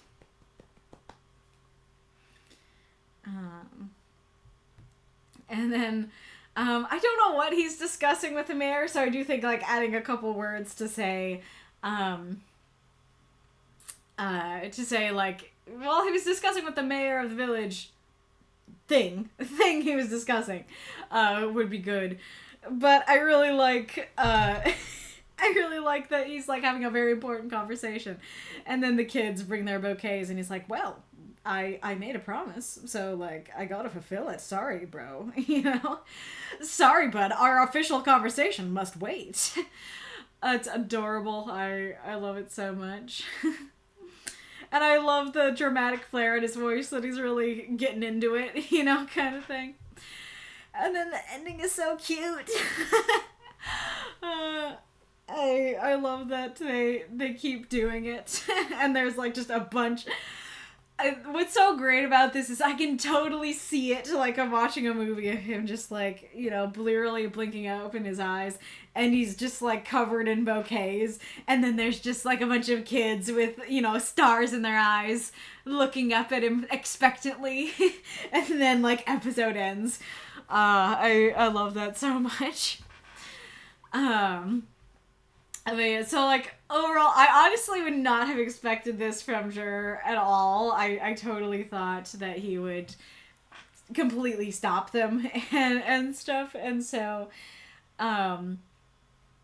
it's so cute that he actually does humor them, like, first of all, like, he allows it, but not only does he allow it, he, like, has some fun with them, and asks them to bring him bouquets, and, you know, he's all dramatic about it and stops what he's doing with the mayor. Like, so cute.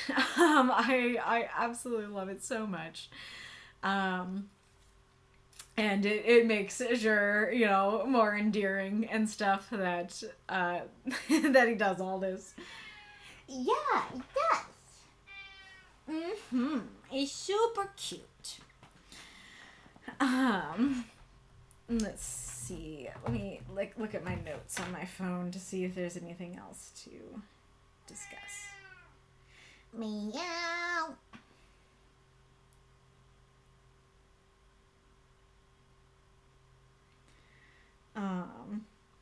Oh yeah, let's see. Let me go back there. Oh yeah, so like if you wanted to change he'd prefer the pitchforks line so it seems less jarring that he's like, no, I'm okay with it. Then you could maybe change it to something like, you know, he was surprised that they weren't afraid of him or something like that. That it's more like, weird, you're not afraid, rather than like, this is the most horrifying experience ever. But yeah, sure, okay, you know.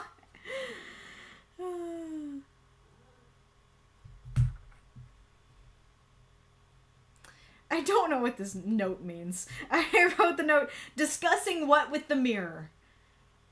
What mirror, passed Kaylee? Did you type the wrong word? Is that a typo? What are you talking about? Oh yeah, would, like, young dragons be called larvae? Because larvae to me is a very, like, derogatory word. And granted, it works. that he's being derogatory, but there is like a little bit of that conflict of like, well, he actually ultimately is okay with it, or is like humors them. And so, but it's much less derogatory, actually fully not derogatory, if young dragons are called larvae.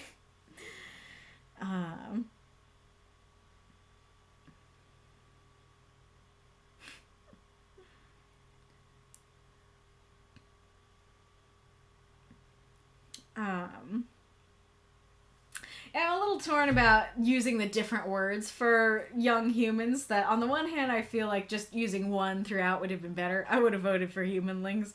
On the other hand, I feel like it works and is cute that you use a bunch of different words. So I don't know.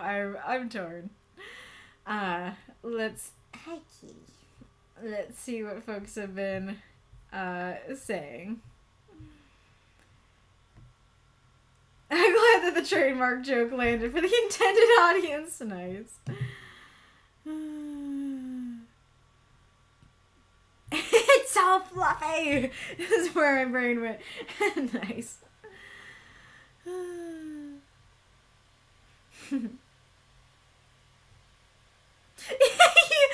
ain't gotta do all that. Just check the flag roll on my server profile. I don't know if that's India or Indonesia. It's IN. Interesting. At least it shows up as IN to the computer. It's a flag, I'm sure, on the computer. I didn't have the free words to explain the mayor thing, but mostly, hello, human leader, can I stay here? And will you not stab me? Gotcha. I'm curious why Sure needs to stay here. He seems to have a pretty comfy cave, like up in the mountains. Then maybe something like, an hour later, when he was discussing with the mayor of the village. I mean, I guess you could just say the mayor without the village. But discussing with the mayor if he could stay, if he could stay here, I think that would work fine. I like the big brain play of, excuse me, I must pause our negotiations to uphold an agreement I struck with your children. Exactly. Drago says, right?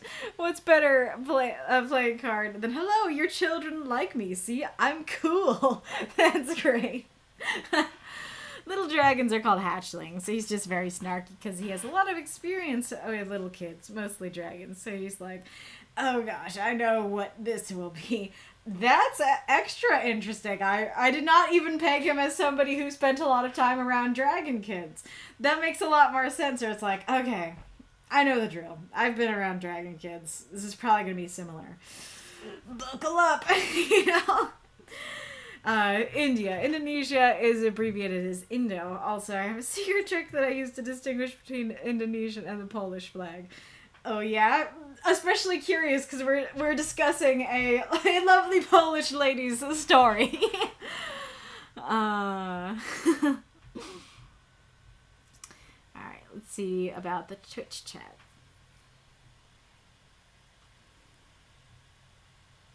Mika says, I thought this story was cute. Orphan says, very pleasant to listen to, yes.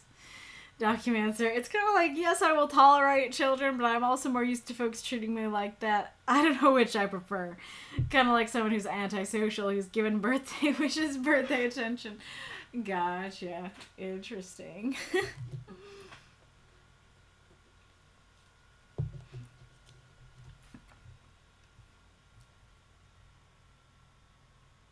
Yep. Anyway, we can ask, is there a place I can look to find a list that of things that you wouldn't feel comfortable reading?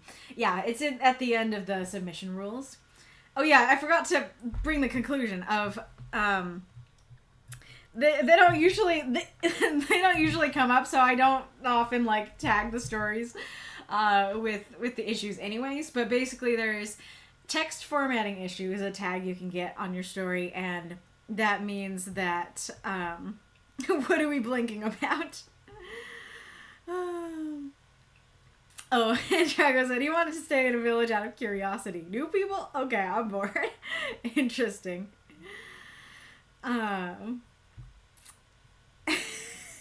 Oh, okay. Mako was talking about. I was not expecting the flags to be that similar. Send the emojis. Send the emojis of the two flags, because I don't know the Indonesian flag off the top of my head. Okay, going back to the tags thing. So you can get text formatting issue, submission issue, and content issue. And any of those mean that, like, if you go to the submission rules, you'll find a rule within that section of the rules that you ended up breaking. And I have now added a new one that's Kaylee issue. And so that if you get that tag, then that means, hey, there was no actual content issue with your story. Like, you did not break any rules, but the story was an issue for Kaylee, so it's not going to end up being read. Oh, yeah, that is super similar. Wow. Well, wait a second. Oh my gosh. So yeah, it's literally just flipped. One of them has red on top and white on the bottom. The other one is white on top and red on the bottom. That's wild. Oh, it's abbreviated as ID there in Indonesia.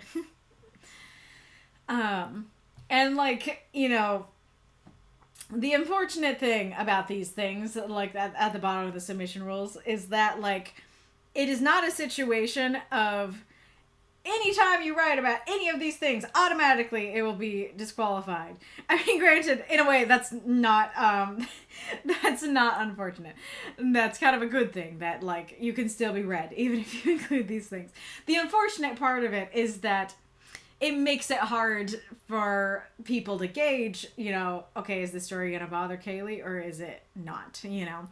And, like, this story could be a good example of, you know, something that could be an issue for me because, like, you know, for instance, if, like, you have a character who is, like, pregnant in one of your stories, that's probably going to be fine. I'm probably not going to have an issue with it.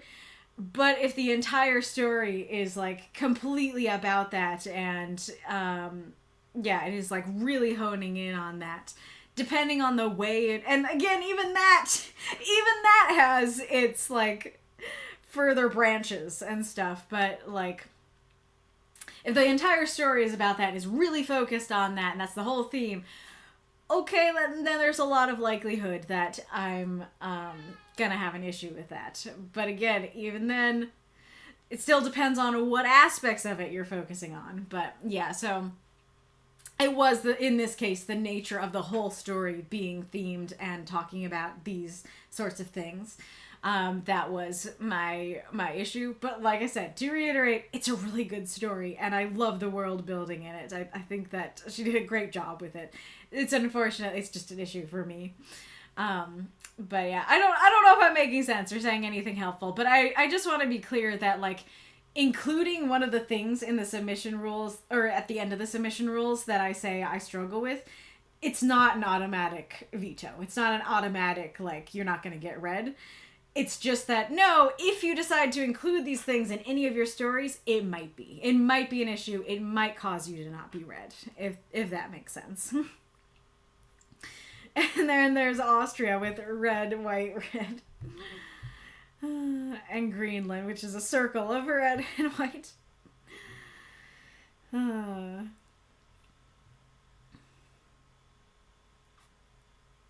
then, what's that with the tree in the middle? Orphan says, I'll submit one next week for sure. Yay! Great to hear that. Oh, maybe I did mean mare. Okay, there's the ad. Kitty Boo, it's ad time. It's ad time. And that means it's cat time. Look at the perspective on that tail. Ad time is cat time.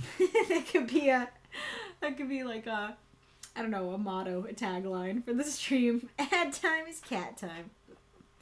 Hugs for Kitty. Yeah, that's something you could clip too. See, adding a tree isn't so hard. At least I think it's a tree. Why did we think that adding a tree was hard?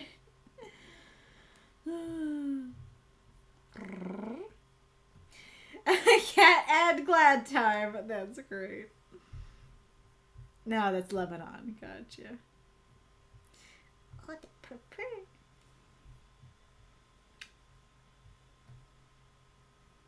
Yeah, Lebanon is famous for its cedars. It's mentioned in the Bible. It's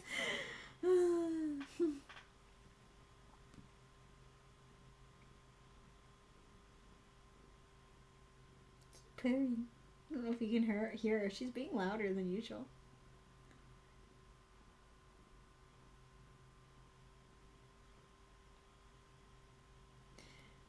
Such a beautiful cat. Out of curiosity, what's the breed? Thank you, Anime Wiccan. She's a ragdoll, and so is her brother. They are little ragdolls.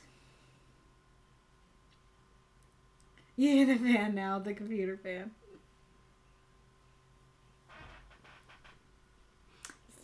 If I move her towards the mic, then she stops.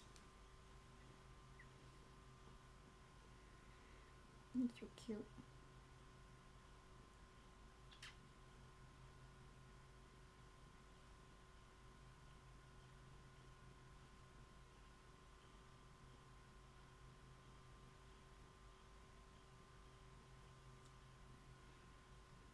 Oh, I'm crying out of cuteness. Ragdoll, yes.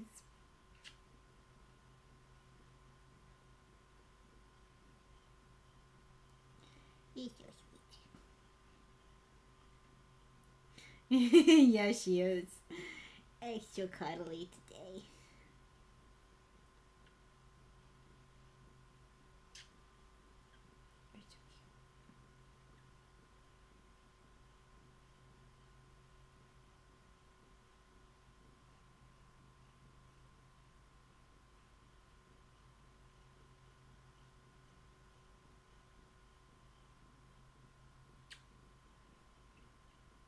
Okay, I think we're back.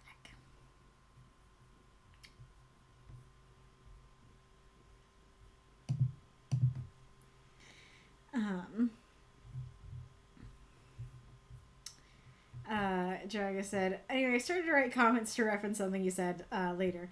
Yes, it was mostly a very cute story, and I wanted to show his softer side, considering how often I write angst. Also, the emotional contrast between this week's story and Monsters Have Feelings story. I was mostly curious about how you would judge his character with added info of how he interacts with children. Because he has a tendency to become accidental grandpa trademarked wherever he goes. That's interesting. Very, very interesting. Do you want to help now? Cuddles over. Time to go out. No? Okay.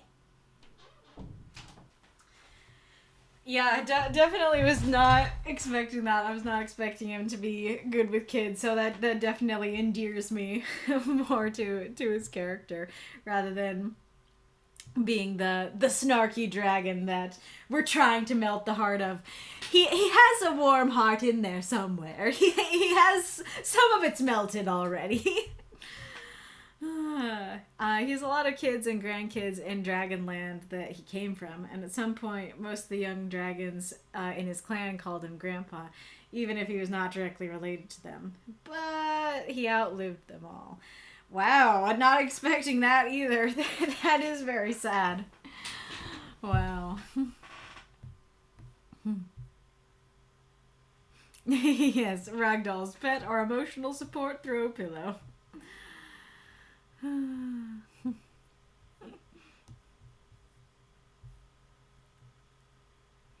And Documancer said, oh wait, let me make sure I didn't miss anything up above. Yeah, I don't think so. Okay.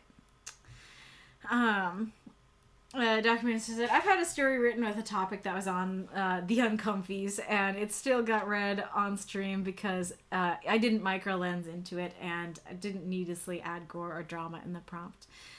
The cat distribution prompt. Just be mindful and you'll be fine. Thanks, Documancer. That is good clarification to share with folks.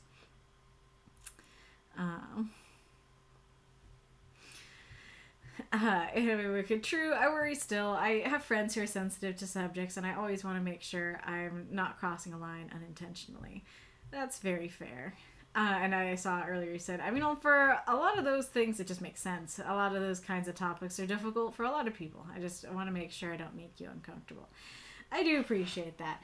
And, like, you know, like, granted, like, yeah, sure, like, if I read the story and get triggered, yes, you will be making me uncomfortable.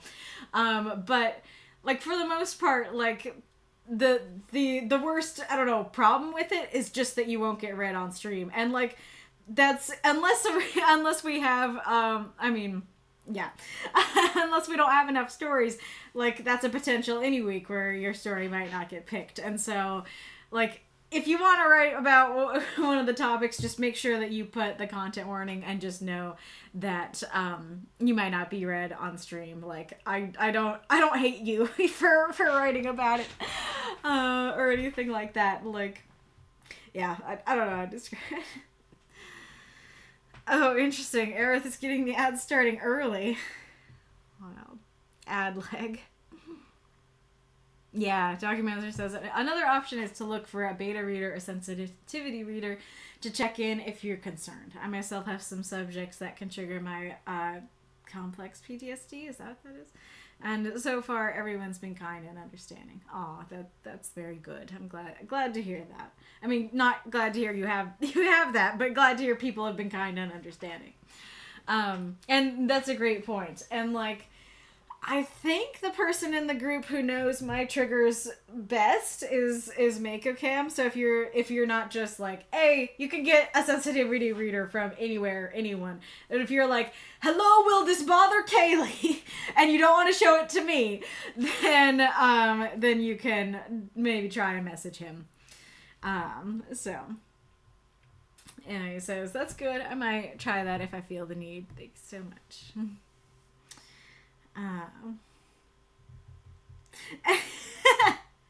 Mako, a few weeks ago I was critiqued for a character asking if they could run naked through the woods and then had them run through the woods in their underwear, not naked. Yes, that did happen. that she asked if she could run naked through the woods, and then I was like, but she doesn't though. She's still in her undies, or she's still in her tank top. True. Has anyone ever submitted smut before? I don't think so. And if they have, like, it would have been disqualified. That one breaks the NSFW rule. There's a higher rule than my preferences, and then that one breaks that one. Yeah, it says, no worries, I completely understand. You're very sweet. I appreciate it. Hello, will this bother Kaylee? They go, I agree to this role. Nice. Also, server's gonna flood Mako's DM. I don't think people want to write about these topics that often. I don't think that's gonna happen. I feel like it would just be on occasion. But anyways, very, very good story. Super cute story. Drago, very much enjoyed it. Alright. Let us go on to Decoy's story. The Blood of Lacerta by The Real Decoy. 350 words. Content warning, blood, gore, dismemberment. I'm Alyssa. Alyssa lied. She flashed her forged ID badge in front of the receptionist and beamed a smile with gleaming teeth. I just transferred in. Could you help me find R&D? After a short chat, I snaked my way deeper into the complex. They had spared no expense on building this bastion. I slipped through a set of doors marked Forbidden. I threw my left arm up in front of my face, hardening the scales as I braced for impact. Not hard enough. The bullets chewed through scale, skin, and flesh, only stopping as they hit bone. I bounced from wall to wall, throwing off their aim as my long braided hair whipped behind me. I was upon them. The two guards felt pure terror as I ripped one apart with my scythe-like claws and tore the other's throat out with my teeth. As the body slumped, I breathed deeply, my skin returning to my pallid human flesh, my claws retracting.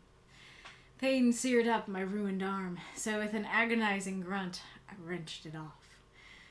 Blood pooled beneath me as a new one grew. Mother's gifts were a curse in some situation, but here they shone. I knew she was here. They'd hidden her from sight. but I could smell her. I flexed my newly grown sinew and moved forward, leaving a crimson trail. Her scent led deeper into the bowels of the labyrinth the humans had made to keep the monsters imprisoned. I found myself at a heavy set of reinforced double doors. Blood spattered on the floor as I extruded claws from my hands and slammed them into the doors. Alarms blared. Emergency lighting bathed the corridor in red. I wedged the door open and was met with a hail of gunfire, shredding my scales, muscles, and organs. It wasn't enough. Blinding pain and rage consumed me. I was in the observation room, pouncing, goring, tasting. The smell of cordite and iron filled the air as I stood at a window overlooking an enormous serpent god. Mother, I'm here. I hit the release on her locks. Throw up those moths and monsters. Cheer for this story if you loved it. And yes, this is our last story, so if you would like to unlock specters, then please do so as I am praising and critiquing the story. 5 seconds to guess the prompt. But Decoy said, "Hi readers, 2 stories in 2 weeks. Who knew I had it in me? I spun the wheel and landed on monstrous genetics. I wasn't sure where to take it, but on a walk today, I happened to listen to Reptile by NIN, which caused this idea to gestate. My challenge was last week's challenge, to use a song as a secondary prompt. I also got some inspiration from Bastion's track, Mother, I'm Here, as a way to end it. Both very different, very good songs. As always, all feedback welcome. I had a few edits to bring the word count down, but I think I picked the right spots. Initially, the story started after the line break, but I went back and added to it. Let me know if those couple sentences are well used or not." Oh, 9 Inch Nails. Gotcha. I was like, NIN, I've never heard of this, but I have heard of 9 Inch Nails. I was gonna listen to the songs, but then I forgot to. But that is really neat that this was inspired by 2 songs, and rather unintentionally that you were like, oh yeah, I can use this. I'm curious if Lacerta is like a mythological creature, or if you just made up the name. Very pretty name, regardless. Alright, so it's funny because my guess was Mother of Monsters. Very similar, both work. I kind of like it more for Mother of Monsters, but it works just fine for Monstrous Genetics. Also, you threw in a little, I don't know if this is intentional, but you threw in a little red herring of Mother's gifts for a curse in some situation, like making people probably think that this is going to be for horrid blessings and wondrous curses. Thank you for the cheer, Anime Wiccan. Alrighty, room.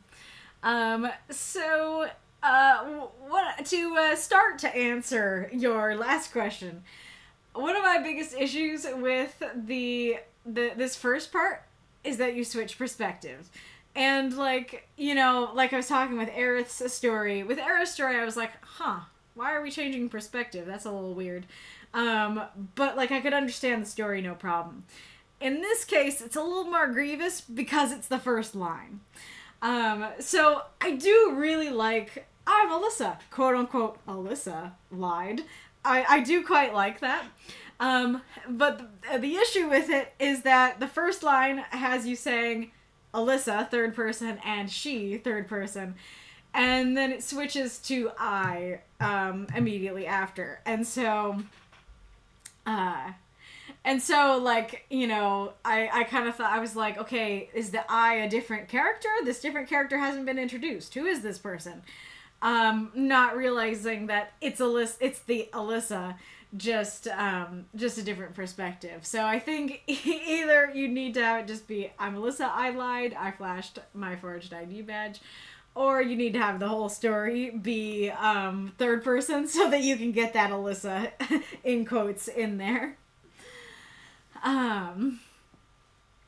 I like the, you know, flashing her forged ID badge and her gleaming teeth. Like, I can totally imagine this, like, everything seems shiny and put together, but also the gleaming teeth are a clue to, like, something monstrous is gonna happen. Snaked. I get that. I get that word. I get why that word is included. I do really like, I'm not sure if I should talk about this at the end or the beginning, but I do like your setup here of, like, the monster mother is down in the basement and she needs to come rescue her. I think that works quite well. I like the kind of setup of they'd spared no expense on building this bastion, that it's like, ooh, okay, so, like, they built this for the purpose, like they were intending to keep her captured down there. That is interesting. So as for the break, I'm trying to figure out how to describe it, but the break didn't really work for me personally, unfortunately, and I'm trying to think how to explain it. And I don't know if it's just because it happens... I don't know if it's because it happens, like, so fast within the story that it feels like we just got started and, like, there's a break. I don't know if it's that perspective switch that makes it extra, like, feel like things are getting broken up and confusing. But I think for me that it would have worked better if it was either you just continued to tell what happened, like how she got in, what happened when she got in, when the guards started firing at her, you know, I think that, and, like, we'll come back to how you could have done that in a little bit, but I think that could have worked better for me. Or, unfortunately, I do think your original instincts of just starting after the break might have worked better for me. Not because what you have before the break is bad. Like, I do kind of, now that I know what's going on there, I do kind of like the, you know, she's coming in pretending to be an employee and then, you know, going past the forbidden doors and stuff like that. But for some reason the break just, like, breaks things up a little bit too much for me and confuses me. And so I think just making it continuous or having it be just what's after the break would work a little bit better for me. So yeah, I mean, I guess we're getting into it. So I really like the idea behind this story of like I said, of, okay, we have a monstrous mother and daughter is coming in to rescue her, and we don't really know if we're supposed to, like, root for her. We don't know if, oh yay, like, she was imprisoned wrongly, you know, she's being imprisoned and treated poorly, like, we need to rescue her. Or if it's like, no, genuine monsters here, we are unleashing horrors upon the world. I like that there's kind of some ambiguity on that. We don't know how sinister this is or if this is a good rescue kind of thing. But my biggest issue with the story is that the whole story is fighting / gore. And as someone who doesn't really like gore, like, I like fighting, you know, I can enjoy a good fight. You know, like, I like Castlevania, right? And, like, Castlevania can have some gory stuff in there, and I really like the fight scenes in that. So I can enjoy that kind of thing. But to me, the gore really needs to have some sort of purpose, you know, or further the story along in some way. And as is, I don't really feel like we need this level of detail, and I feel like we go into it a little too much. So, you starting with this here. So, the bullets shoot through scale, skin, and flesh, only stopping as they hit bone. That's real intense, super evocative, and very well written, but I don't feel like the camera needs to be zoomed in that close, you know what I mean? I feel, I don't know exactly how you can describe it, but I feel like describing it with a more zoomed out perspective of, you know, the bullets are glancing off her, or the bullets are trying to get through to her, she's bleeding, but she keeps going, you know, kind of thing, I think would have worked better for me, rather than me just going like, oh, that's a little much, you know? Very, very interesting, the image of bouncing from the walls, with the braided hair. Scythe-like is a great adjective there. I'm not quite sure why she returns to her human form. That kind of seems like a waste of energy there, because she's just gonna drop it a second later to get in, and like I think she's already been spotted, so it seems a little odd to, to go back and then go back again. I don't know if she would need to be in the human form to do the arm thing, but I'm kind of assuming she could do it in, like, serpent monster form. I would also be curious about, well, actually, hold on. Let's come back to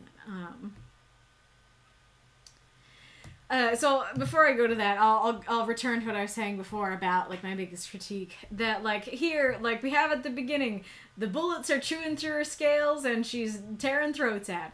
And then at the end, we got, she's killing people. Well, not there yet.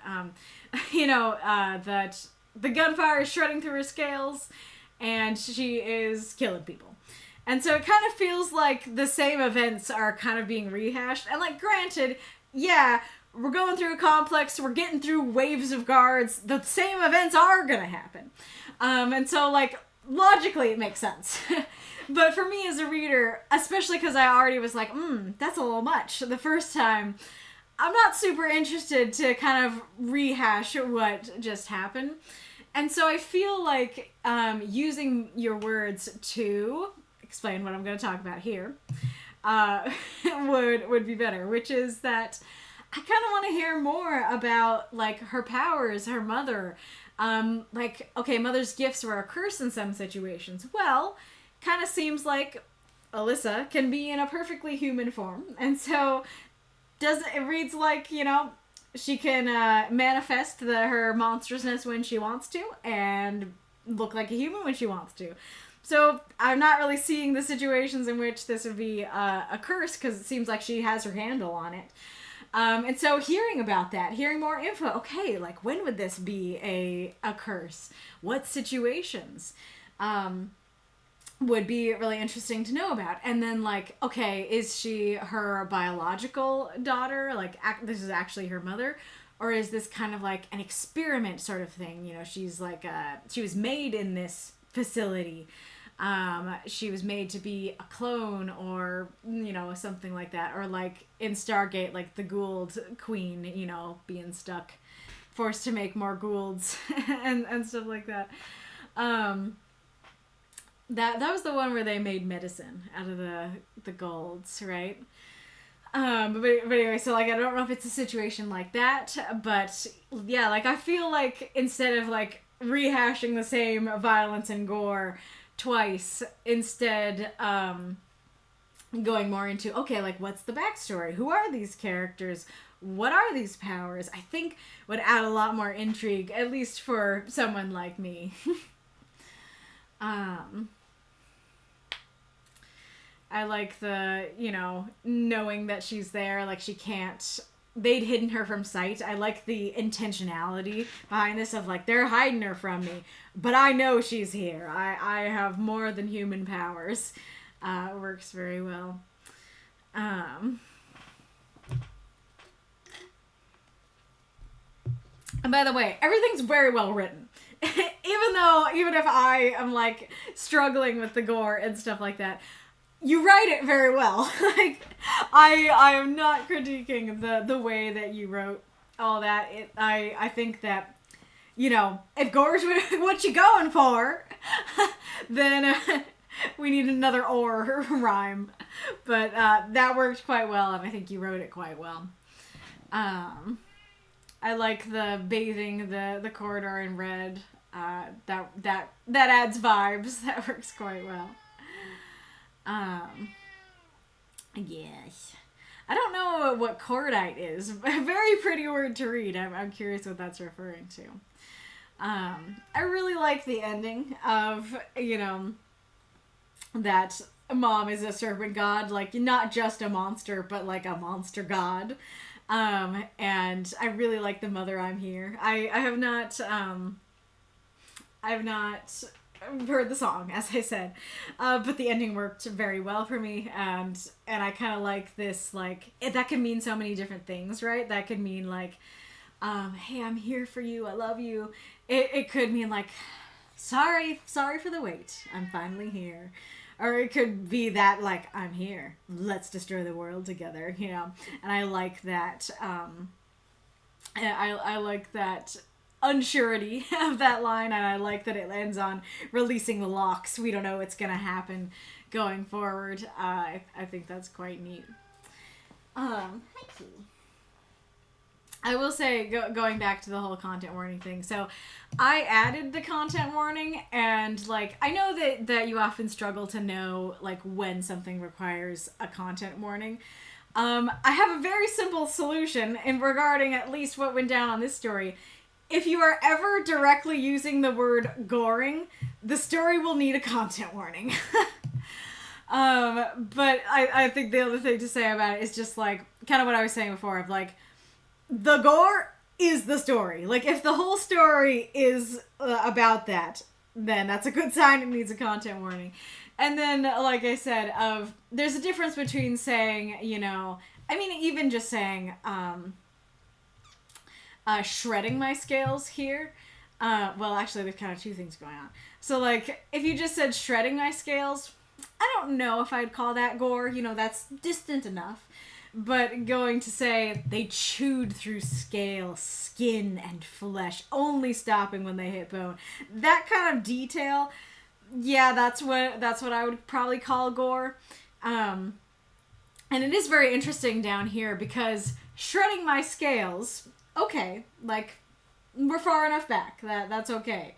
But then when you go to muscles and organs, I'm like, oh, okay, that, now I'm uncomfortable, you know? So I don't know if any of that is helpful, but I do think, keeping in mind, is it the whole story? How much detail are you going into with these things? Like, how many things are getting affected by the, you know, the weapon, whatever it may be? And are you actually using the word gore somewhere? I think that all these can be things to, like, look out for when you're trying to figure out, does this need a content warning? But let's see what folks have been saying.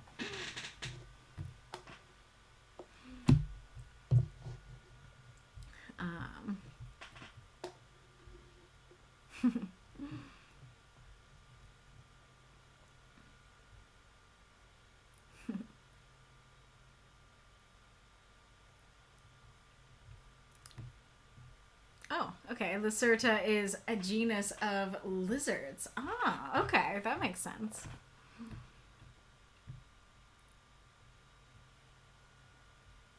Oh, yeah, I'll come back to that.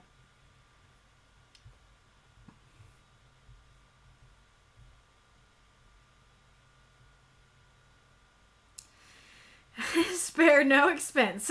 Employee sells dino embryos due to financial discontentment. Oh, nice. They could be. We don't know. Anime Wicca was not expecting that ending. Yeah, it was great. What is rotund? How is it different from round? Oh, rotund is, like, cute. It's, like, much cuter than just being round. You know, if you're... I mean, I guess round is cute, too. I don't know. That's kind of hard to describe. You're right. It has the connotation of plump. Mm-hmm. Thank you for the... thank you for the cheer, Anime Wiccan. I don't know if it's enough. Is it enough? Do tell. No one understands gore lovers. Gore has its moments, Ghoulish says. Yeah, like, and like, granted, like, couple things to say about that. One, like, this can be not my cup of tea, and it can be your cup of tea. So, like, if it's your cup of tea, that's totally cool. Like, no problems with that. But I can only critique it based on my own tea. And so, to me, it's a bit excessive, but I understand. To others, it won't be. To others, it'll be totally fine. And like the other thing to say about it, about that idea of like, you know, the idea of gore has its moments, right? That's kind of the thing for me. It's like it can absolutely like be meaningful and have power and like be the right choice to go with a much gorier description than just like a zoomed back like this is generally violent, it's not gore though, you know, kind of description. There are definitely times where like this is a moment where it should be used, where it works better, where it benefits the story if it's used. But as I said, I think at the beginning that to me it needs to have a purpose, and if it's just like there's just a lot of gore and there's no particular reason where we need to be this detailed, that's when I'm like, that's a little much for me, if that makes sense.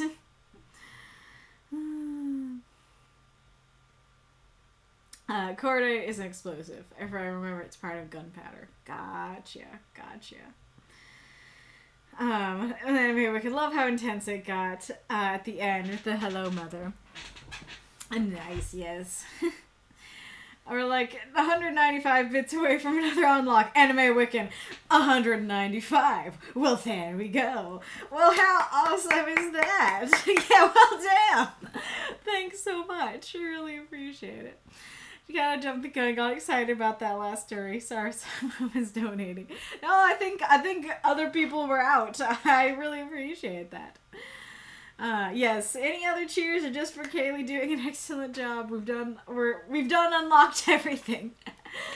Thank you so much. 1,000. Did I say 100? 1,095. It's more. It's a bigger thing. But going to what Mako said, the original draft about the power manifestation thing. No one had a light like Cat. Cat's light wasn't even really a light. It was like she always had a shadow around her.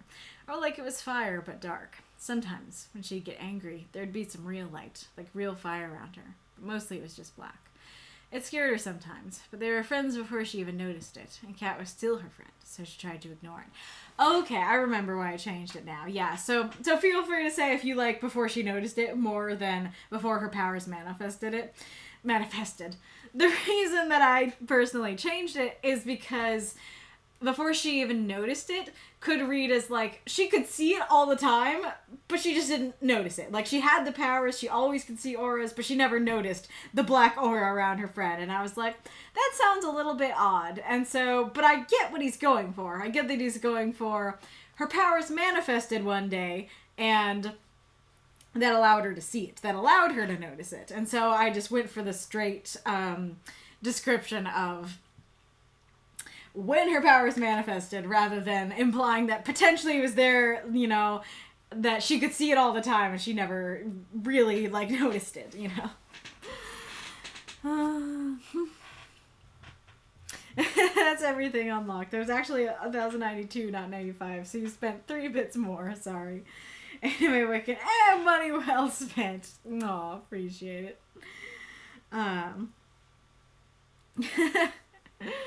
Very fair. Alright, well then, let us go on to our last story, which is Spectre's story. And thank you so much for unlocking everything. Very much appreciated. Infinity and a Lost Soul. Small Town Heroes, 2015, by Spectre. 349 words. Here we are, Jamie said in a gentle voice. William's breathing had slowed down ever since she parked the car and taken his hand. Light emanated from tiny bolts of lightning, crackling from her fingers, illuminating the path before them. They stopped walking on a small hill, devoid of trees. This is where I go, if I need to get away. Jamie sat down, inviting William to join her. He sat beside her, taking a deep breath. She placed a hand on his shoulder. I feel better. His voice still shook. What's here? The open sky, Jamie said, pointing upwards. Infinity. William followed her gaze, his mismatched eyes widening. Above them, the Milky Way shone majestically down at them. Stars stretched as far as the eye could see, interrupted only by a full silver moon shining down on them. William opened his mouth, but no words came out, so he closed it again. Jamie turned at him and grinned. Told you it's worth it. She lay down on the grass, arms folded behind her head. Go on, take it all in. William smiled a little and lay down next to Jamie. His gaze was fixed on the sky, the shimmering galaxy reflected in his pitch-black right eye. When they first met, that eye had unnerved her. Now she realized that this was another part of her friend. It couldn't hurt her, no matter what darkness lay in it. It was hurting him all the more. Right now, though, the world seemed fine. Not brilliant, and certainly not fixed, but fine. Upside of living in Renfield, middle of nowhere, New England. No light pollution. She kept her gaze fixed on William, if only to make sure he really was okay. In the moonlight, she could see a tear running out of his black eye. She rolled onto her side, supporting herself with her arm. Are you sure you're okay? I'm not, he muttered, turning to face her. But I think I will be. Thank you for showing me this, Jamie. Don't mention it, city boy. And she smiled and turned towards the sky. Throw out those moths and monsters, cheer for this story if you loved it. But that's the only reason. Hello, Boba Queen, 2082. Welcome, welcome. We are a writing group. We write microfiction for a prompt every week, and then at the end of the week, I read a bunch of the stories submitted from the group here on the stream. So if you like that, then please stay, and if you like that, please consider joining our Discord. And thank you for the link. That's it. Pet the PC after the stream for me. I can pet it now. Boba Queen, I love writing. That's great to hear. Wow. Why does that make me think of that? I love refrigerators thing. One of us, yes. Is that meme? Is it I love refrigerators? It's something refrigerators. Somebody post it. Alright. 5 seconds to guess the prompt. I keep forgetting to say it before I start. I return comfier than before. What is the comfiness you've acquired? Is it hot chocolate? Is it a blanket? Alright. Spectre says, I did a prompt I missed for this one. Specifically, I used prompt 213, Drinking the Stars. I chose this prompt because I had a story in mind, which fit this prompt really well, and I wanted to write it. Simple as that. Questions, did the prompt come through? I tried to make the drinking be a bit more metaphorical, drinking in as in taking it all in. 2, was anything confusing? Any details you feel should have been embellished or omitted? 3, this was originally the ending to my Valentine's Day idea, but for various reasons I did not submit it. Did this story work standing on its own without the context that preceded it? P.S. If you want to know the context, let me know, but it comes with a hefty content warning, which is not attached to this prompt. I completely missed that. I wish I had messaged him and asked him about it. I mean, I don't think he's available, but I'll message him.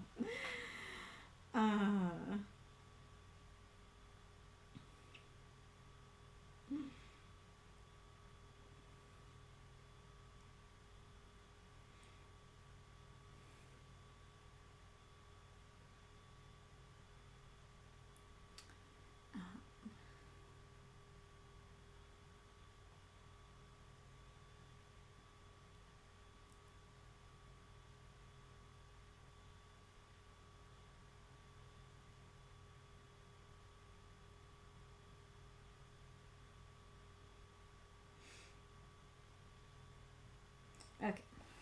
We'll see if he gets back, but I doubt it. Feel free to answer his questions in the chat. I do love I chose this prompt because I had a story in mind and it fit it and I wanted to write it. Kind of goes back to what I was saying of you wrote for this prompt. This is the prompt that inspired you. So, like, you know, maybe I shouldn't be judging. So it's that kind of thing. It's like, I had a story that fit. I liked it. I wanted to write it. I did it. Kitty, you want out?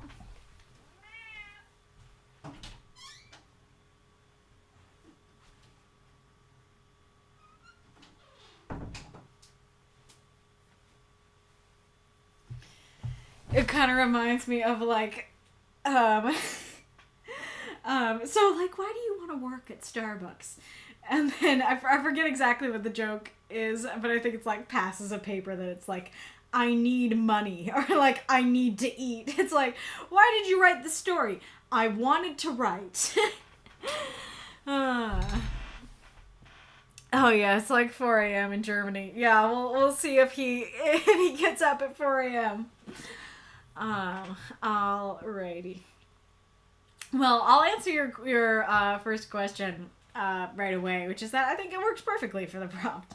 And the metaphorical drinking in works. That was something we discussed for that prompt, so it works perfectly well for me. No problems there. So this is one of those stories that I really like the idea behind it, and like my note here, just kind of a summary of my thoughts, is this all seems cool. I just don't know what's going on. It makes a little more sense as to why you were careful about, like, not showing us what was going on, because it came with a content warning. But I really like the idea here. I really like the scene here. But I feel like some of the lack of details there make it so the story doesn't have the impact that it should on me, if that makes sense. But let's just begin. So, first smaller critique here is that when I read, ever since she parked the car and taken his hand, I was imagining that, like, she's in the driver's seat, he's in the passenger seat, and, like, they're grabbing hands there, and in the car, at the front of the car. And so then when we were talking about, you know, the path before them, I was like, oh, wait, the path before them? We were in a car.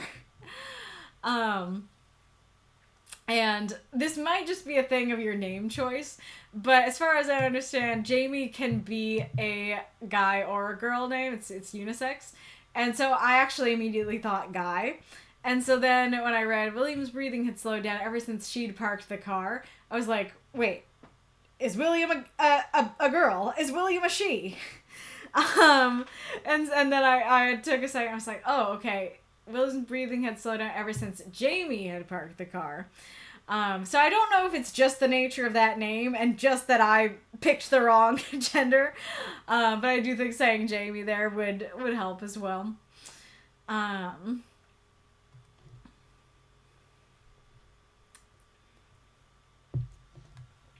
guess this did come up faster than I thought. So just kind of going back to what I was saying before. So William is clearly not doing well. Something is very much wrong with William. And that seems very crucial to this piece. That, like, the whole point of the piece is that she's comforting him.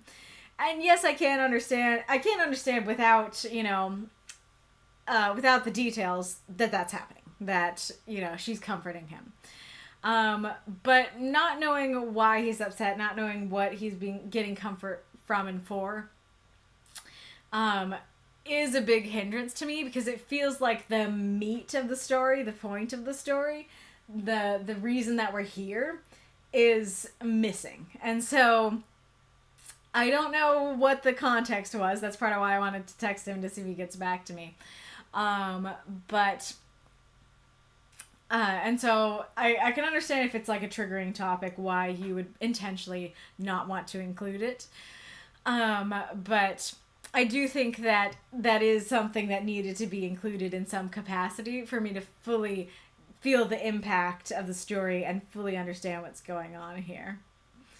I do really like the what's here, the open sky. Infinity. You know, it's not, you know, a park. It's not even saying the stars. It's just like everything, you know, infinity. I think that's very cool. I like mismatched to introduce his wacky eye. And you know I like heterochromia because I have a character with mismatched eyes myself. Also, this will only be meaningful to a small amount of people. But I'm in a TTRPG group with Spectre, and the game that we were playing in the past for last year had a character who one of her eyes was like a star galaxy eye. And so this totally makes me think of her. Kitty.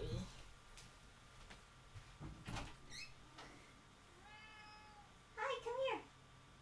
Come all the way in. Kitty. She turned it around. She's like, it's late, Kaylee, please. I don't want to be in there anymore. So it totally made me think of that character from our TTRPG, and a lot happened with that eye at the end. And so I'm super curious if you took inspiration from her, or if this was totally unrelated. Let's see.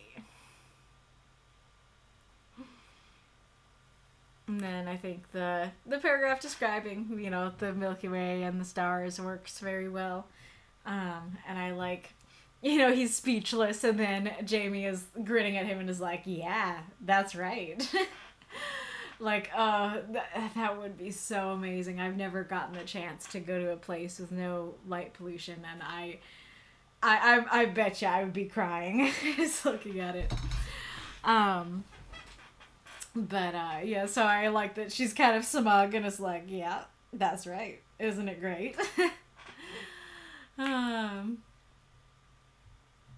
really like how the galaxy is reflected in his eye. That works. That works very well. Again, that's part of what reminded me of the character, is the stars reflecting in it. But I think that's great. So I have both praise and critique for this bit, because I really like this little bit, and I really like this idea of, like, yeah, we don't know why he has this eye, and we'll come back to that, I think, in a sec.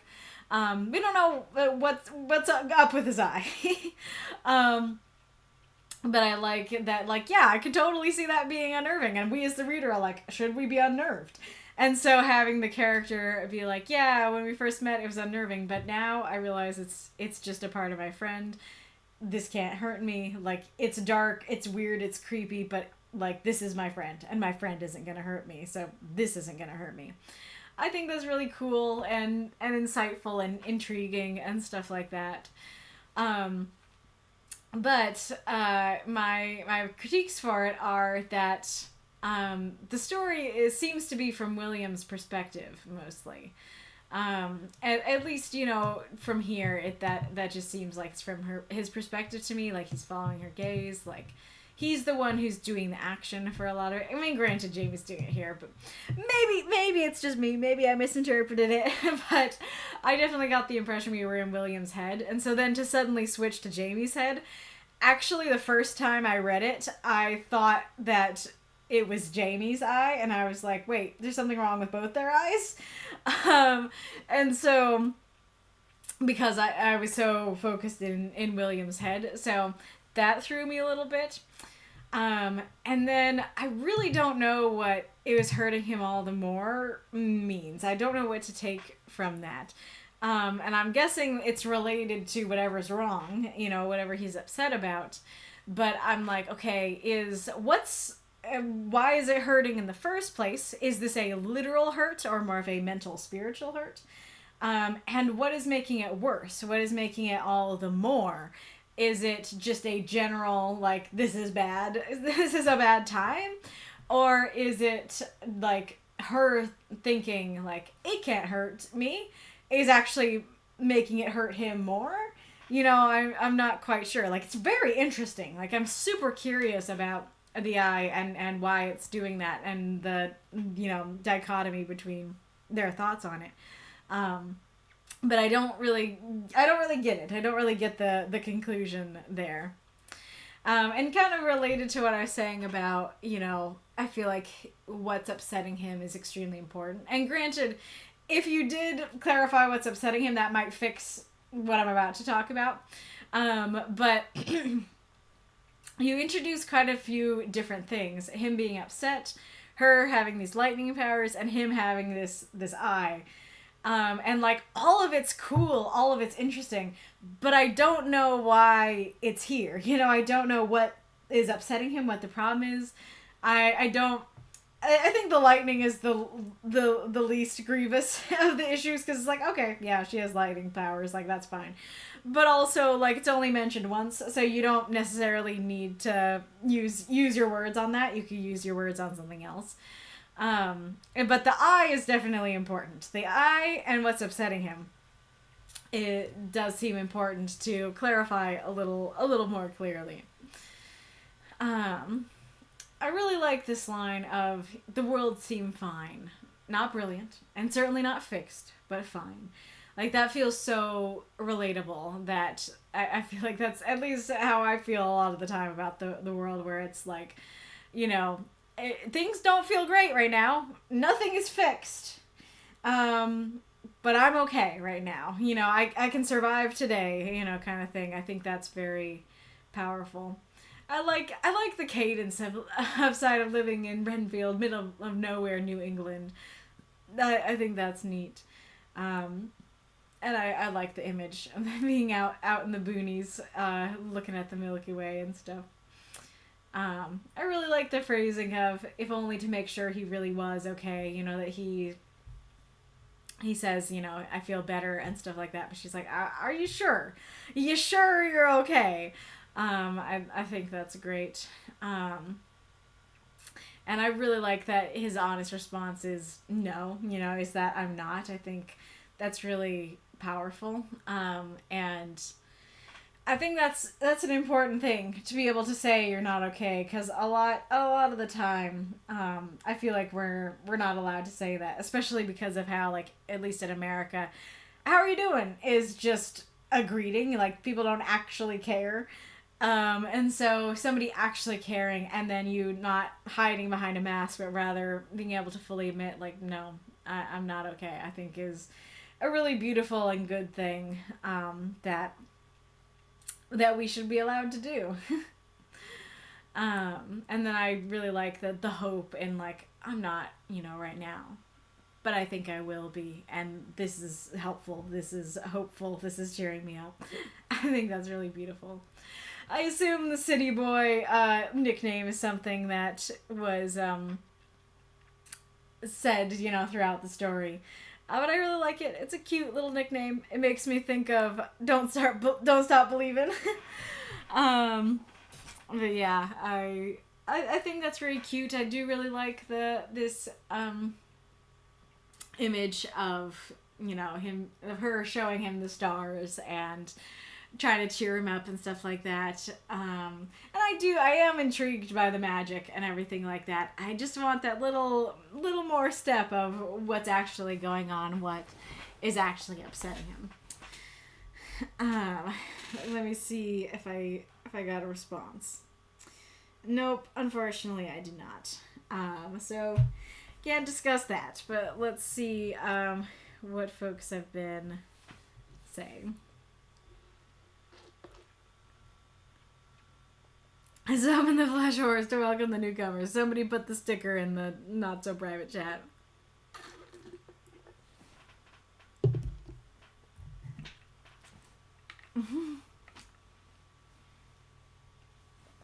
A peace of mind? No, but...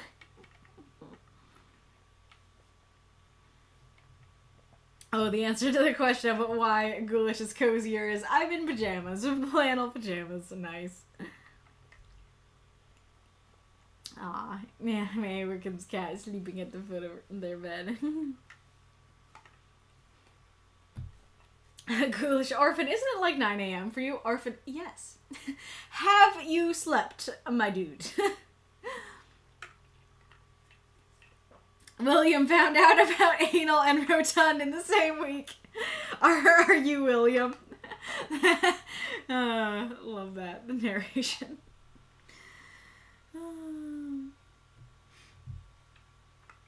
Oh, wow. Boba Queen, I'm 11, and I'm currently working on a story. It is only 8 pages right now. It's the middle of the story. Is that a good amount of writing or a bad amount?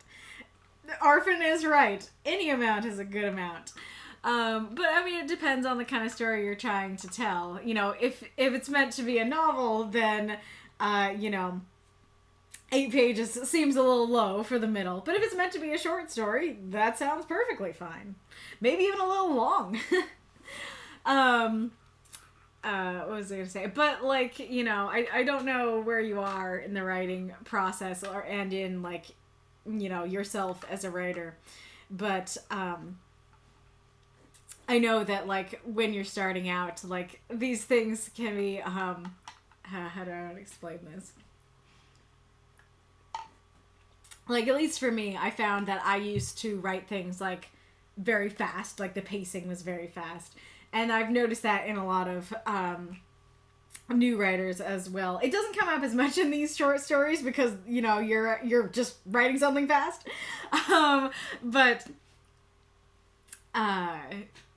you know, somebody like trying to write a longer novel or something like that, if you're new to it, generally your pacing's going to be a little fast and you have to learn how to scale it back and take your time and be slow about these things. Every person is different. Some people don't have that issue.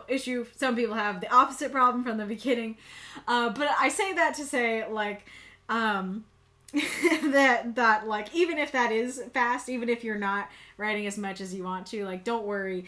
As you keep writing, you will learn more and you will learn how to pace things better. So, like, it's like, I kind of, like, don't even want to answer, like, is that a good amount or a bad amount? Because it's like, this is the amount that you wrote for now. and that's totally fine. And, like, you can polish it up later and you can learn more and add to it later if you need to, or take away from it later. So it's not necessarily a good or a bad amount. It's just what you wrote. And if you're unhappy with the amount, then you can figure out how to fix it later. Yep, Orphan's right. It depends on how long you want your story to be, but 8 pages is a pretty good amount, yes. Ghoulish, I'm happy if I can write 100 words. Yeah, very fair. I agree with all of that, Mako says. I'm fine, he says as he holds the shards of porcelain mask over his face. Yeah, exactly. Are you sure you're okay? I'm fine. Yeah, exactly. That's more pages than I had at that age. I don't quite remember, but I think that I would say the same. That I don't think it was easy for me to write 8 pages at 11. So, like, that's very accomplished in that way. Yeah, there's always more to write. There's nothing wrong with getting stuck if it happens. Absolutely. Orphan, look, I wasn't even fluent at 11. Very fair.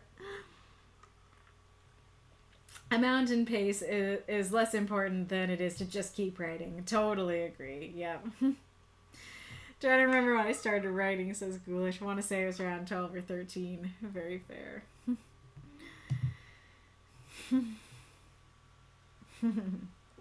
There's the flesh horse. Nice. Had that prepped for the cat. Alright, well, the cat's not around now, and the ad has begun.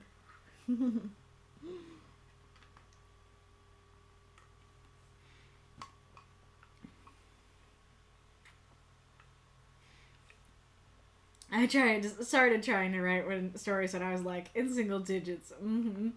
Yeah, like, I think where I started having a passion for it was when I was in 1st grade. At my school, every year in elementary school, you'd have, like, I forget exactly how it was, like, introduced. This is not story related, so I'm just gonna keep talking about it in the break. And I don't have a cat. But you had, like, it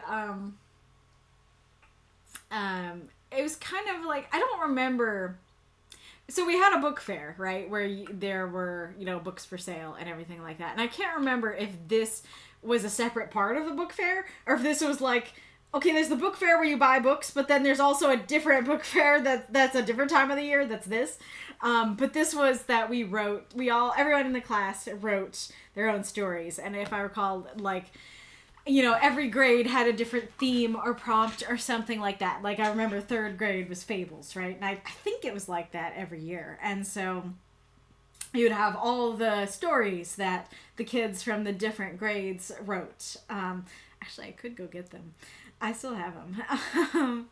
But all the different stories that you wrote for the different grades and everything would be out for everybody to read. And I just absolutely love that. I just absolutely love doing it. And like, I just remember in 1st grade, the story I wrote, I was just so excited about it, and I really loved it and loved my idea. And it had a redeemable villain, and if you can believe it. It was about like 2 cats living in a wacky place, and like, there was like a cat thief that came and stole the main character's, I don't know, like food or something, and I forget, like she, I think she like hopped on a horse and caught him, and then, yes, meow, I'll get you in a sec. And then I think like when she caught him, he said something like, "I'm sorry, like I just needed the food. I'm like starving," or something. And she's like, "Oh, sorry." and then they got married at the end. That's a kitty.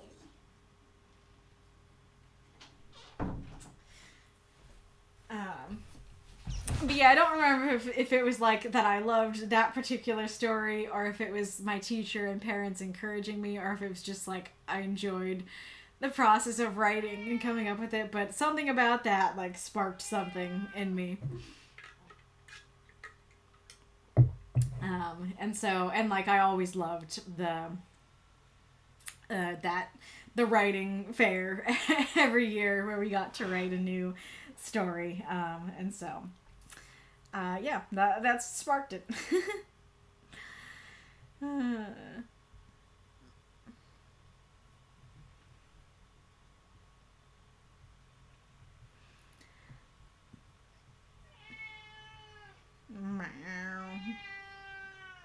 There's a kitty.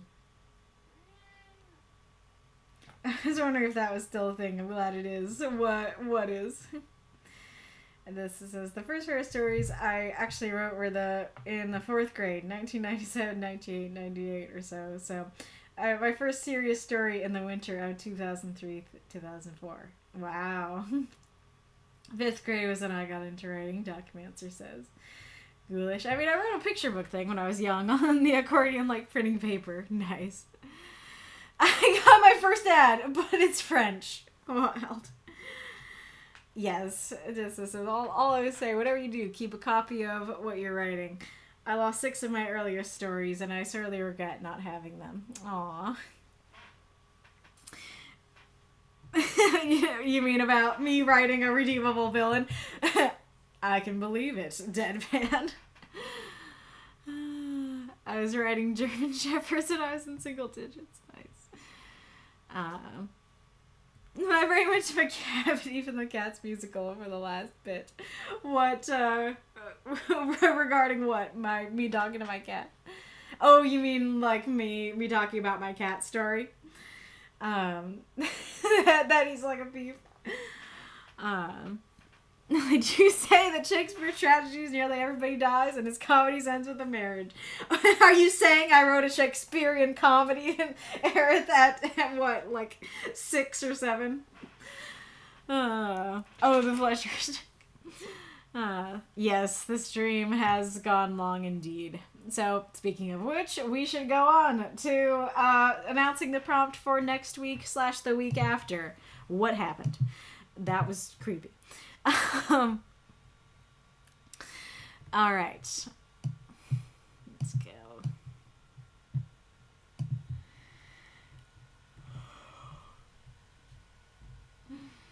Okay, hold on.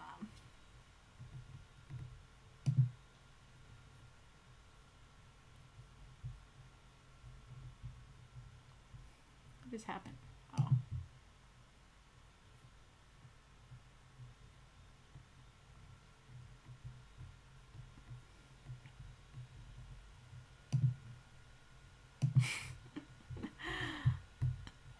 Okie dokie.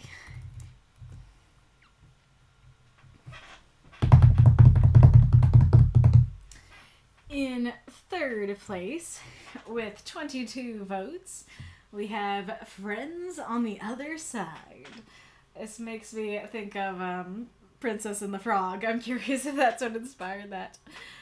In second place, with 23 votes, is The Beauty of Being Broken. You know I love that. Not our winner, though. Our winner with 33 votes is Sheep in Wolves Clothing. And I will just show you my reaction, which is, as someone whose main character is / used to be a wolf, may I just say, squeals excitedly. And Eddie, I am positively shocked to see at your reaction. It pretends to be shocked. Yes, I'm super happy that won. I think it's very interesting that, like, there are so many, like, really good idioms out there that we have not had as prompts. And then, like, multiple times, as far as I know, we have gotten the reverse of the idiom instead of the idiom. You know, like, a wolf in sheep's clothing. Like, that's a great prompt, too, and that could have won if that was in there, too. But we got the fun reversal first. Wouldn't that be wild if somebody submits sheep and wolves, or wolf in sheep's clothing next week and I get those back to back? Probably be too similar back to back. But still it'd be funny. But anyways, I do love the reversal. I think it's very neat. So the original expression of wolf in sheep's clothing is like a wolf who's trying to hide among the sheep in order to eat them, you know, is that like, oh, you know, you're here amongst the sheep to try and blend in, but in actuality you're a villain, you are nefarious, you are wanting to kill us. And this is kind of the opposite idea where, that's interesting. I wasn't thinking about that angle. So my original thought when I saw sheep in wolves clothing is I was kind of thinking of, and this idea still works, the idea of, like, you know, something soft and gentle that is looking like, you know, this violent predator kind of thing. Where it's like you can have a character that might seem super tough or super scary, but actually, like, they're a really sweet person. I think that works very well. But that's an interesting idea that I like concluded to in my intro of if you have a sheep trying to kill the wolves, right? A sheep who is living amongst the wolves in the wolves' clothing to try and take the wolves down. That's kind of an interesting idea of, you know, somebody who is soft, you know, and defenseless kind of thing, you know, somehow being able to infiltrate, you know, the bullies, the bad guys, the wolves, and take them down, kind of thing. That would be very interesting. And there's lots of different things that, like, a sheep could be associated with. It could be somebody who is soft, you know, trying to pretend to be tough, or somebody who is weak trying to pretend to be strong. Sheep are pretty dumb. I don't know if wolves are thought of as smart, but I think they're thought of as smarter than sheep. So maybe it could be somebody who is not smart trying to blend in with all the smart people. That could be really funny. Of, like, somebody who somehow, like, BS'd their way to, like, you know, getting into, I don't know, like, getting tenure at a university or something like that. It's like, I don't know anything about my subject. I just am really good at BSing, you know?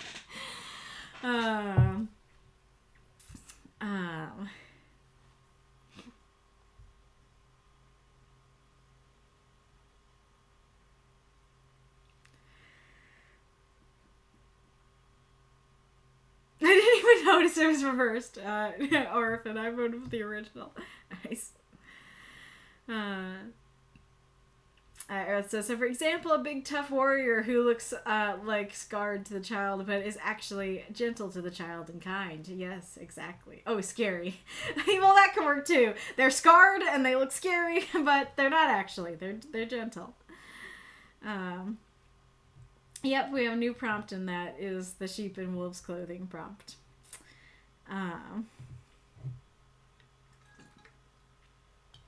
Oh boy, that is quite dark. It says like an underdog thing. Yep, that's true. You could write something about like,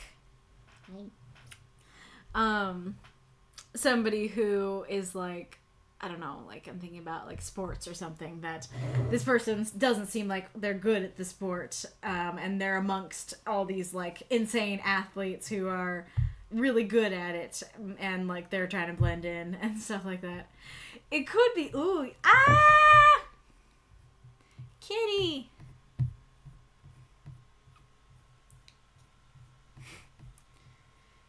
Kitty cat. Baby. Oh, it's a baby. Okay, here we go. Oh, well, now I lost my train of thought. Oh no.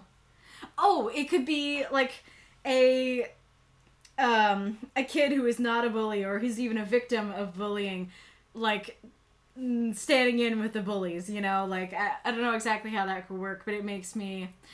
They didn't. This is not exactly that, but it makes me think of Inside Out 2, of like Riley going with the cool kids rather than her actual friend group. You know, that they weren't bullies, but you could have something like that where somebody is blending in with the cool kids, the wolves, but actually they're sheep. Actually, they're not about that life. Or it could be, okay, like there's a bunch of bullies, and you know, they don't. The sheep maybe. Well, I don't know. That's an interesting conundrum. I was gonna say maybe they don't even realize that they're bullies, but you do have to know that they're wolves to don the costume of the wolves, right? So I don't know. Maybe that doesn't work, but you know, there are stories like that where somebody joins in the wrong crowd and doesn't realize that they're with the wrong crowd until it's too late. You know, kind of thing. Let's see what folks in the stream chat have been saying. The innocuous disguised as something dangerous. Yep, exactly. Death took a sick day, and the intern that's filing doesn't like dead things, so they're leaving IOUs. Oh, that's adorable. Oh, that's really funny. Yeah, of like, okay, the Reaper's out, reaping souls, and then like the intern needs to do it, and they're like, I owe you a death.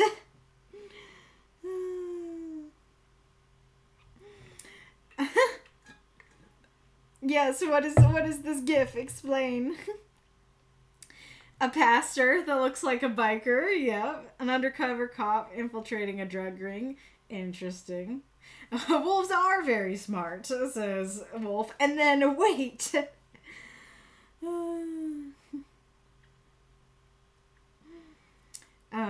But I think that Documancer said this is actually what inspired her to submit this prompt, so let me go pull up the GIF that has been mentioned.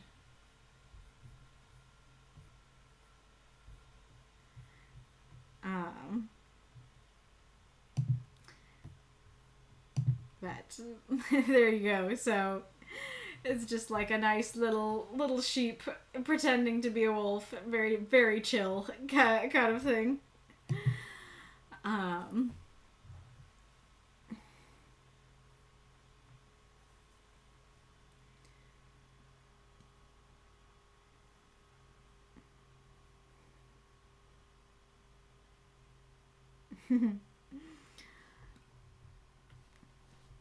It's Documentary Doc, yes. Okay, confirmed. Amazing. But yeah, so something that that looks tough, you know, actually not being tough on the inside kind of thing. But yeah, and you can go literal with it and have literal wolves and literal sheep. That could be cute to have like an actual sheep, you know, putting on a wolf costume. Or you can have what we've been talking about the more metaphorical take of something harmless, seeming dangerous, or lots of different adjectives compared to lots of different adjectives. Yeah, so very excited to see what people come up with. So if all goes according to plan, the Valentine's stories will be next stream, and so that means that this will be for the week after. This will be for the 22nd. If something goes wrong with the Valentine's stories, then this will be next week, but hopefully that won't happen. So yeah, if all goes according to plan, you'll have 2 weeks with it, so that means that you can write one extra story, so the numbers will bump. So Transformed can write 5, Cocoon can write 4, Bookworm can write 3, and Generals can write 2. So yeah.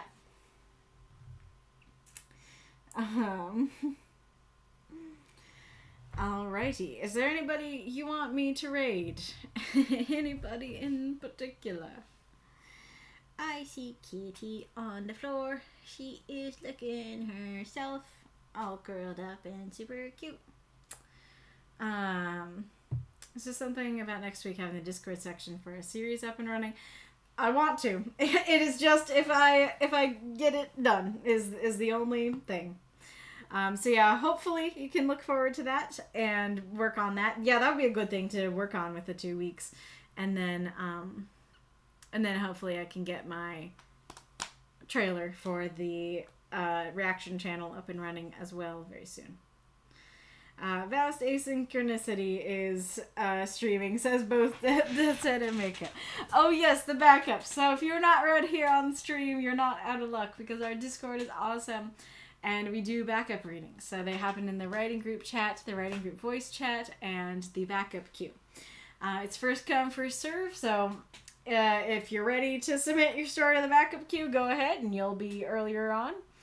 And there's a lot more discussion in the voice, and you can submit your story to read it to others. You can have other people read it, or you can just lurk and hang out, but it's a good time. That is fair. Yeah, joiners are also be thrown to the wolves. That's a good one. Alright. So, vast asynchronicity. Let's see if I spelled that right.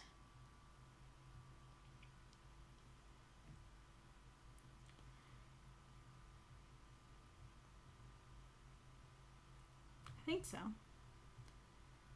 Except they're sheep. Yes. Yeah, I guess I didn't think about that use of the prompt. It could, instead of it being like one sheep infiltrating the wolves, it could just be like a whole herd of sheep in wolves' clothing. Alrighty, Roo. Well, let us head over to the other streamer. It's quite late. It's been a good time. I hope you guys have enjoyed it. I'm really excited to see what you guys write for this prompt and what you guys have written for the Valentine's prompt. So, dear sheep, go infiltrate those wolves. Put on your costumes and let's go. I'll see you all next time.